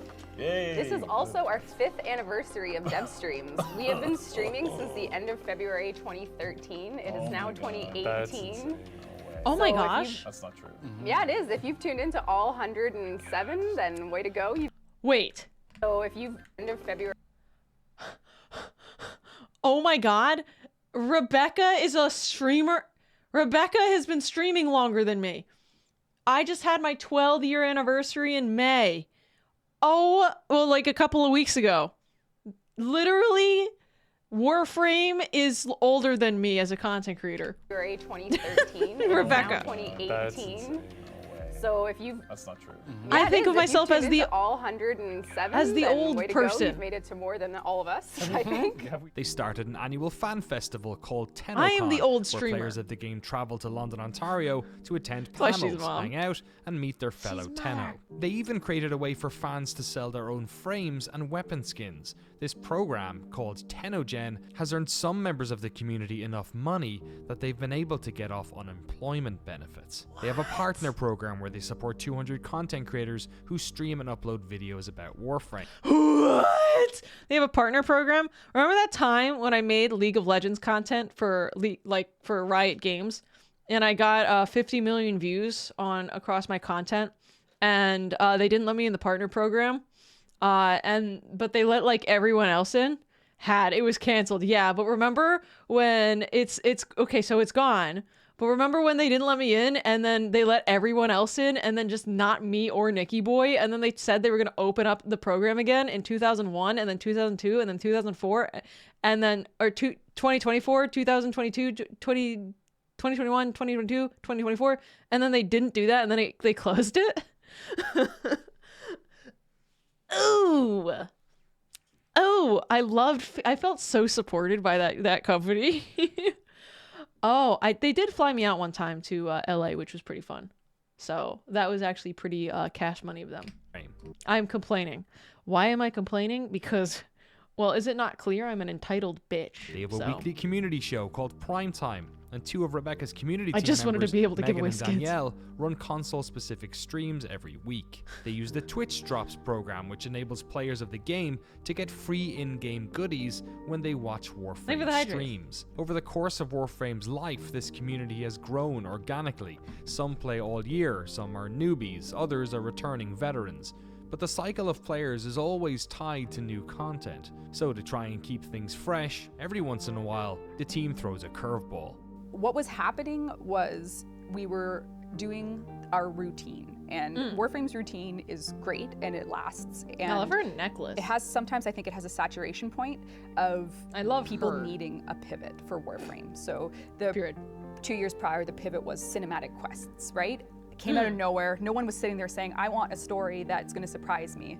But they were saying, I'm bored. So how do you treat boredom with ambition, right? So you kind of have this repeated scenario where you can see your players are bored. They're asking for stuff. But what they're really saying is they're bored, right? And yes, you can deliver this feedback loop of, okay, we'll buff this Warframe, we'll change that, we'll change these missions. And that matters a shit ton. That matters so much. But yeah, boredom is, you need a fundamental change. Boredom just means, I mean, like, boredom is like it's like, to me, boredom is like an emptiness in my mind, you know? Boredom is a video game sin. Yeah, it's like, there's this emptiness in my brain where it's like, you just need something fundamentally new. But to treat the boredom at a different level, you need to what the fuck? And awe. Right. Oh, good. Oh, good. Oh, thank God. Hashtag YouTube moment. I didn't break it. No, what is this? Opera, I just did a sponsor with you. Can you not crash? And also, like, I had all the videos I wanted to watch. No. Okay, let's see. Is it not responding? What did you do? I didn't do it. I didn't do it. Don't look at me like that. Chromium-based browser. No. No. Right click. Window. No, even the new windows are broken. Okay, how do I fix this? How do I fix this? Fix yourself. I can't work. Shit. Okay, time to find the same video again, I guess. And also, let me stop capturing Opera. I didn't break it. It just did that. I had so many cool videos open. Wait. Even like the new windows are hella broken. Okay, Opera's just broken. All right, time to close Opera and time to open Opera. Opera,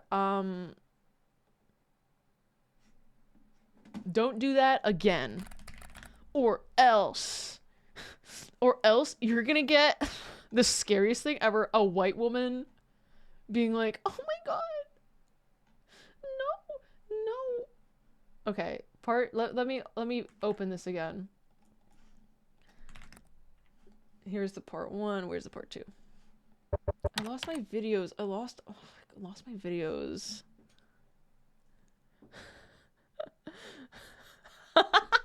Not a white one going, no.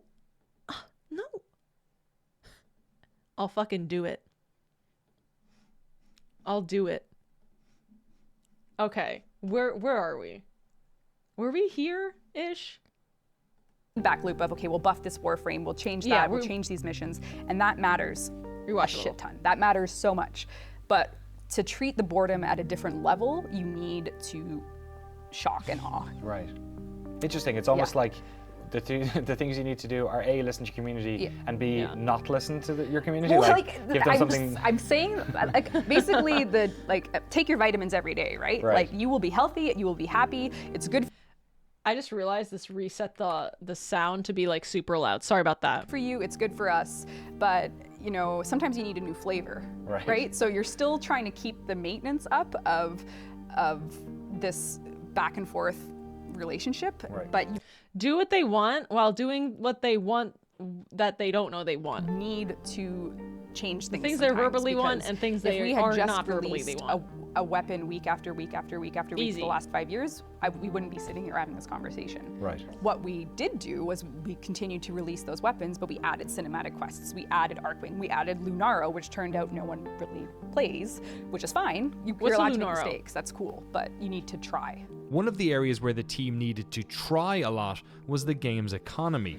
The challenge of creating real-world payment shortcuts for the loot grind fell on the shoulders of Sheldon Carter, and it's a responsibility he doesn't take lightly. The guiding tenet is try not to push them so that they're gonna, grind their face off to get something, but also give them enough variance so that getting those resources is interesting. Despite best intentions, economy, something where we need our community to tell us, hey, this is too hard. We had things with Kavats, one of the pets that came out. Was, too many scans. You had to scan wild Kavats in order to have enough scans in order to incubate a new baby Kavat. And it was just feedback from the community. I can't scan anymore. Me. Like, is this what you wanted? Did you want us to spend 2 weeks on this? No, that's not what we want. Guys, why is the Warframe economy better than like the United States economy? We wanted you to do it. We want you to have to use the systems we have, but we don't Rabbit, want you to fox, dog, spend forever. Cat. When we first designed Kubros, or myself, when I first came up with the Kubro idea, we wanted people to be able to change the fur pattern and colors. It's Canadian. We had a lever, basically, for all intents and purposes. It was a button you could push, and it'd be like, oh, if you want to pay, I can't remember what it was, so much platinum, you can change the color, and then you could take an imprint of that and you could trade it to someone else. So it wasn't, like, we're trying to give you a way to, like, you could get something cool and then you could give it to your friends. It wasn't, sorry. We're trying to give you a guy. Like, oh my God. You could get something I'm hitting cool, all the wrong buttons because I feel like it's too loud. And we saw, a guy pulled the lever like 200 times. And it's just like, oh my dear God, what have we done? We've made, we've created a slot machine. Right. And so, it was a couple days. I think it took us to take it out, a day and a half. That one is a big regret. Obviously, that was insanely profitable for someone to be doing that, but that's not what our design intent, and that's not what the intent of the game is. So that's why it was, that's why we changed it. When you're dealing with something that does have a kind of a cash component, you have to really be careful. Like, of course, that would be cool in a game where there was none of that, where you were just, putting in earned money into it. But don't worry, guys. Bring me on. I'll be the soulless person to implement that for you. I will get my salary's worth and a lot more out of your player base. Hold on. So you guys don't worry. They're happy to do it. I'm kidding. Oh my God. Don't understand. No, hold on, guys. Don't listen to them. Don't fucking listen to them. Hold on.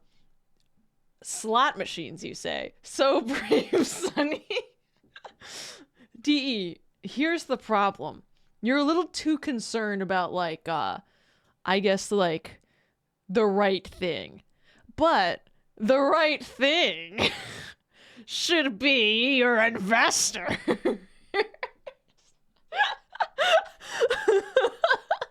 Hold on. But as soon as you put it as a premium currency. I'm so kidding. Oh my God. You guys, hold on. People can just go, whoa. She's a what corpus. Can I get? Oh, I got the gold one. Amazing. How much can I sell that to other people for? And you're like, oh God, can't do that. Can do that. I've spent the past few months playing this game, watching YouTube videos, tuning into streams, all to try and get a sense of what exactly it is about Warframe that hooks people. There's the moment-to-moment, the movement, the aiming, I shooting, live the in inner America. loop. Then there's the outer loop of abilities, and then there's progression outside of that. But I don't think these mechanics alone account for why players find themselves attached to Warframe. I think a lot of it has to do with the bizarre universe that the game is set in. When the team originally designed this game, Mike Brennan, the lead artist at that We time, need to up the stakes. didn't pull his sci-fi Money's not inspiration enough. from Hollywood. Instead, he looked towards Europe and the work of acclaimed French cartoonist Mobius. Ooh, then there's this the looks story cool. of this game, a mix of unfinished ideas Steve had that has evolved over the years. Then there's the movement of the game, which came from a weird bug. The lore of the game, the design of the biomes and tile sets, all of this came from ideas the team had later, built atop the humble foundations of that early prototype. What this all has led to is that the game looks and plays like no other video game. Yeah, it's Warframe very is a unique. weird-looking game. It's as beautiful as it is bizarre, and I think that's the surprise element I don't think it looks that hooks weird. Warframe players. We do deliberately put a twist on everything we put into the game, whether it's even just as simple as the terminology. Unique doesn't we mean have scarves weird. in the games, but we don't want to call them scarves, call them sandanas. You know, and it's kind of the same thing with the way we approach the sci-fi angle. You know, we have our Corpus, who are kind of the heavy tech enemy faction, but you know, Steve did this really cool thing where he said, well, they're The kind Corpus of, and I, we have an really understanding. Kind of, they treat greed as a religion, you know, and that kind of is a really great inspiration for how you kind of I'm so sorry. This bit's going You on. can kind of bring in, you can kind of get a bit wacky, as we like to say, with kind of the design of this. We don't really have a lot of really good restraint world building, for yeah. how far we push things in Warframe. It's really. I will say that like I like the renaming of the scarves, but I don't like when a game is like everything is a new word. Like you can't. He doesn't walk. He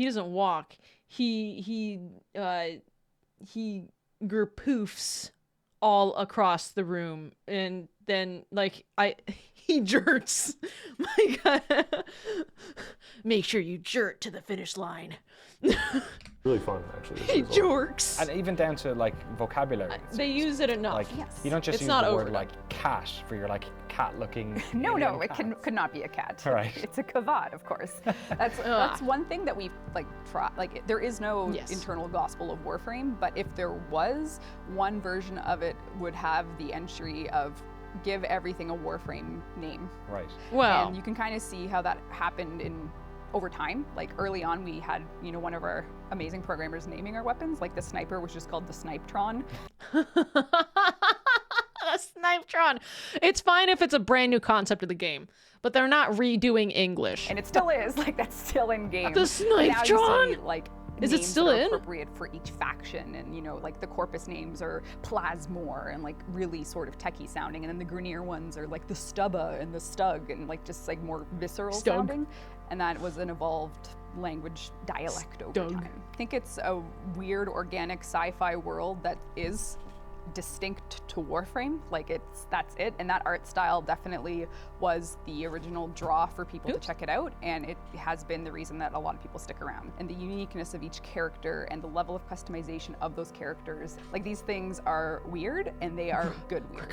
The thing that I really like about how it's evolved Sorry. is The good news is, guys, if there was anything to spoiler, I was moving my cat off of my wheel well so that I don't run her over, because that's where she likes to lay down. It's a very So I didn't see that part, but I heard it. Yeah. You know, and it's a very divisive aesthetic. You know, you get people who Clump, love it, clump. and I've seen comments where people, they try to play the game, but they can't get past the art. You know, and in a way, I kind of prefer that. I like that we make a strong statement versus just being. What's wrong something with that's the kind of art? A bit more vanilla. I'm starting to figure out that What perhaps can't they get what past? looked like maybe a barrier to entry. It is looks also too good. maybe your, It looks so good. I unfair can't do advantage, this. Is that you have this very idiosyncratic or very unique world that once people are sort of in on, then they feel really they belong to it. I think you're entirely correct. That is absolutely, because when we first started making Warframe, my background, as I mentioned, is more on the art side, and too pretty. My directive to the guys was make whatever you want. Like, let's just make sure we do the free-to-play right. You make what you're excited about. And so our art director is monumentally talented. He just wanted to make what he loved, and I'm seeing it as like, oh, like it's a little different. And then, but I'm like, yeah, do whatever you want. Do whatever makes you happy. That's so weird, because I don't notice anything that looks really weird with this game. What am I like weird? Does this game look bad? It's a distinctive aesthetic. Yes, this game looks bad. They're just picky. Okay, I'm like trying to figure out what thing they're talking about. Hey, BB, I have a a brave and bold question. Can you not lick your butthole like right there? She like is so insistent about she's like gets right on top of my feet and then begins licking her butthole right then and there. And I'm like, BB, I love you so much. I don't want you to do that. Do abstract. What you are passionate about. Thank you for the which is hydrate. a clear advantage, I think, for Warframe itself is the passion of the team. Yeah, but I think you're right. In the end, it's different, and it's different enough that it appeals to a certain crowd, and they get in there, and that's the world, and it's a unique world. Next time, if I ever make a game, I want it to look like every game ever. Warframe's world continues to evolve. There are communities of players within the game who write wiki articles on how best to min-max your frames. There are communities of pet fanatics. There are speedrunners, lore enthusiasts, and of course there are communities of people who just want to look good. The joke in the community is that since Warframe doesn't really have an end game, the end game is simply making the sickest looking frame you can, something the community calls fashion framing. Last year Warframe received its biggest update yet, the Plains of Eidolon, an open map for players to traverse, complete with quests to complete and mobs to kill. It's a wonderful step in an exciting new direction for Warframe. 2017. Perhaps it's not a new direction. Perhaps it's a step back 18 years to an idea for an MMO called Dark Sector that never came to pass. I think you could easily make a case for we're on Warframe 3. You know, like if this was a traditional cycle, I'd say what was there in 1.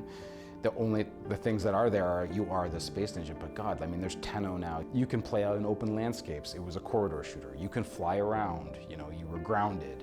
The amount of weapons. I mean, the game has just constantly evolved, and it still evolves. What? It's a lot of fly by the seat of our pants. It's a lot of like building the tracks as we're racing down, barreling, you know, towards it. You know, we have a destination in mind. When we're going to get there, we're not exactly sure, but there's definitely long-term goals, but a lot of the short-term stuff is kind of, you know, made up as we go. It's not always an easy 5 years, and it's the best 5 years of my life, no matter what. Like, I'm not saying this is grim or anything, but to have a community that feels listened to is probably I feel like it's a part of my life that it takes a lot of work too. But I also understand that not everyone always feels listened to in every industry, in every game, and it's. I imagine Rebecca's job in being the community lead. Oh, God, I can't imagine. Like, if I can express, like, people can be really mean. Nowadays, not so much. But in 2013, I know game director, but I'm thinking community director on the internet when she was doing this in that time frame. Like, I got called insane stuff as like a little league YouTuber. I can't imagine.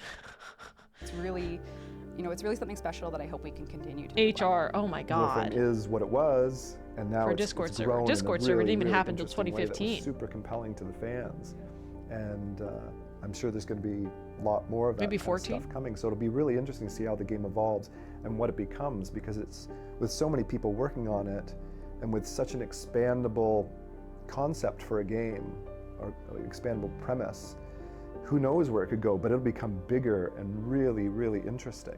The thing I'm most proud of with Warframe is the change, and is the castle built on those ruins. Like, we added fishing to the damn game, right?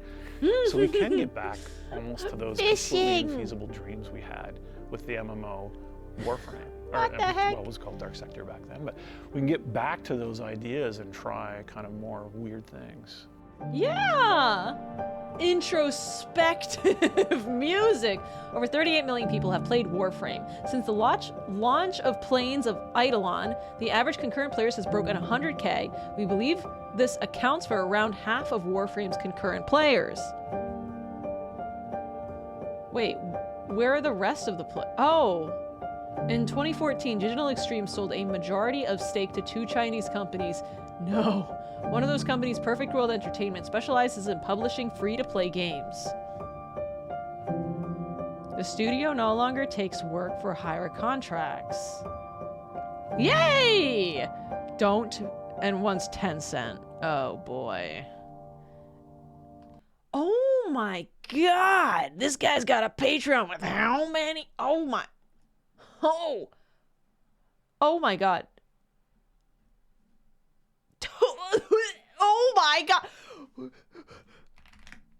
Okay, so if everybody is doing the lowest tier, this guy is getting $61,000 a month. $739,000 a year? Oh my. This is like, no one does the lowest tier, by the way. Also, this is like, I remember Patreon had like a little bit of a little workshop. They invited people. They still do this where they're like, you never want to do a 5, 10, and 20. You want to do like a 3, 7, and then like 18. Because people like see $10 and they're like, I don't want to do that. I don't know what's up with that, but it's apparently true. 60,000. Guys, I love to announce the production of my new gaming documentaries channel. Whoo! Oh my. If everyone did the bare minimum. Yeah. Damn, guys, so excited to be working on this new project. All right, what do we do when we like a video? We subscribe, we give it a like, we make sure we hit that, we fucking smash that like button, we hit the subscribe button. That was a good series. That was a good hour and a half of just good Warframe documentary. Holy ass. Damn. Now I'm a little sad though, because in the middle of this documentary about 15 minutes ago, my everything crashed. That was 1.5 hours. It was 1.5 hours with me pissing and pausing. So there's Warframe China. I did not know that.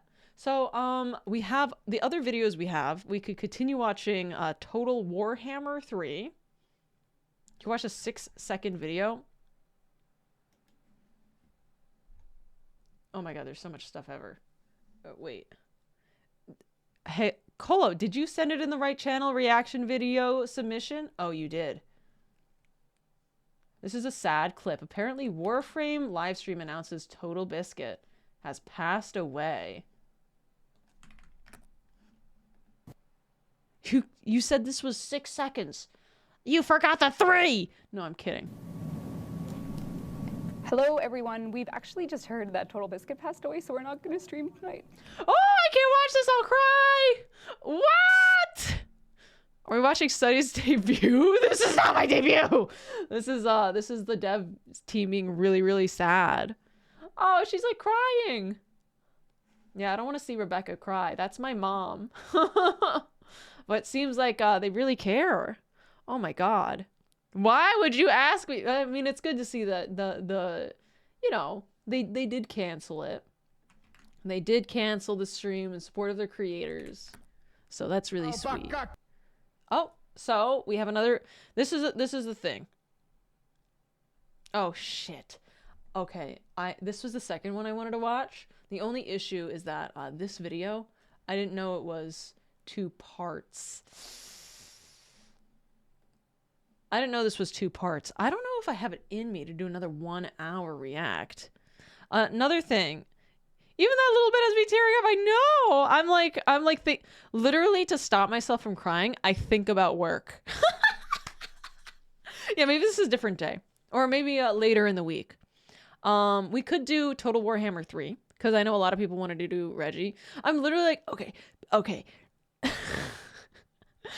Like, okay, so this PL sequel block, I'm trying to figure out like if I pass this parameter, what's gonna happen? I work through current problems. But thinking about work makes me cry. Don't cry. So, looks like maybe Total Warhammer. I had so many good videos open, and then oh boy. Guys, can I have a question. Who is this guy? I know about him, but how don't I know anything about this guy? No. Ew. Why is he everywhere? Ew. Don't watch. The Roach Man? Cease. He's an anomaly. Okay, so he's political. Oh. Okay. So he's a bad guy. He's a bad guy who has like 1 billion subscribers and does reacts.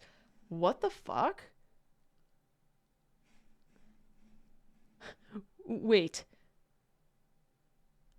He uploads 4 videos a day? Sonny, don't.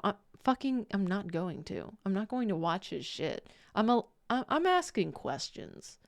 Using a rat corpse as an alarm clock. Ew. Ew. Okay, so he's gross. He's political. Oh. So he used to be a gamer.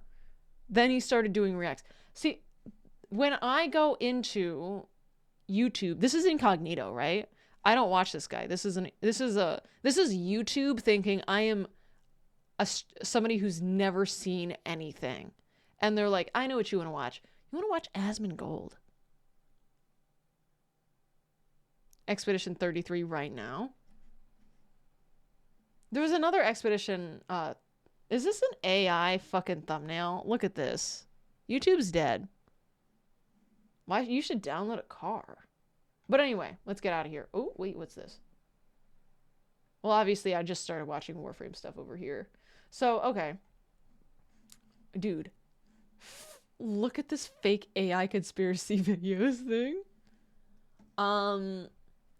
The other videos I wanted to watch. Fuck. One was... There was another Expedition 33 video I kind of wanted to watch. So, let's do, well, we'll do... Let me just look up Reggie. Get in here. The gameplay of Warhammer. What is this video? What? Oh, more barony stuff. Yeah, I used obesity to conquer my enemies in Total Warhammer 3. YouTube is hot trash by default. I think so, yeah. He's openly and vocally political. He's also very unhygienic. But because of that political aspect, it's very much so you form your own opinion. Oh, God. After this, I'm going to try to find the other expedition. Did I watch both? I think I only watched one. We're going to watch some more Total Warhammer. I know there's the 100 days you guys just suggested. 100 days of Warframe. Damn. But the thing is, a lot of... I've noticed... Wait, there's a newer one. Oh my god, this is short. It's really quick and fun. All right. Well, let's just squirm right through this one really quick then, I guess. We'll just watch this. Oh, it's an animation. Wake up, Tenno. Is this spoilers? Well, certainly not, because it's 8 years old. Try moving around. Take it slowly.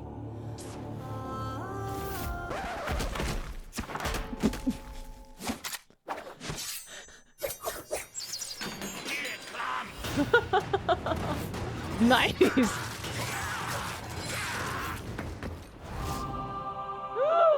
He's just sexier. He wins. An interesting creation, operator. Thank you.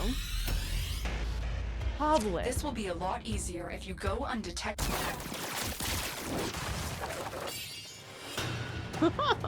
That's me. I'm so sorry. Wait. Day 22. The alarms have been triggered. They know you're here. Me. Clem.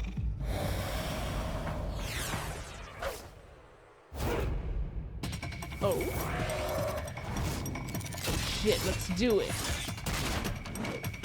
Let's go. Wait, this animation kicks so much ass. 20 minutes. Did you know? Groovy. A deadly arsenal, operator. Shut up, Ortis. Dude, they need to go easy on these the white frames are like blinding me. Damn. Damn. Hot damn. He's a savage. Fashion frame. You won't be able to get close to Ali B as long as Zanuka is protecting him. Day 67. This was my day like 8.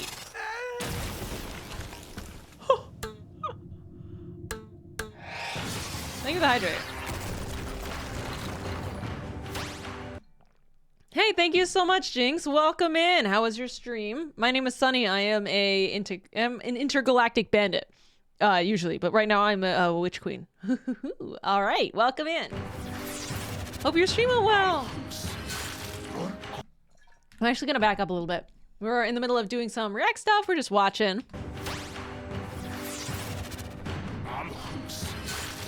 Oh. I love their little language. We must not be overcome by the flood. The infested. Yes. Definitely the infested. Their Ortis voice actor is like super accurate. Coffee? Oh dear.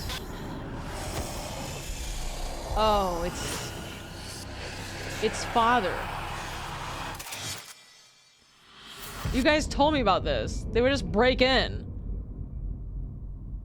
Must have been the wind. Wait, whoa, ninjas play for free. Damn, Mashed. I know this channel. This was really good. I just feel like it's a lot of Warframe content obviously is like 8 years old. Like I just want give me a newer animation. Those were actual VAs. Really? Who? So they were like, hey, I have an idea. So I'm like, wow, this Ortis is really good. It's just Ortis. It's Ortis. That's so funny. Oh my god, a lot of Warframe YouTubers had cameos. Really? Warframe YouTubers. My goal is not to become like obviously I've said this before, but like I like Warframe, but I'm a variety creator. I do not want to become like a Warframe creator. That being said, there's a lot of Warframe content I have open. Let's start watching Total Warhammer 3. Starts breathing heavy, blinks a lot. Oh god. All the Warframe YouTubers retired because it's been so long. There really isn't. There aren't like Warframe YouTubers, but it's nice to see they still.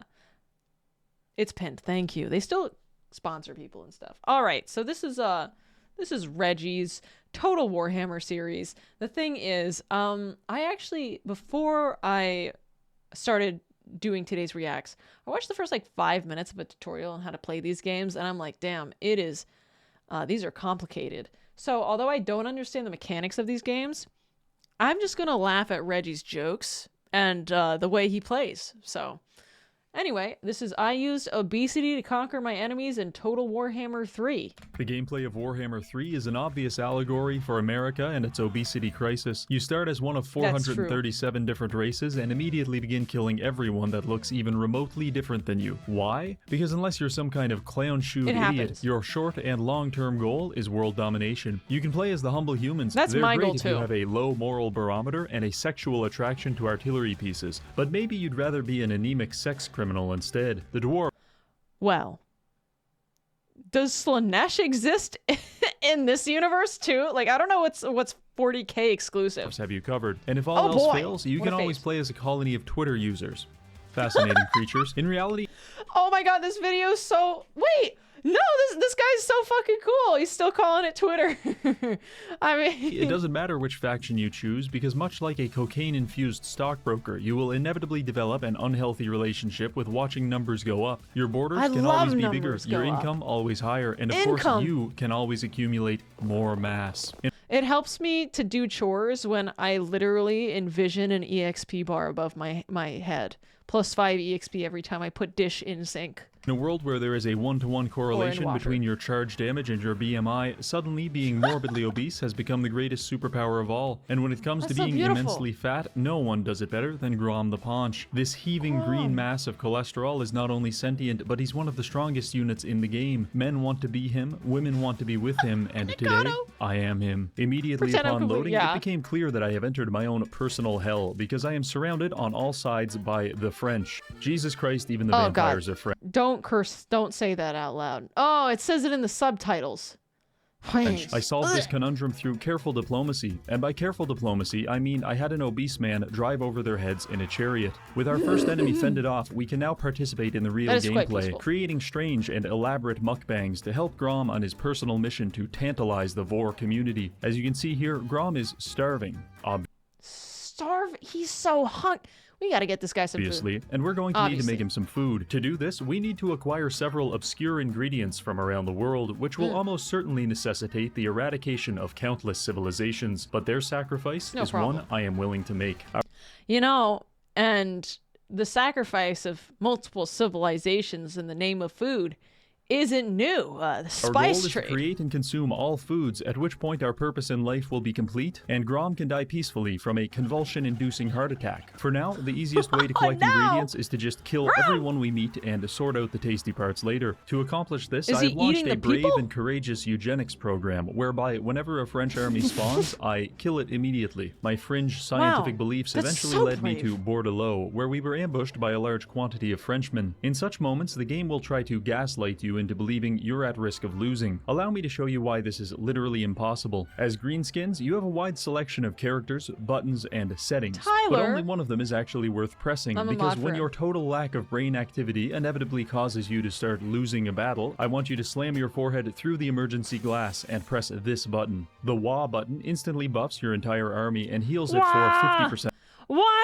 Why exists here? And of its health. Some With of you such may immense die. power, we can effectively neglect any tactical decision making and instead focus on meaningful gameplay decisions, such as using a homeless lady to vomit on unsuspecting peasants. Following this, we were given a quest by a decapitated head, which my psychiatrist assures me is not normal. Regardless, after completing said quest, we were awarded with a stone golem, which is definitely not overpowered to have on turn 4. After that, we invaded Castle Bordelot and successfully Guys, I want a stone golem. Renovated it into a heaping pile of shit. Understandably upset by this, our French enemies launched one final assault on us, armed with Odo and 39 people he found at the bus stop. This was a poor decision on their part. The rapid expansion of our empire had regrettably drawn the attention of the greater francophone hive mind, which caused the Fey Enchantress to declare war on us. She attacked us with an army of mounted knights. However, we have the perfect and most dangerous counter to cavalry, a 15-degree incline. The very concept of a non-uniform Earth caused her cavalry to absolutely lose their minds and enter a profound state of psychosis. In response, I did the only humane thing possible, which was to complete an industrial amount of mercy killings. With the Fey Enchantress now defeated, it is time to break several international treaties by ingesting our enemies. It's around this time people you don't know will...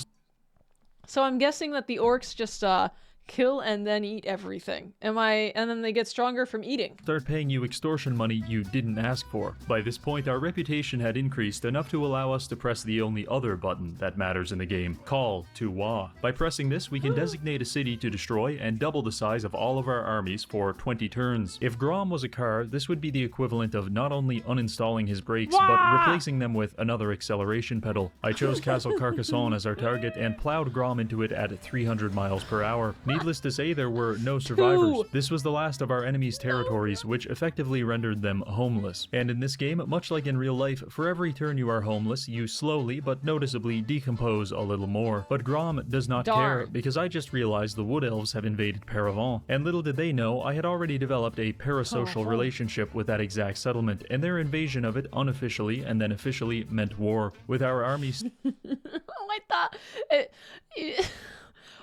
What's his parasocial Still relationship up with this from our place? favorite button, I decided to invade the Wood Elf territories. Fighting the Wood Elves is a lot like fighting the Viet Cong. You are going to be shot by people you can't see, develop a rational fear of trees, and then experience PTSD for the rest of your life. It's a dirty job, but someone has to do it because they're dangerous. I mean, would you really trust your kids around this man? Would. SJ, thank you so much for gifting a sub to the legendary Super Lesbian. Thank you, thank you. I appreciate it. Your kids around this man? I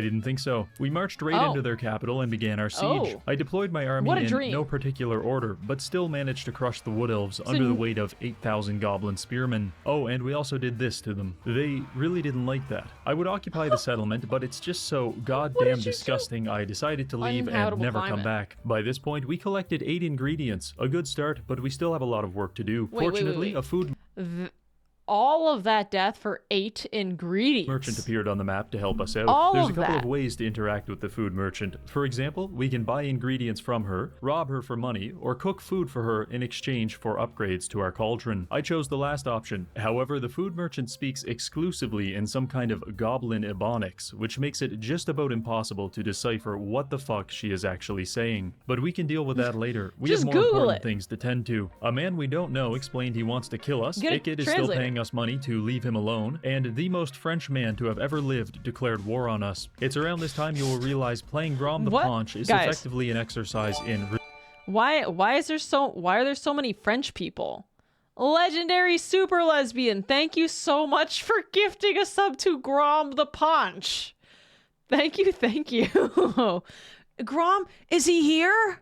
Oh my god, I hope... Don't spoil it, Grom. I don't know if you got the ingredients you wanted. Resistance. The rest of the world is staging a violent intervention to prevent us from eating ourselves into a diabetic coma, and we must resist. So to this effect, I hired a new commander, eat ourselves into the and gave him an army. I put Gorebirds in charge of the neighborhood watch, which meant that roughly once every 5 turns, he would see Orion and subsequently beat him to death for trying to leave the enchanted forest. This worked very well, and it allowed Grom to plow northward, eventually defeating Luan in a series of battles that could only be described as unethical. By this point, we had effectively converted the French countryside into something vaguely resembling Canada, but there's still one issue. Quebec. I declared war on the undead and began ransacking their armies. I'd like to say it is very difficult to kill a ghost with a catapult, but not impossible. With most of Bretonia now thoroughly under our control, I decided to do 2 very important things. First, I researched a revolutionary artillery platform that allows me to dress my goblins up like cute little trick-or-treaters. Look at him. He thinks he's a bat, but don't get too attached and definitely don't name them, because they have pledged fealty to the Empire of the Rising Sun, and the next thing we're doing is launching them from a catapult as kamikaze dive bombers. Because after all, why bother buying explosives when you can be the explosive? Apart from this, I sent one of my armies out to explore the wonderful and enchanting ocean in search of delicious aquatic ingredients.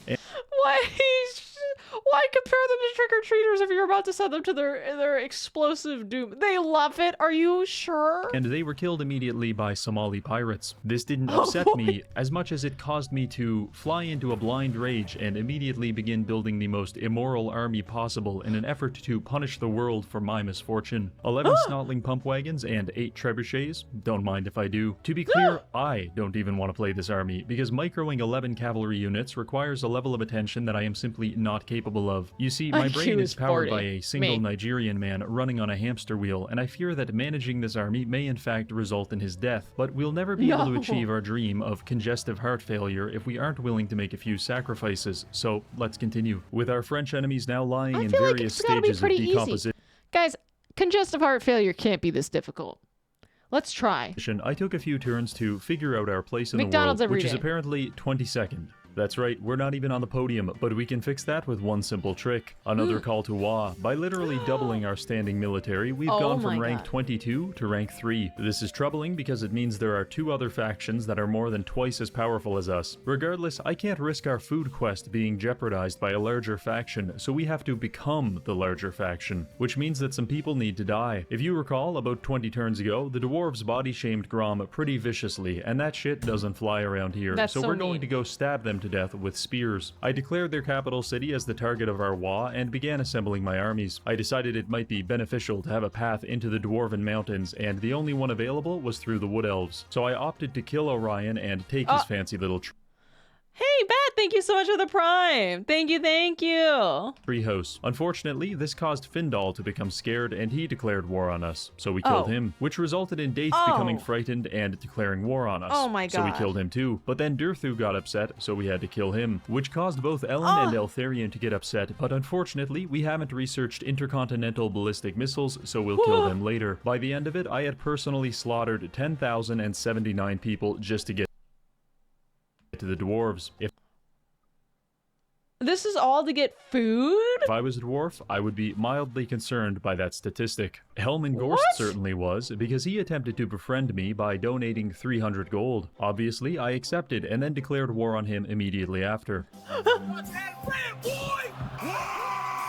It's not personal. So, question. Why is he trying to get the food? I'm trying to figure that one out. I just really need a test subject for the meme team, so I invaded his settlement. Honestly, the army is beautiful in a Francisco Goya kind of way. 11 squadrons of deranged mushroom enthusiasts being supported by 24 catapults. It's all I've ever wanted. The game plan is to entangle the pump wagons with the enemy forces and cause a large-scale traffic jam in the middle of the map. Once that has been accomplished, the pump wagons will call in an artillery strike on their own position, thus obliterating everything in the process. Needless to say, this was very entertaining to witness. Roleplay. He's hungry. This is such a fucking stupid army. And after 15 minutes of bulldozing zombies and pelting them with mini fridge-sized rocks, we had managed to kill 1,812 enemies. They had managed to kill 34, seemingly not at all demoralized by losing a battle with a casualty ratio of 53-1. Hellman kept attacking us. You'd think his original defeat would have taught him a lesson, but some people, they have to learn the same lesson over and over and over.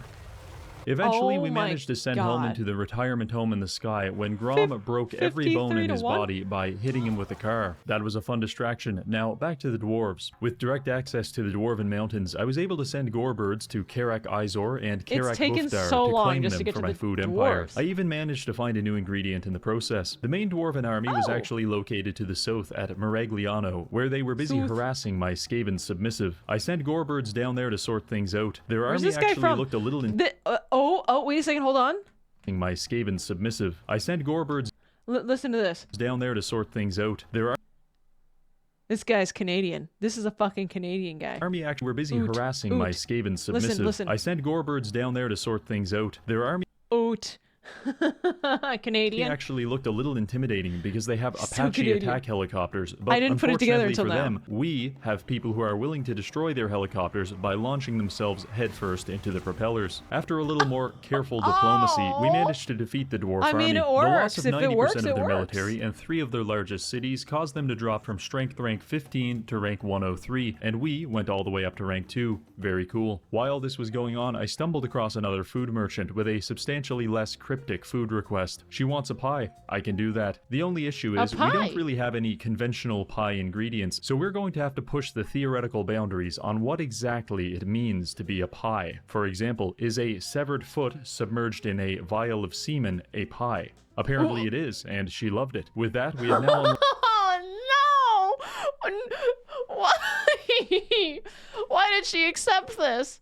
Ma'am, your standards, raise your standards! Slot, which will allow us to make more potent food going forward. For example, we can combine monster goo with troll meat and phoenix claws to produce the following. Grom gets 100 weapon damage and sundering attacks. Our goblins get a regeneration ability as well as flaming arrows, and our trolls get sexually transmitted diseases. That's pretty good. Now with 12 foods, I think it's time to conduct our ingredient hunt in a more deliberate all manner. things considered. Each of the 13 remaining food items actually tells us how to get them. For example, to unlock harpy heads, we have to sack a Dark Elf settlement. That doesn't sound too hard, until you realize the closest Dark Elf settlement is across the fucking ocean. So at this point, the game turns into a scavenger hunt, but with substantially more violence. I figured the best approach to this would be to divide and conquer, so I've elected 3 generals to lead the expedition to the grocery store that is this world. First, we have Rachnik Spiderclaw. He's a unique lord that provides special buffs to spider-based units in his army.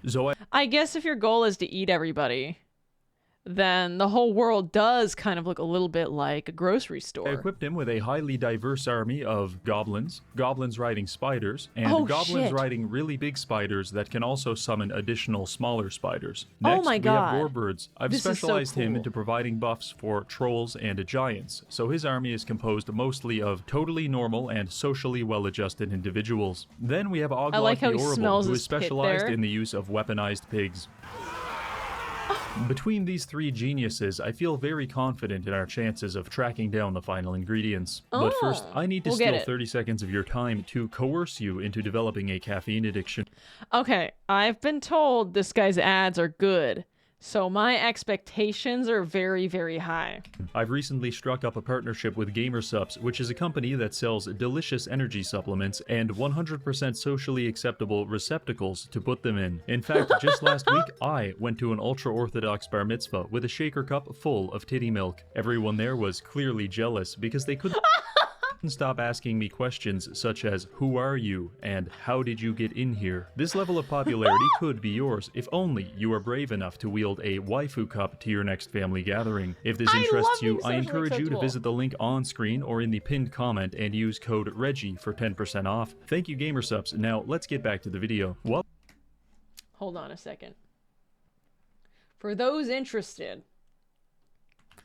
I'll give you a little bit of a boop with that one, because that is still probably a sponsor that has not expired. So try to support Reggie in him and letting him take his large mommy milker cups to various religious establishments. Does he have a flavor yet? Oh, I don't know. I love being socially acceptable like Reggie. In fact, I might try to do exactly what he did. While I was recruiting the units for my new army, I decided to start the scavenger hunt with Grom and Gorebirds. The first and easiest ingredient to find was goldfish. All I had to do was sack an Empire settlement. No problem. In fact, the Empire is really struggling this game. Somehow they've become loosely subjugated by Vlad von Karstein, who is strength rank 4. This presented me with a unique dilemma. Our previous wars have been successful, and they awarded me with a big trophy. But not the biggest trophy. That could only be attained by defeating a top 10 enemy, such as Vlad von Karstein. I didn't need to declare war on him, but in a much more real way, I really wanted to. So in an act of wanton gluttony, I created a new war targeting Vlad's capital city, and over the next 20 turns, Grom and Gorebirds carved their way through the undead region. Vlad himself was an unkillable monstrosity who could best be described as a bipedal euthanasia factory. Fortunately for us, he suffers from a crippling degree of separation anxiety, and if you kill all of his friends, he will literally disintegrate. Once we were... Wait, if you kill everyone else around him, he just dies? That's fucking hilarious. It's hard to get a flavor. I mean, Reggie's pretty popular. This video has 5 million views. Don't worry, guys. With my help, Savior Complex, I will help Reggie get a GamerSups flavor. Link it in the description of this Is this weird? If I upload this to YouTube and I link Reggie's GamerSups in my reaction, is that weird? I don't know what am I even allowed to do that? He'll get a flavor now with my help. Push his glasses up. Note that it is? Okay. Well, I don't know. Editor, do it anyway. Critical flaw, Grom was able to fight his way to Castle Drakenhof, which he claimed through the use of really big ladders and lots of violence. By this point, the war had geographically bisected the undead faction. As you can imagine, this was not good for the economy. In fact, the only units Vlad could afford to recruit were level 1 zombies. That being said, he could afford a lot of level 1 zombies. I know this because the next thing he did was attack me with 5,017 of them. I would spend 20 minutes slowly chopping my way through thousands of undead, only to be greeted by enemy reinforcements have arrived, and the sight of thousands more on the horizon. There's something vaguely traumatic about fighting an enemy that, despite being flattened, perforated, and impaled, just keeps on coming. The only good thing about having to kill 5,000 people is that once you're done, apparently you get $17,000. Anyway, Oh, I love that. Oh, I like $17,000. Bone trestle. With this victory, the vampires were relegated to geopolitical obscurity, and I can now sleep at night because I have the biggest trophy. By this point, my recruiting was complete, so I decided to send Rachnik and Oglok to the far corners of the map to collect a few ingredients. Oglok would go to the jungles of the southeast to find lizard legs, winged leather, and centaur milk. Rachnik, on the other hand, would be exploring the ocean in search of hard-shell crab, pufferfish, and harpy heads. Rachnik sailed successfully across the ocean, eventually arriving in Lustria, where we sacked a pirate settlement to receive hard-shell crab. I attempted to kill Luther Harkon for additional ingredients, but quickly realized that an army of funny green men on spiders was no match for an army of cannons. 5 turns later, Rachnik had been resurrected, and now with a slightly more responsible build, we sailed up the coast to the Dark Elves and absolutely obliterated one of their settlements to gain harpy heads. I thought it would be kind of awkward to try and explain that I burnt their city to the ground for some sandwich meat, so instead, I pretended to be a warmongering maniac. After defeating one of their armies, we also acquired the more you know, rational one. I didn't do this for you know, some lunch ham. I did this because I'm crazy. Fired a dragon tail. This is objectively the best ingredient if you are not just trying to defeat your enemies, but also psychologically destroy them. Because dragon tail makes all of your goblins fire explosive ammunition. Of course, this is perfectly balanced and not at all unfair when you have 12 stacks of archers. Apart from this, we also found the Sword of Cain. Apparently, it's an immensely powerful weapon that slowly drives its wielder insane. So obviously, I had to have it. Following this, Rachnik returned to the Maelstrom to exact his revenge upon the pirates. After a little bit of this, and a lot of that, he had his last ingredient. Pufferfish. While this was going on, I stumbled upon a hilariously awful dwarf army composed entirely of rock miners. I thought it would be kind of ironic to kill them with rocks. So I did. Say whatever you want about me, but I will literally kill 900 midgets for even the smallest amount of observational humor, but that's Wait, give me a second, I want to read this comment. Them with rocks. So I did. Say whatever you... Shut up, crap idiot.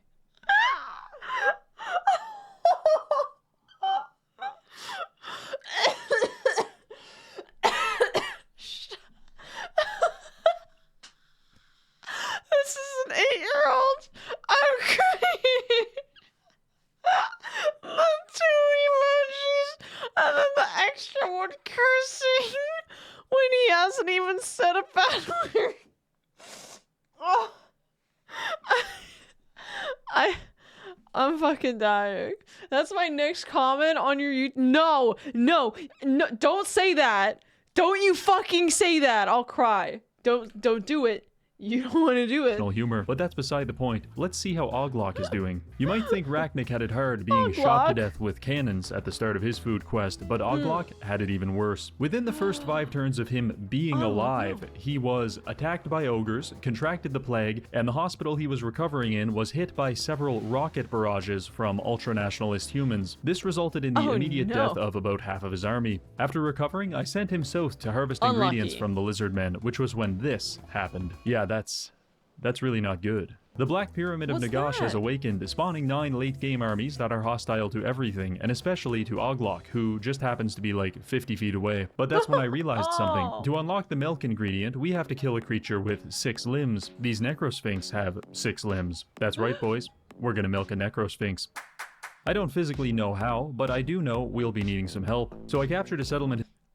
If you don't really know how, I mean, I could show you. In the region and formed 2 new armies, led by Bladub Spidakilla and Gorf.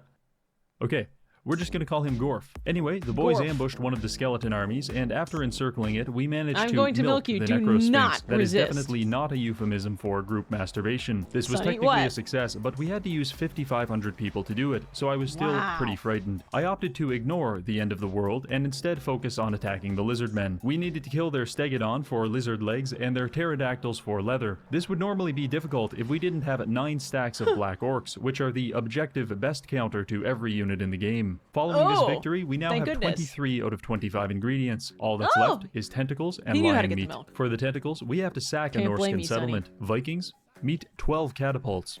Wow, they get along so well.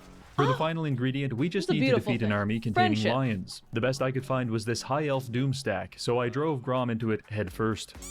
The battle was actually fairly challenging, mostly because we were outnumbered and my AI reinforcements decided to deploy their army backwards, sprint into the woods, and die. Fortunately, by this point, Grom had so many layers of protection. Give me 1 second. I need to kick the cat out.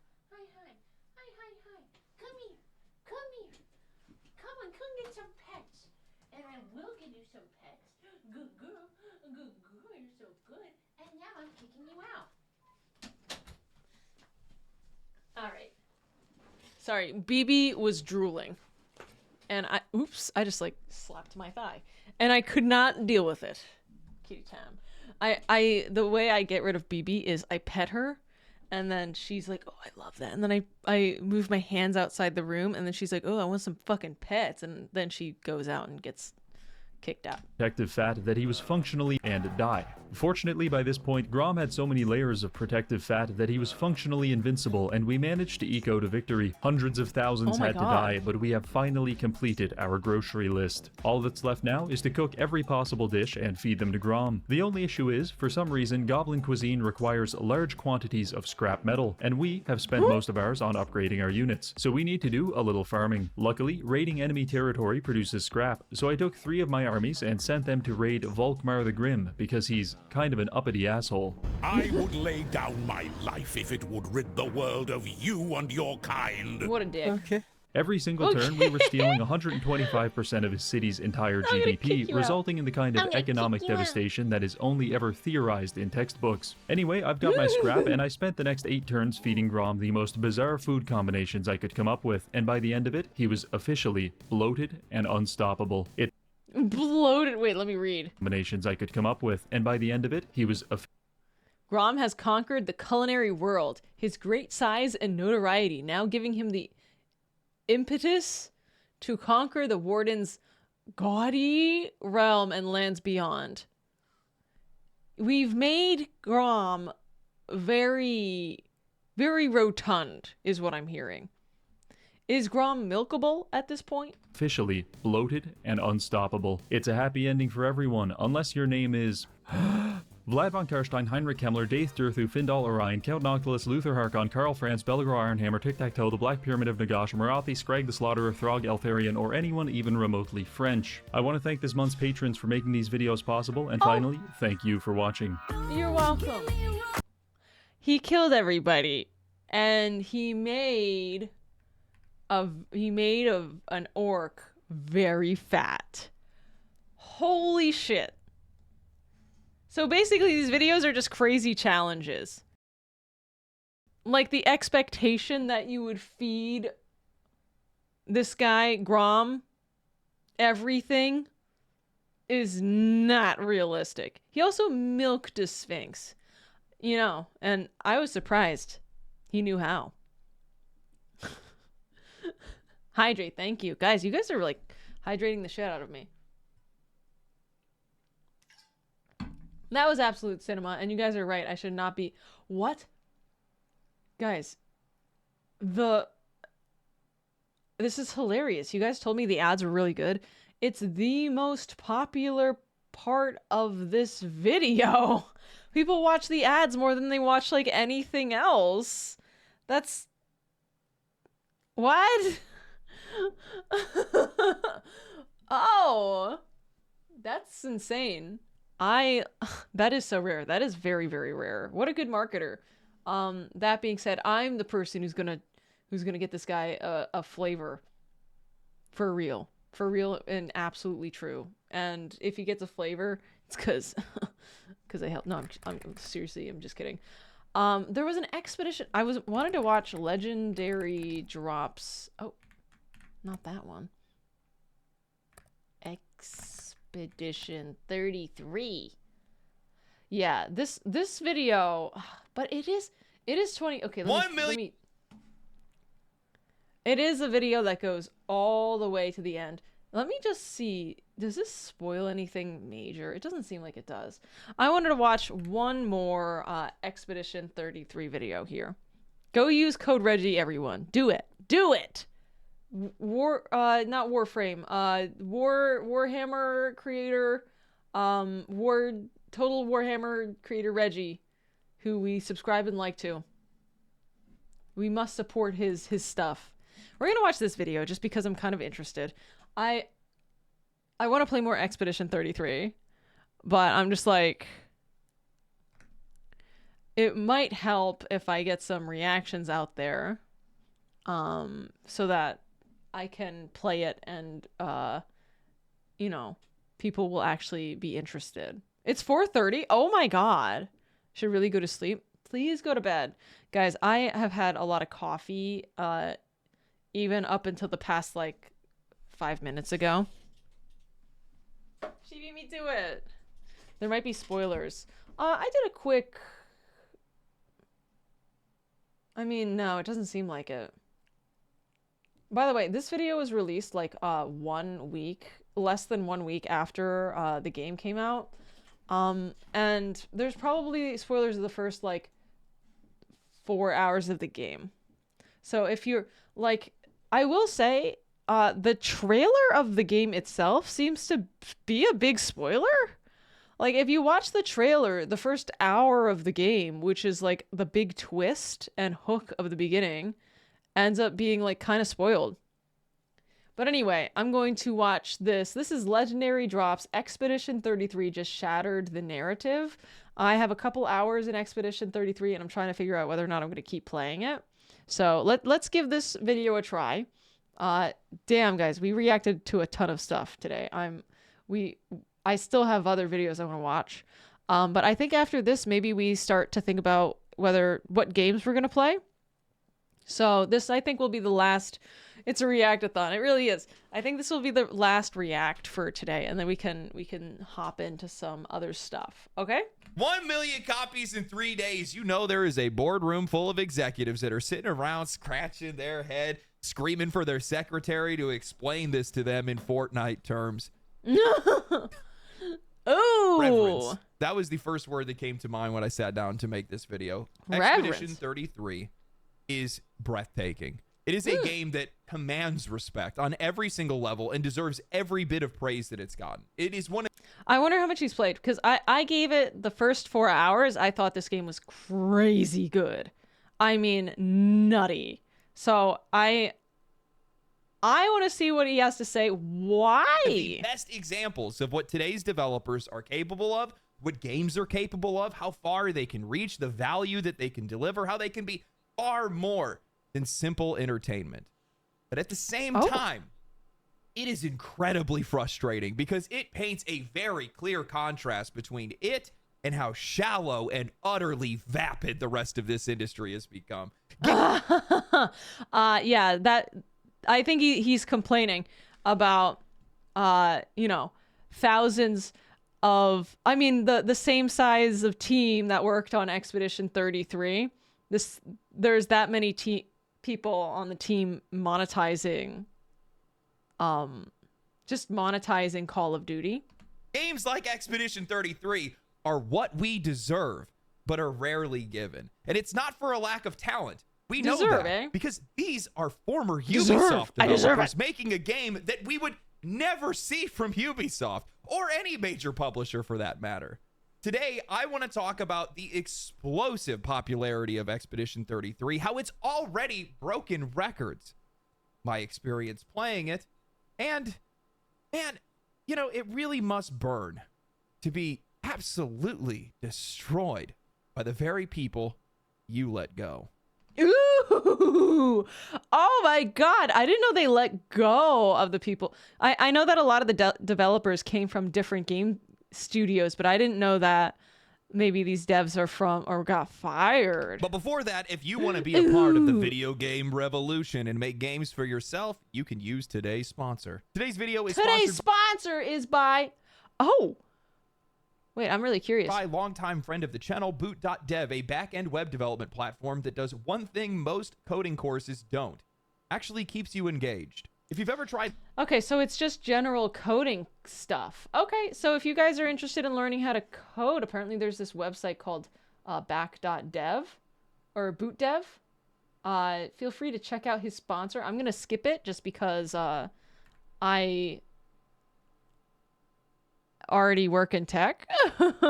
But this is Boot Dev, and apparently you can use his code for 25% off.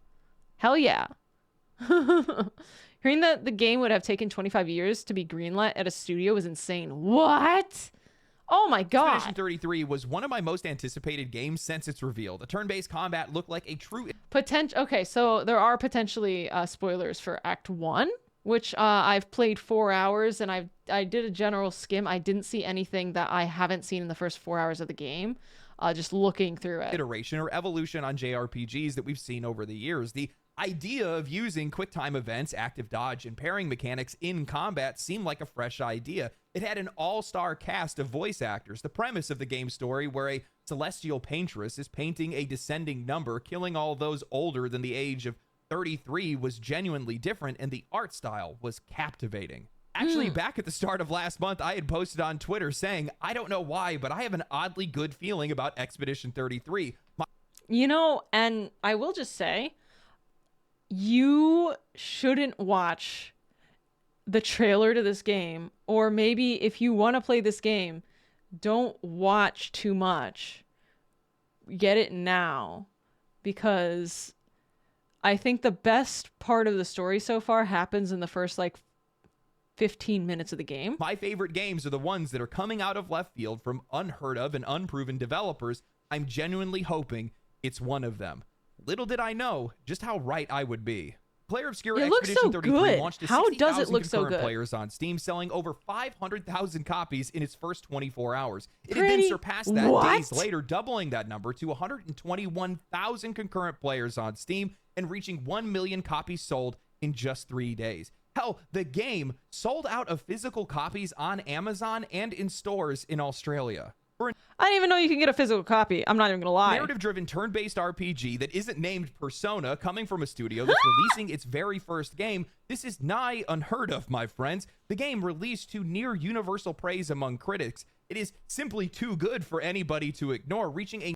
I will say, I've played Persona 5, and this game's combat feels way better than Persona 5. I mean, like, it's a completely different ballgame. 91 on OpenCritic with a 100% player rating and a 92 on Metacritic with a 9.7 player rating. The game is so popular among players that it now holds a world record. Paul Tossi of Forbes wrote an article titled, "Players Just Ensured Player Obscure Expedition 33's record can't be touched." Which record?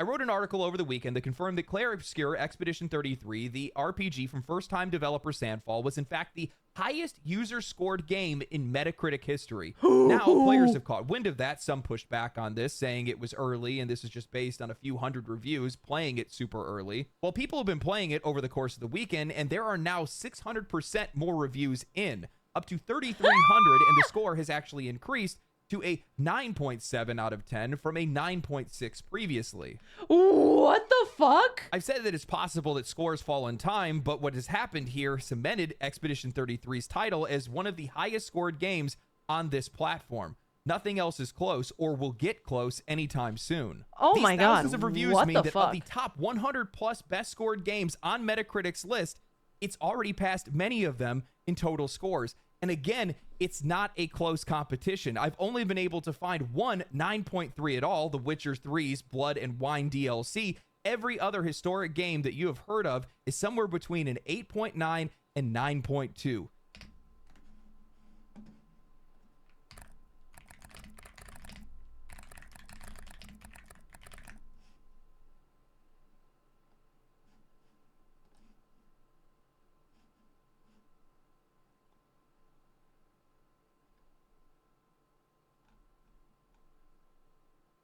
Where? Where? Where is it? I don't see it. A 9.2. This is Metacritic, right?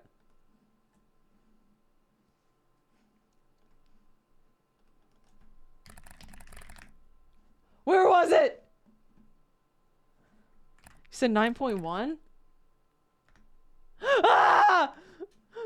It is only 9.1. That's crazy. What do you mean? What happened when you got in the game that made you vote anything less than like 9? What? Did you stop playing it? Was it a bug? My head was covering it. Sorry. You saw bugs and you were like, ew, ew. I can't believe it. Yes, that one. Yes, that one too. Check No! any one you like. No!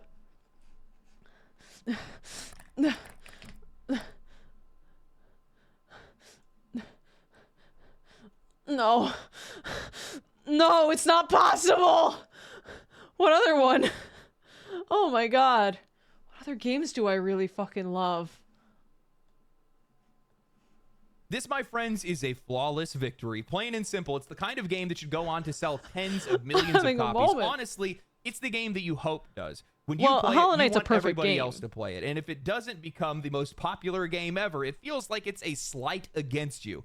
Because it is. It is. We deserve this game. We deserve more games like this. And Sandfall, with a team of a mere 30 ex-Ubisoft developers, deserves all of its recognition, success, and more. While playing Expedition 33, I had an epiphany of sorts. I came to the conclusion that the games industry is desperately clinging to a coloring book, tracing over the same tired outlines, filling in old shapes with new colors, terrified to stray beyond what has already been done. Almost nobody dares to treat games like a blank canvas, to make a mess, to break the frame, to let their imagination spill out and ruin the floor.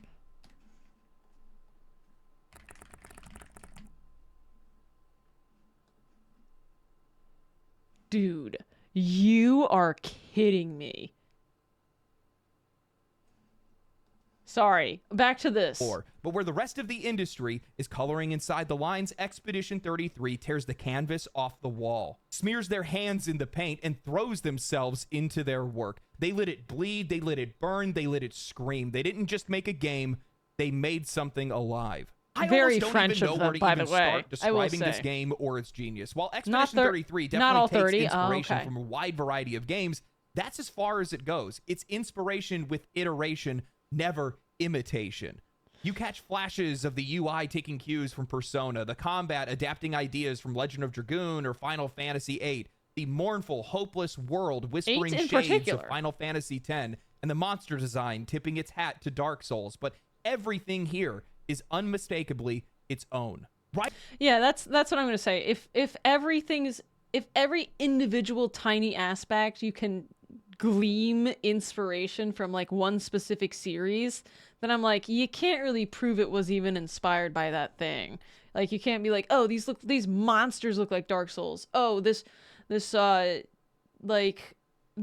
clothes look like Final Fantasy. Right out of the gate, the game grips you with its music, its atmosphere, its art, and its writing. A world wrapped in quiet desperation. Most of us come into Expedition 33 already knowing the premise, a world shattered by a calamity, a celestial paintress that is marking humanity's final days by painting a number, and a desperate expedition that is trying to break the cycle. But Sandfall didn't just build a premise, they made it a feeling, and they drive it into you. You walk the streets of Lumiere, you talk to its people, you are given control of somebody heading to their Gommage, a final...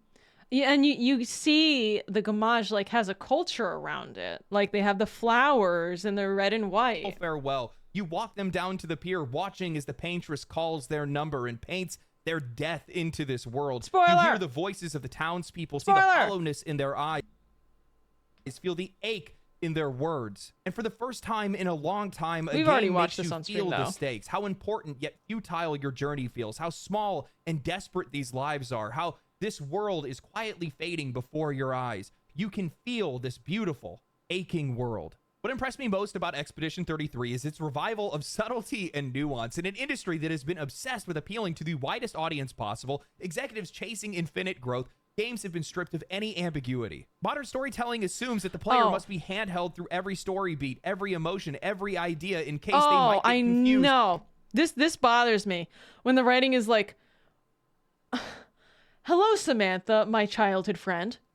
I am Ryan, your friend who you do not like very much right now due to personal differences involving our past, which would be this. Like they basically, like, the exposition is so like understand the story, understand it right now, you will understand it. and stop buying their games. But Sandfall respects its audience. They don't feel like they need to spell everything out. They don't insult you with constant on-the-nose exposition. They let you live in their world, absorb its meaning, piece together its mysteries. Characters reveal themselves through actions and subtext rather than bullet points. And nothing is predictable. I have been floored countless times by this game's narrative. Hands in the air yelling absolute nuance is cinema. lost. There is so little revealed, yet so much at the exact same time. You are given the space to truly know these characters, but not a single one of them really fits cleanly into an archetype. They are complex, contradictory, messy, human in a way that very few games ever achieve. Every member of your party carries the same trauma of the world that they're living in, but they wear it differently. And the moment that you think you have somebody figured out, the page turns and you see a side of them that you hadn't before. And it's all delivered by an all-star voice cast. You wander a world littered with... I've never really cared about voice cast in a game. Like, if there's a voice actress or voice actor I know, I'm like, oh, points. But I'm not like... I don't play a game that doesn't have all-star voices, and I don't, like, notice. The voice acting, yeah. The voice acting matters. With the remnants of the expeditions that came before you, thousands of bodies marking your path. For those who come after, we continue. It's not just a slogan of this world, it's a lived, brutal truth. You're constantly reminded I haven't seen how important your mission is. This is a minor spoiler. Hopeless it all feels. I don't know how I got here, though. Turns, cliffhangers. The game dares you to keep going, dares you to understand more. Even reality itself bends as black and white dream sequences cut through the world, boxed by vertical pillar box lines, stripping away any comfort, any warmth. These moments don't just feel different, they feel wrong, like they exist outside of time itself, and that deliberate discomfort sinks into you. The soundscape and the world design are utterly breathtaking. I cannot count how many times I have stopped dead in my tracks, panned the camera around slowly, and just stared. Because the scene before me looked like it was a painting that deserved to be hung in a gallery. Expedition 33 is built around music and art at every single level, from skill names to weapons to the names of... Look how fucking French this guy is right now.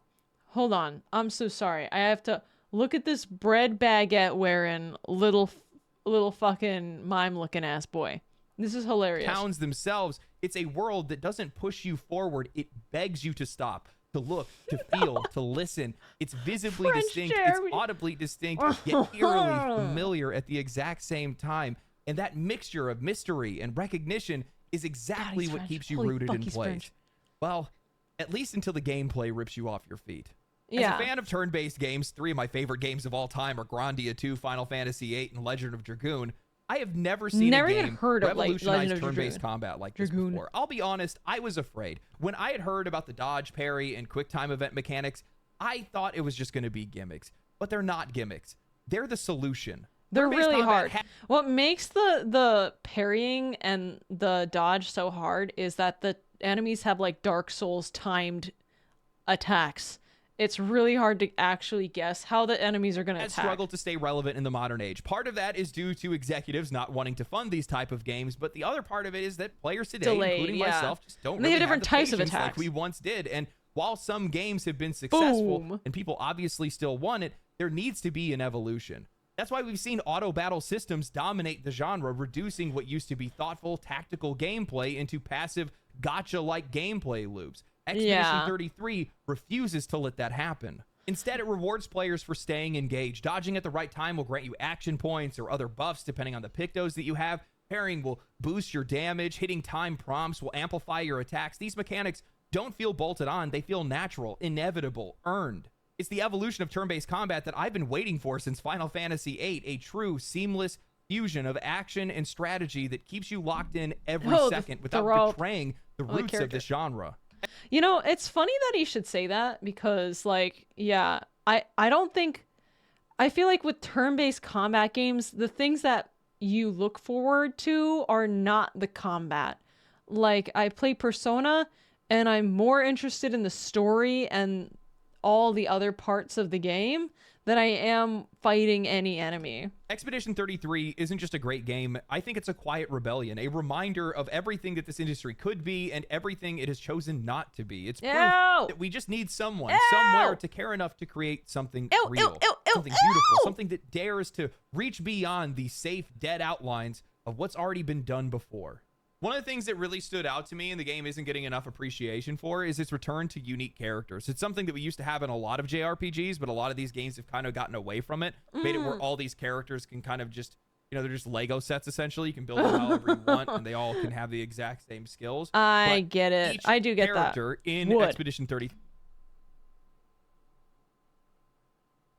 You would. You're telling me you would? Guys. Everything slimy can't be a wood. 3 is remarkably unique from the next one. Luna has her elemental stains. Mael has her stances. CL has a mix of both of them. And then all of these characters can work dynamically with one another to set up one another for different attacks and combos and things like that. There's a lot of genius in that. But we've been deprived of that over the last few years because, well, a lot of these companies just don't trust the player.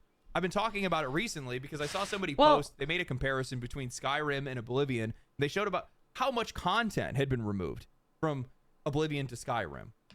I am going to be honest. I think it's a valid concern to be like, they won't, because I won't. Like, in order for me to go through hoops for your game has to be good. If your game isn't good enough, I'm not going to put in any extra effort. Like, I am going to, if your game can't hook me, I'm not going to be trying to learn things about it. I'm going to need to be spoon-fed because I'm not inherently interested. But if your game's interesting, then you don't have to go through these hoops, and you can kind of trust me. A lot of customization, a lot of depth, and the reason why is because it's all about accessibility.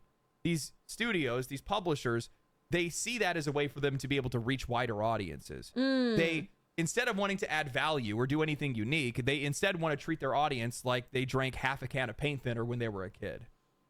I did that. So we see that in the writing, in the world design, and it's all watered down. I've done towards worse, that goal. actually. Expedition 33 subverts that, along with a lot of other developers I've seen recently as well. But, you know, while playing this game, I get this overwhelming feeling of respect. Respect for the players, respect for themselves as developers, for the medium, for the game, and much of that respect has been lost within this industry. And that yeah, so often I open a game that's like, it's literally the Backrooms meme. Like, jingle, jingle, jingle. The Backrooms? I said your favorite word. It's like, go here, jingle, jingle, jingle. And I'm like, if this doesn't happen for me, sometimes I'm not able to follow. This game just doesn't need to do that. And I don't know why it doesn't need to. But it just doesn't follow. I just don't need it. Like, some games really feel like they need it, and this game doesn't feel like it, and I don't know why this game doesn't need it. That's why players are upset. That's why these games feel hollow in the end, because you have to respect all of it. Otherwise, what's going on in movies? I know. You know what? A movie that really felt like it was explaining itself too much was the second Avatar movie. Like, James Cameron's second Avatar movie felt like it was like so over-explaining, and I was like, what the fuck's happening here? Is this the 10-year follow-up to the great 2009 Avatar movie, right? Yeah, that movie not sucked, but it was like such a downgrade. Expedition 33 feels like a miracle at this point in this industry, not a product. And a miracle, damn. It's a bleeding, breathing shit is dire art, right now. My guy is becoming religious. Actually be, and at the same time, like I had said before, I'm praying. It's exposing just how little we're given from the rest of the industry. You know, I noticed that a lot of game developers and a lot of studios reached out to Sandfall to congratulate them on the success of Expedition 33. Oh. I did not see Ubisoft though. Maybe that's because they're under new management.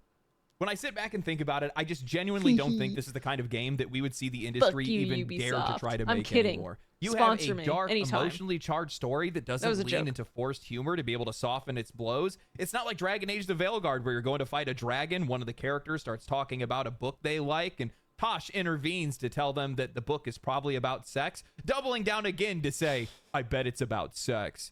Wow, so funny. Genius writing, really. Or maybe how about that one time where you go to the infested docks and all the people are dead and one of the characters chimes in like it's a Scooby-Doo investigation saying, it's quiet.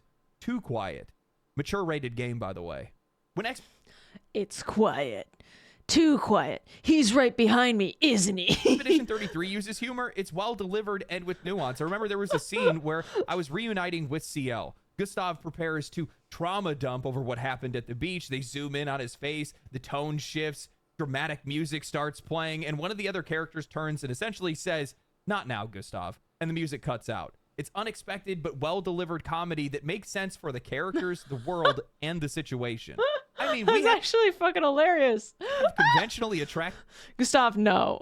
No. Characters in 2025 without a hint of irony, cynicism, or commentary around it. I mean, I think that Luna's proof that they have a feet guy on their team, but outside of that, it feels so vindicating to have exactly what players have been asking for. Oh my God, I didn't even think about it. Characters that are tastefully presented. Oh my this God. Is all people have been asking for, yet game developers and the media have taken it out of context, all feet saying all that the we are time. asking for strippers. She's barefoot. No. Well, I mean, sometimes, but not all of the time. Not all the time. Without forced real-world allegory stapled onto it, without painful exposition, dumping the entire plot and every character's feelings, trauma, and identity into your lap because they think that you're too stupid to figure it out.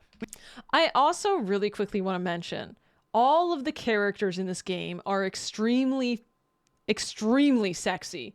And it does not matter because they're all extremely sexy. That guy is his middle name is Sex. Luna is her middle name is Feet. I don't care about a game where every fucking character is sexy.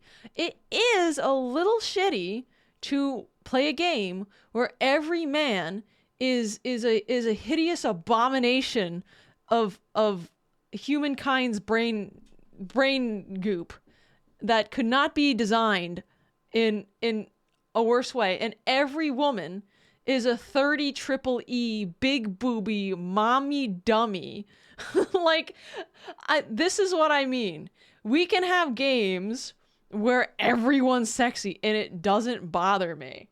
I do get a little bothered when women are so sexy in games and men aren't, because at that point, we know why the women are in the game. We made the women ugly too. I'm okay.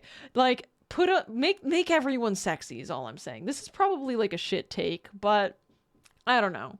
If your women are sexy, then your women exist. If only your women are sexy, then your women exist probably only to be sexy. We have stakes, mystery, gravity, and tragedy all left for players to sort out on their own as the story unfolds. It's a popular take. Shit. Okay. You know, let's go ahead and make it a turn-based, sexy. Japanese-inspired RPG. The remnants of the genre that have been lost to the passage of time and the vision of C-suite executives that don't believe that it can make money anymore and that players don't even want it. A genre that has essentially been on life support outside of the Atlas games, Octopath Traveler, Atelier series, and a couple of others. Finally, let's tie a bow on the entire thing. Make the game with just over 30 developers in under 5 years and sell it for $50. No, wait, scratch that. Let's put it on sale for 10% off before the game is even released and during its launch week to make sure that it's a fair price point for players, a low barrier to entry, and give those players the opportunity to take a chance instead of feeling like they need to make an investment to play their game. I got it for 50. Fuck. And it was also on Game Pass. By every modern AAA standard, this game should not exist. And yet here it is, standing taller, reaching farther, hitting harder than almost anything that these AAA studios and publishers have produced. It's refreshing, but more than that, it's enraging because it shows just how low the bar has been set by the people that are supposed to be leading this industry. They keep telling themselves the same lie, not only to themselves, but to us as well, that the only way for them to succeed is to play it safe. That bold ideas are too dangerous, that nuance is confusing, that the audience needs to be handheld, babied, spoon-fed every emotion, every plot point, every mechanic, because they are too stupid to figure it out on their own. I want to see a big game company figure some shit out and be like, you know what? What if I took this game that has a team of 200 supporting microtransactions and I split my microtransactions team up into groups of 40 and I told them to just go fuck off and make a game. Wave. Hi, thank you guys. Thank you for the 3 months. I want to see something like that. But this is never about protecting the players. This is about protecting their profits. It's about control. It's about squeezing margins, about turning games into lifeless, frictionless products that can be stamped out, sold, patched, updated, and forgotten. And in doing so, they have crippled themselves. That's what makes what Sandfall You has lose done their trust. that much more satisfying. A studio of 33 developers, mostly Ubisoft refugees, who built Expedition 33 on a budget of likely under $50 million. Like they survived a fucking battle. Have absolutely smoked Assassin's Creed Shadows on Steam, while being a game that was given away for free on Game Pass, the biggest subscription service in this industry, and they still outperformed it. It's beautiful. It's justice.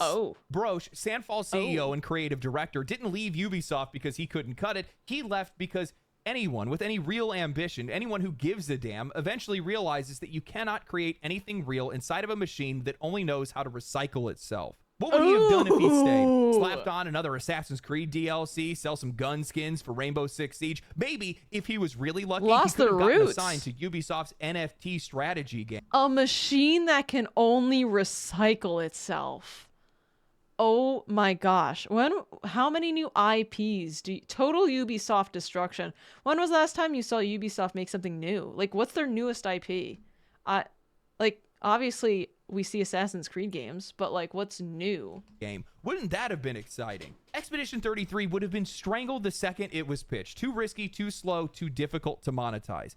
Ubisoft would have never made a game like no this. microtransactions. I already know what's coming next. History is going to repeat itself like it always does. A small studio does something extraordinary. Players fall in love with it. In response to that, these publishers start staring at spreadsheets, baffled by the game's success, try to imitate it. They copy the aesthetics. They miss the soul. They throw $300 million at a knockoff and then cry on their earnings call about how players, their expectations have changed. Did you guys know that they only started out with 8 developers back in 2021? In an old interview that I had found, Broche was talking about how they only had 8 people and they were hoping to reach 15. That was the dream. You can still find their early art from back then. Rough, imperfect, they had nothing. And in under 4 years, that scrappy team that then grew up to over 30 developers delivered Expedition 33, a game that looks and feels like it belongs with the biggest and most expensive productions in the world. It actually looks so good. That's the thing that confuses me. I'm like wondering how they did this because it looks so fucking good. How does that make any sense? Meanwhile, we have the entire industry that has been lighting billions of dollars on fire and is still somehow making worse games. Sandfall did what the AAA industry insists is impossible. They built a masterpiece. They didn't spend $400 million to make it. They didn't need some bloated marketing campaign. They didn't need 500 people. They didn't even need to sell it for $70. And it worked. Because when you build something with love, with focus, with intent, players notice. We can feel it. Meanwhile, the AAA industry is still crying about ballooning development costs, pretending that they don't know why they're drowning, creating a constant state of entropy. Call of Duty Black Ops Cold War had a development budget of over $700 million. Can I have one of those? Like, would you even notice? Can I have one of those? Can you do it on a budget of $699 million and $1 million to me? Thank you. In which they are the ones that are increasing costs while players are being demanded to follow their poor business decisions. Nobody told you to staff 800 people to make the next Fortnite. Nobody told you to waste $400 million on another cinematic action RPG. Nobody said that you couldn't try making something new or something fresh. Nobody said you have to keep chasing somebody else's success rather than their ambition. Nobody forced you to bolt on battle passes, shop tabs, microtransactions, and deluxe editions onto every single thing that you release. You did that. You chose that. When I see studios like... I'm dying. I'm dying for the big game studios right now. I can't imagine. My sympathy's on. Sandfall, small, lean, and relentless, deliver something as bold and as unforgettable as Expedition 33. It makes one thing painfully clear. The titans of this industry aren't untouchable anymore. They're bloated, slow, and creatively paralyzed. They have built these massive infrastructures filled with redundant management layers, bloated headcounts, and endless committees, and the end result is a process that is so convoluted that making anything truly original or valuable becomes almost impossible. Guys, that's it. That's it. I'm making a game right now. It's going to be called Clear Expedition 69. And it's gonna... I am a Ubisoft executive.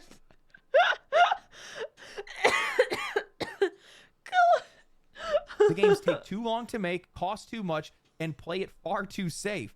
At this scale, they can't afford to take risks. They I'm can't afford failure. I'll take 2 when copies. You can't afford failure. You're not experimenting anymore. You stop pushing boundaries. You stop creating. You start chasing, copying, playing defense, and eventually you build a studio that has all the money in the world but doesn't have any soul left to build anything. Damn. I genuinely think that this industry has just grown past the need for these monolithic publishers and developers. What used to be an advantage, size, stability, brand power, is now the very thing that's holding these guys back. The future isn't being shaped by these corporate giants anymore with these 1,000-person development teams and millions, hundreds of millions of dollar marketing campaigns. It's being built by studios that can still move quickly. They can take creative risks that don't need to pass every idea through 6 layers of executive sign-off just to be able to get a change to a character's dialogue. And I think that's the shift that we're starting to see with a lot of these closures and a lot of these layoffs. It's not just a collapse, but a reformation of sorts. How do you even maintain like motivation when like you want to like update something and you have to run it by like 10 people? Like, how do you maintain like your sanity in this kind of situation? We were like, this looks like so bad, and like in order to like get a change, the number one thing is like, is this change going to impact our shareholders? You don't? Oh my God, that sounds lovely. Mass layoffs, That's as so awful as they cool. are for the I people love that are it. involved, it's also a turning point, because when those studios implode, they don't just disappear. They scatter, they break apart, and what's left behind is raw talent. Developers that still want to make something meaningful, who still have ideas that they want to bring to life. Expedition 33 is what happens when those people finally get a chance. We are entering into a new phase for this industry, not because the major players planned for it, but because they couldn't stop it from happening. They failed to value their own developers. They failed to respect their audiences. They failed to protect the creative spark that built the industry. I'm not gonna lie, this video is most certainly going away from Expedition 33 and more into the like, fuck Ubisoft, fuck big company. And now, one way or another, they're the ones that are getting left behind. And frankly, it couldn't happen to a better person. I found a couple of interviews from the CEO where he was talking about how essentially the AAA structure is so convoluted and creatively suffocating that it's really difficult to be able to get anything done. But in one of his interviews, he was talking about how much of a challenge it is to be able to go indie in the first place, because a lot of people have to take on a lot of different roles when you're as small as they are. You have a lot of people that become generalists rather than specialists because you just don't have access to that kind of talent, or at least that much talent. But yeah, I'm gonna say, if you can only have so many artists, and you need somebody who can just fucking texture a rock, and your dev team is done on this thing. Your dev team is going to become your rock texturers, I guess. Like, you just have, everyone's got to like play a card when one team needs help. I am uber sunburnt right now. I fucked up so bad. I need to start putting sunscreen on, like, even if I don't think it's that sunny out. But in that, you become creatively focused.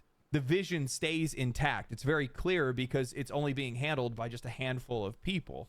And in that, creativity can thrive, and the budget stays low. Those things are really important. So cool ideas can actually happen. Whatever the game is supposed to be stays clear the entire time, because you're not having to go through 500 people to be able to make something. It's really difficult when one person has an idea and has to communicate it to 500 people. Bureaucracy! 8 or 30, right?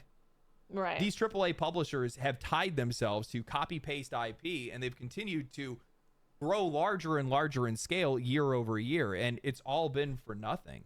Well, I also will say, it's like, when your team is that small, you probably don't even have to run every idea past everybody. You can kind of like, once you understand kind of everyone's vision and what's, you've already asked, hey, can I do this? Hey, can I do this? You start getting an idea of what you are allowed to do and can't do. Because they keep raising the floor. Like, you don't have to ask. Without raising the ceiling, and eventually they're just going to get crushed.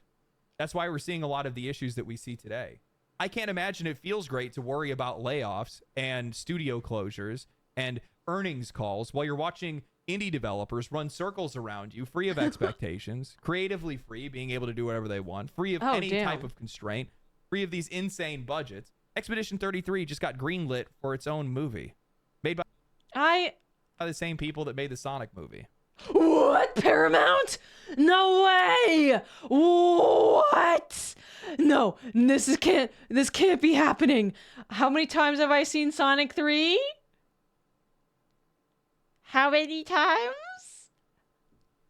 Who knows the answer? 10. I fucking love Sonic. Oh my god. This is going to be good. That team has learned a very, very, very valuable lesson on what it means to respect the viewers. And because obviously the Sonic movies are like a tale in like redemption, because the original trailer was so bad. You hit Sonny's tism. You hit my tism button. But yeah, I fucking love Sonic. That team is so good. I knew they were making a movie, and you just made me so excited. Meanwhile, EA just laid off 400 people. It's a lot of barbs. What? Really? Expedition 33 has so much heart. It really does. You can genuinely feel that these developers threw everything they had into this game. You're kind of blowing it. And seeing as this is their first game that they made, I cannot wait to see what these guys are going to do after. I haven't finished the game yet. I'm going to be getting to that after I finish this video. I think I need to take a break one of these weeks. Maybe not try to release 2 videos. Maybe just do 1 instead or something like that. But, you know, maybe I'll just do 1 video so I can binge my video games. We get a lot of good games. We get some great ones. But every once in a while, we get one of those games that just knocks you off your seat. It just takes your breath away. And I've had a lot of breathless moments when I've been playing Expedition 33. And it's great to see these developers get the recognition that they deserve and also see their work rewarded. And I think they're going to continue to be rewarded, to be honest with you. We're going to be seeing them at the Game Awards. I'm going to tell you that right now. Probably even win Game of the Year. Damn, this guy's selling me on it. This is a really good video. I will say that I do feel bad. I genuinely, by the end of this video, kind of felt bad for EA. Like by the end of this video, I was like, oh damn. Some of this video is like good on the video, like the new company Expedition 33 did so good, and some of this video is like, fuck EA dog. The main revenue is a sports game. Yeah, that's true. guys, we need FIFA. We need sports. Feeling bad for EA. That's a good point. I should not feel bad. Not EA, Ubisoft. It's the same fucking like shitting on big companies. EA shot. I don't even know. EA buys studios and just closes them. Fuck Ubisoft. Fuck big company EA. Wait, who did he say just laid off 400 people?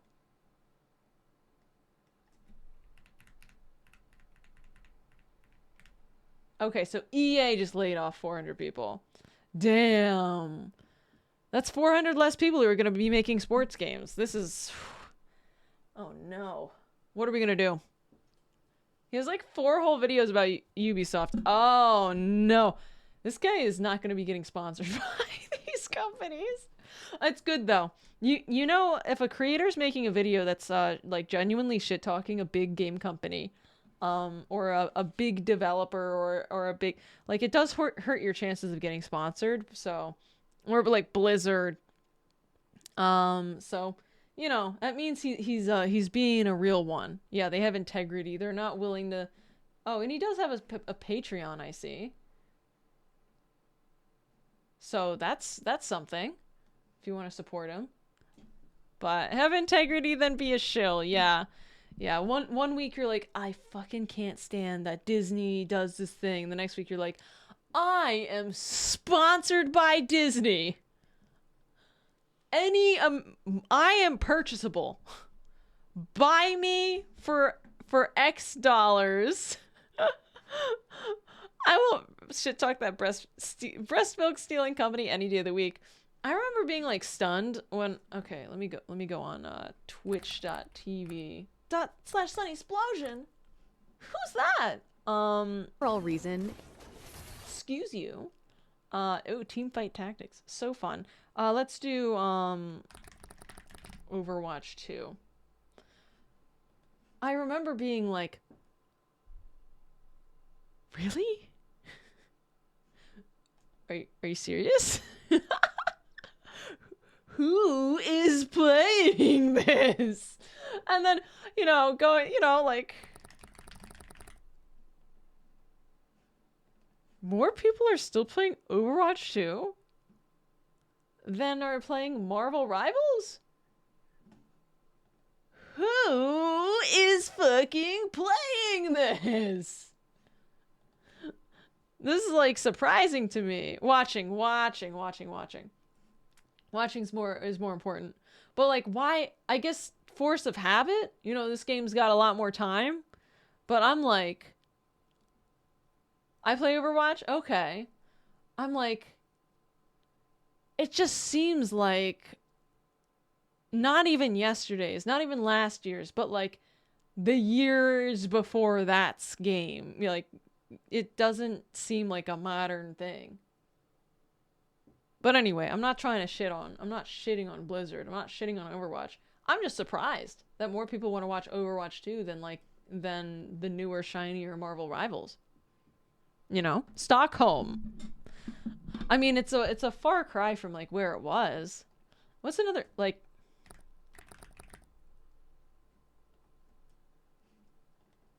Wow, for a game, so many people hyped up.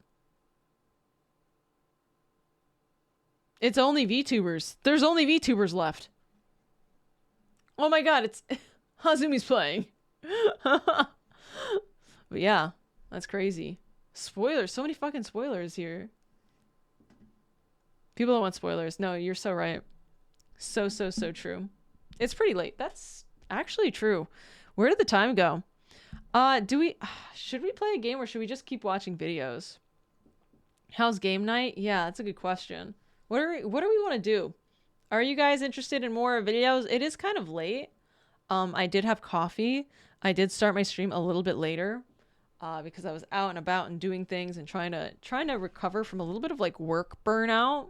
How much time do you have? So I could be irresponsible. I could be like wildly irresponsible. Have a movie night. I feel like if I started playing Warframe, what I want to do with Warframe is like continue with the main story. In fact, why don't we do this? Tomorrow we'll play Warframe. Tonight we're just gonna do, maybe we'll just stick with reacts. But for Warframe, but tomorrow is Warframe Sunday, ain't it? Because for my next Warframe day, I was kind of interested in playing Total Warhammer, even though it's like obviously the fantasy universe. Started Duviri? I haven't. How long is that? This is like 3 hours. So, okay. Damn. Devs of Expedition 33 had a dev interview. Really? Side quest or 2 on Warframe?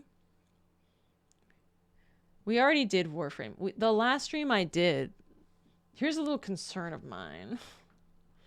My last stream was Warframe. And I forgot. It was kind of like 4 days ago though. So maybe tomorrow, do we want to pick up some Warhammer stuff and do some maybe Warhammer instead? And then we could do next week. I'm going to have like an actual schedule because I don't have work.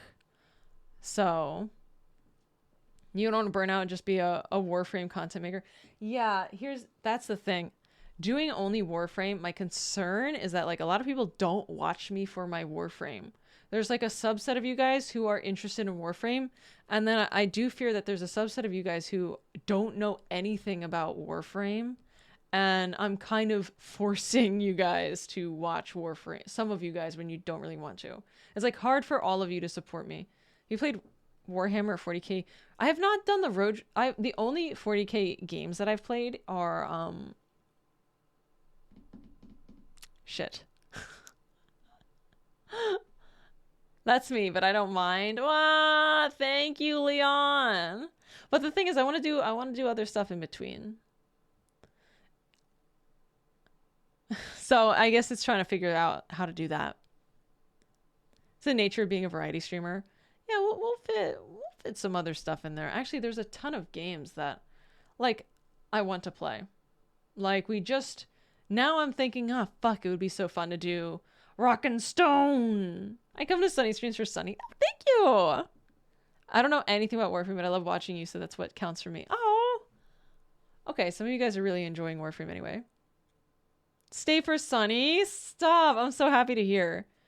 Played Sulfur. I've never even heard of it. But yeah, I've definitely, I'm going to have more of a balance this next week. In fact, next week, I think I'm doing just a karaoke stream. So that'll be fun, just singing with you guys. And I'll be doing karaoke, some Warframe, Warhammer, and maybe we'll definitely have a React day. So that's exciting. Yeah! Like a Warframe, but hearing people geek out about their favorite thing. Yeah, I have... The thing I will say about Warframe is that it's insane value for their free campaign. Like, if you are just looking for a game...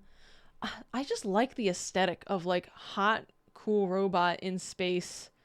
I like the universe a lot. So it's been easy for me to just binge it, because it's very much so, like, an aesthetic I like. Came for Warframe, stayed for Sunny. Really?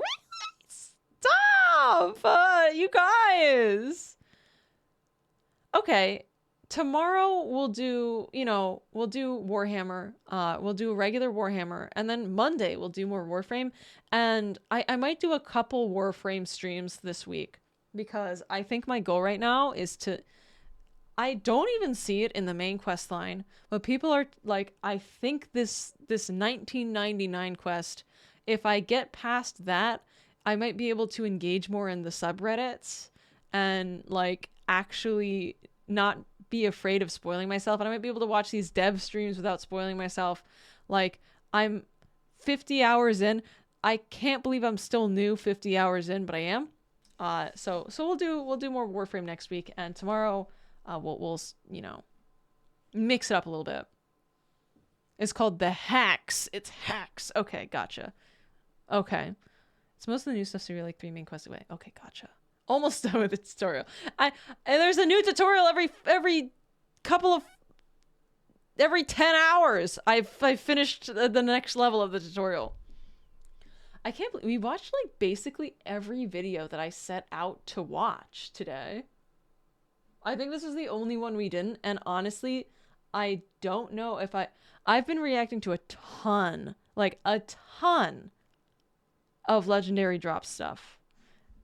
Like, just infinite legendary drops. I think, actually, guys, I might end the stream here just because I might have slept 13 hours today or yesterday, but I need to keep up the good sleep because I just took PTO from work to make sure that I'm getting good sleep. A little bit of a shorter stream, but I think it's a good idea. We'll end it here, and then we can switch to games tomorrow. We'll start around 5 p.m. We might start earlier. We might start a little earlier, because now I'm thinking about it. I'm like, 5 p.m. is kind of. Do you get me? It's not like.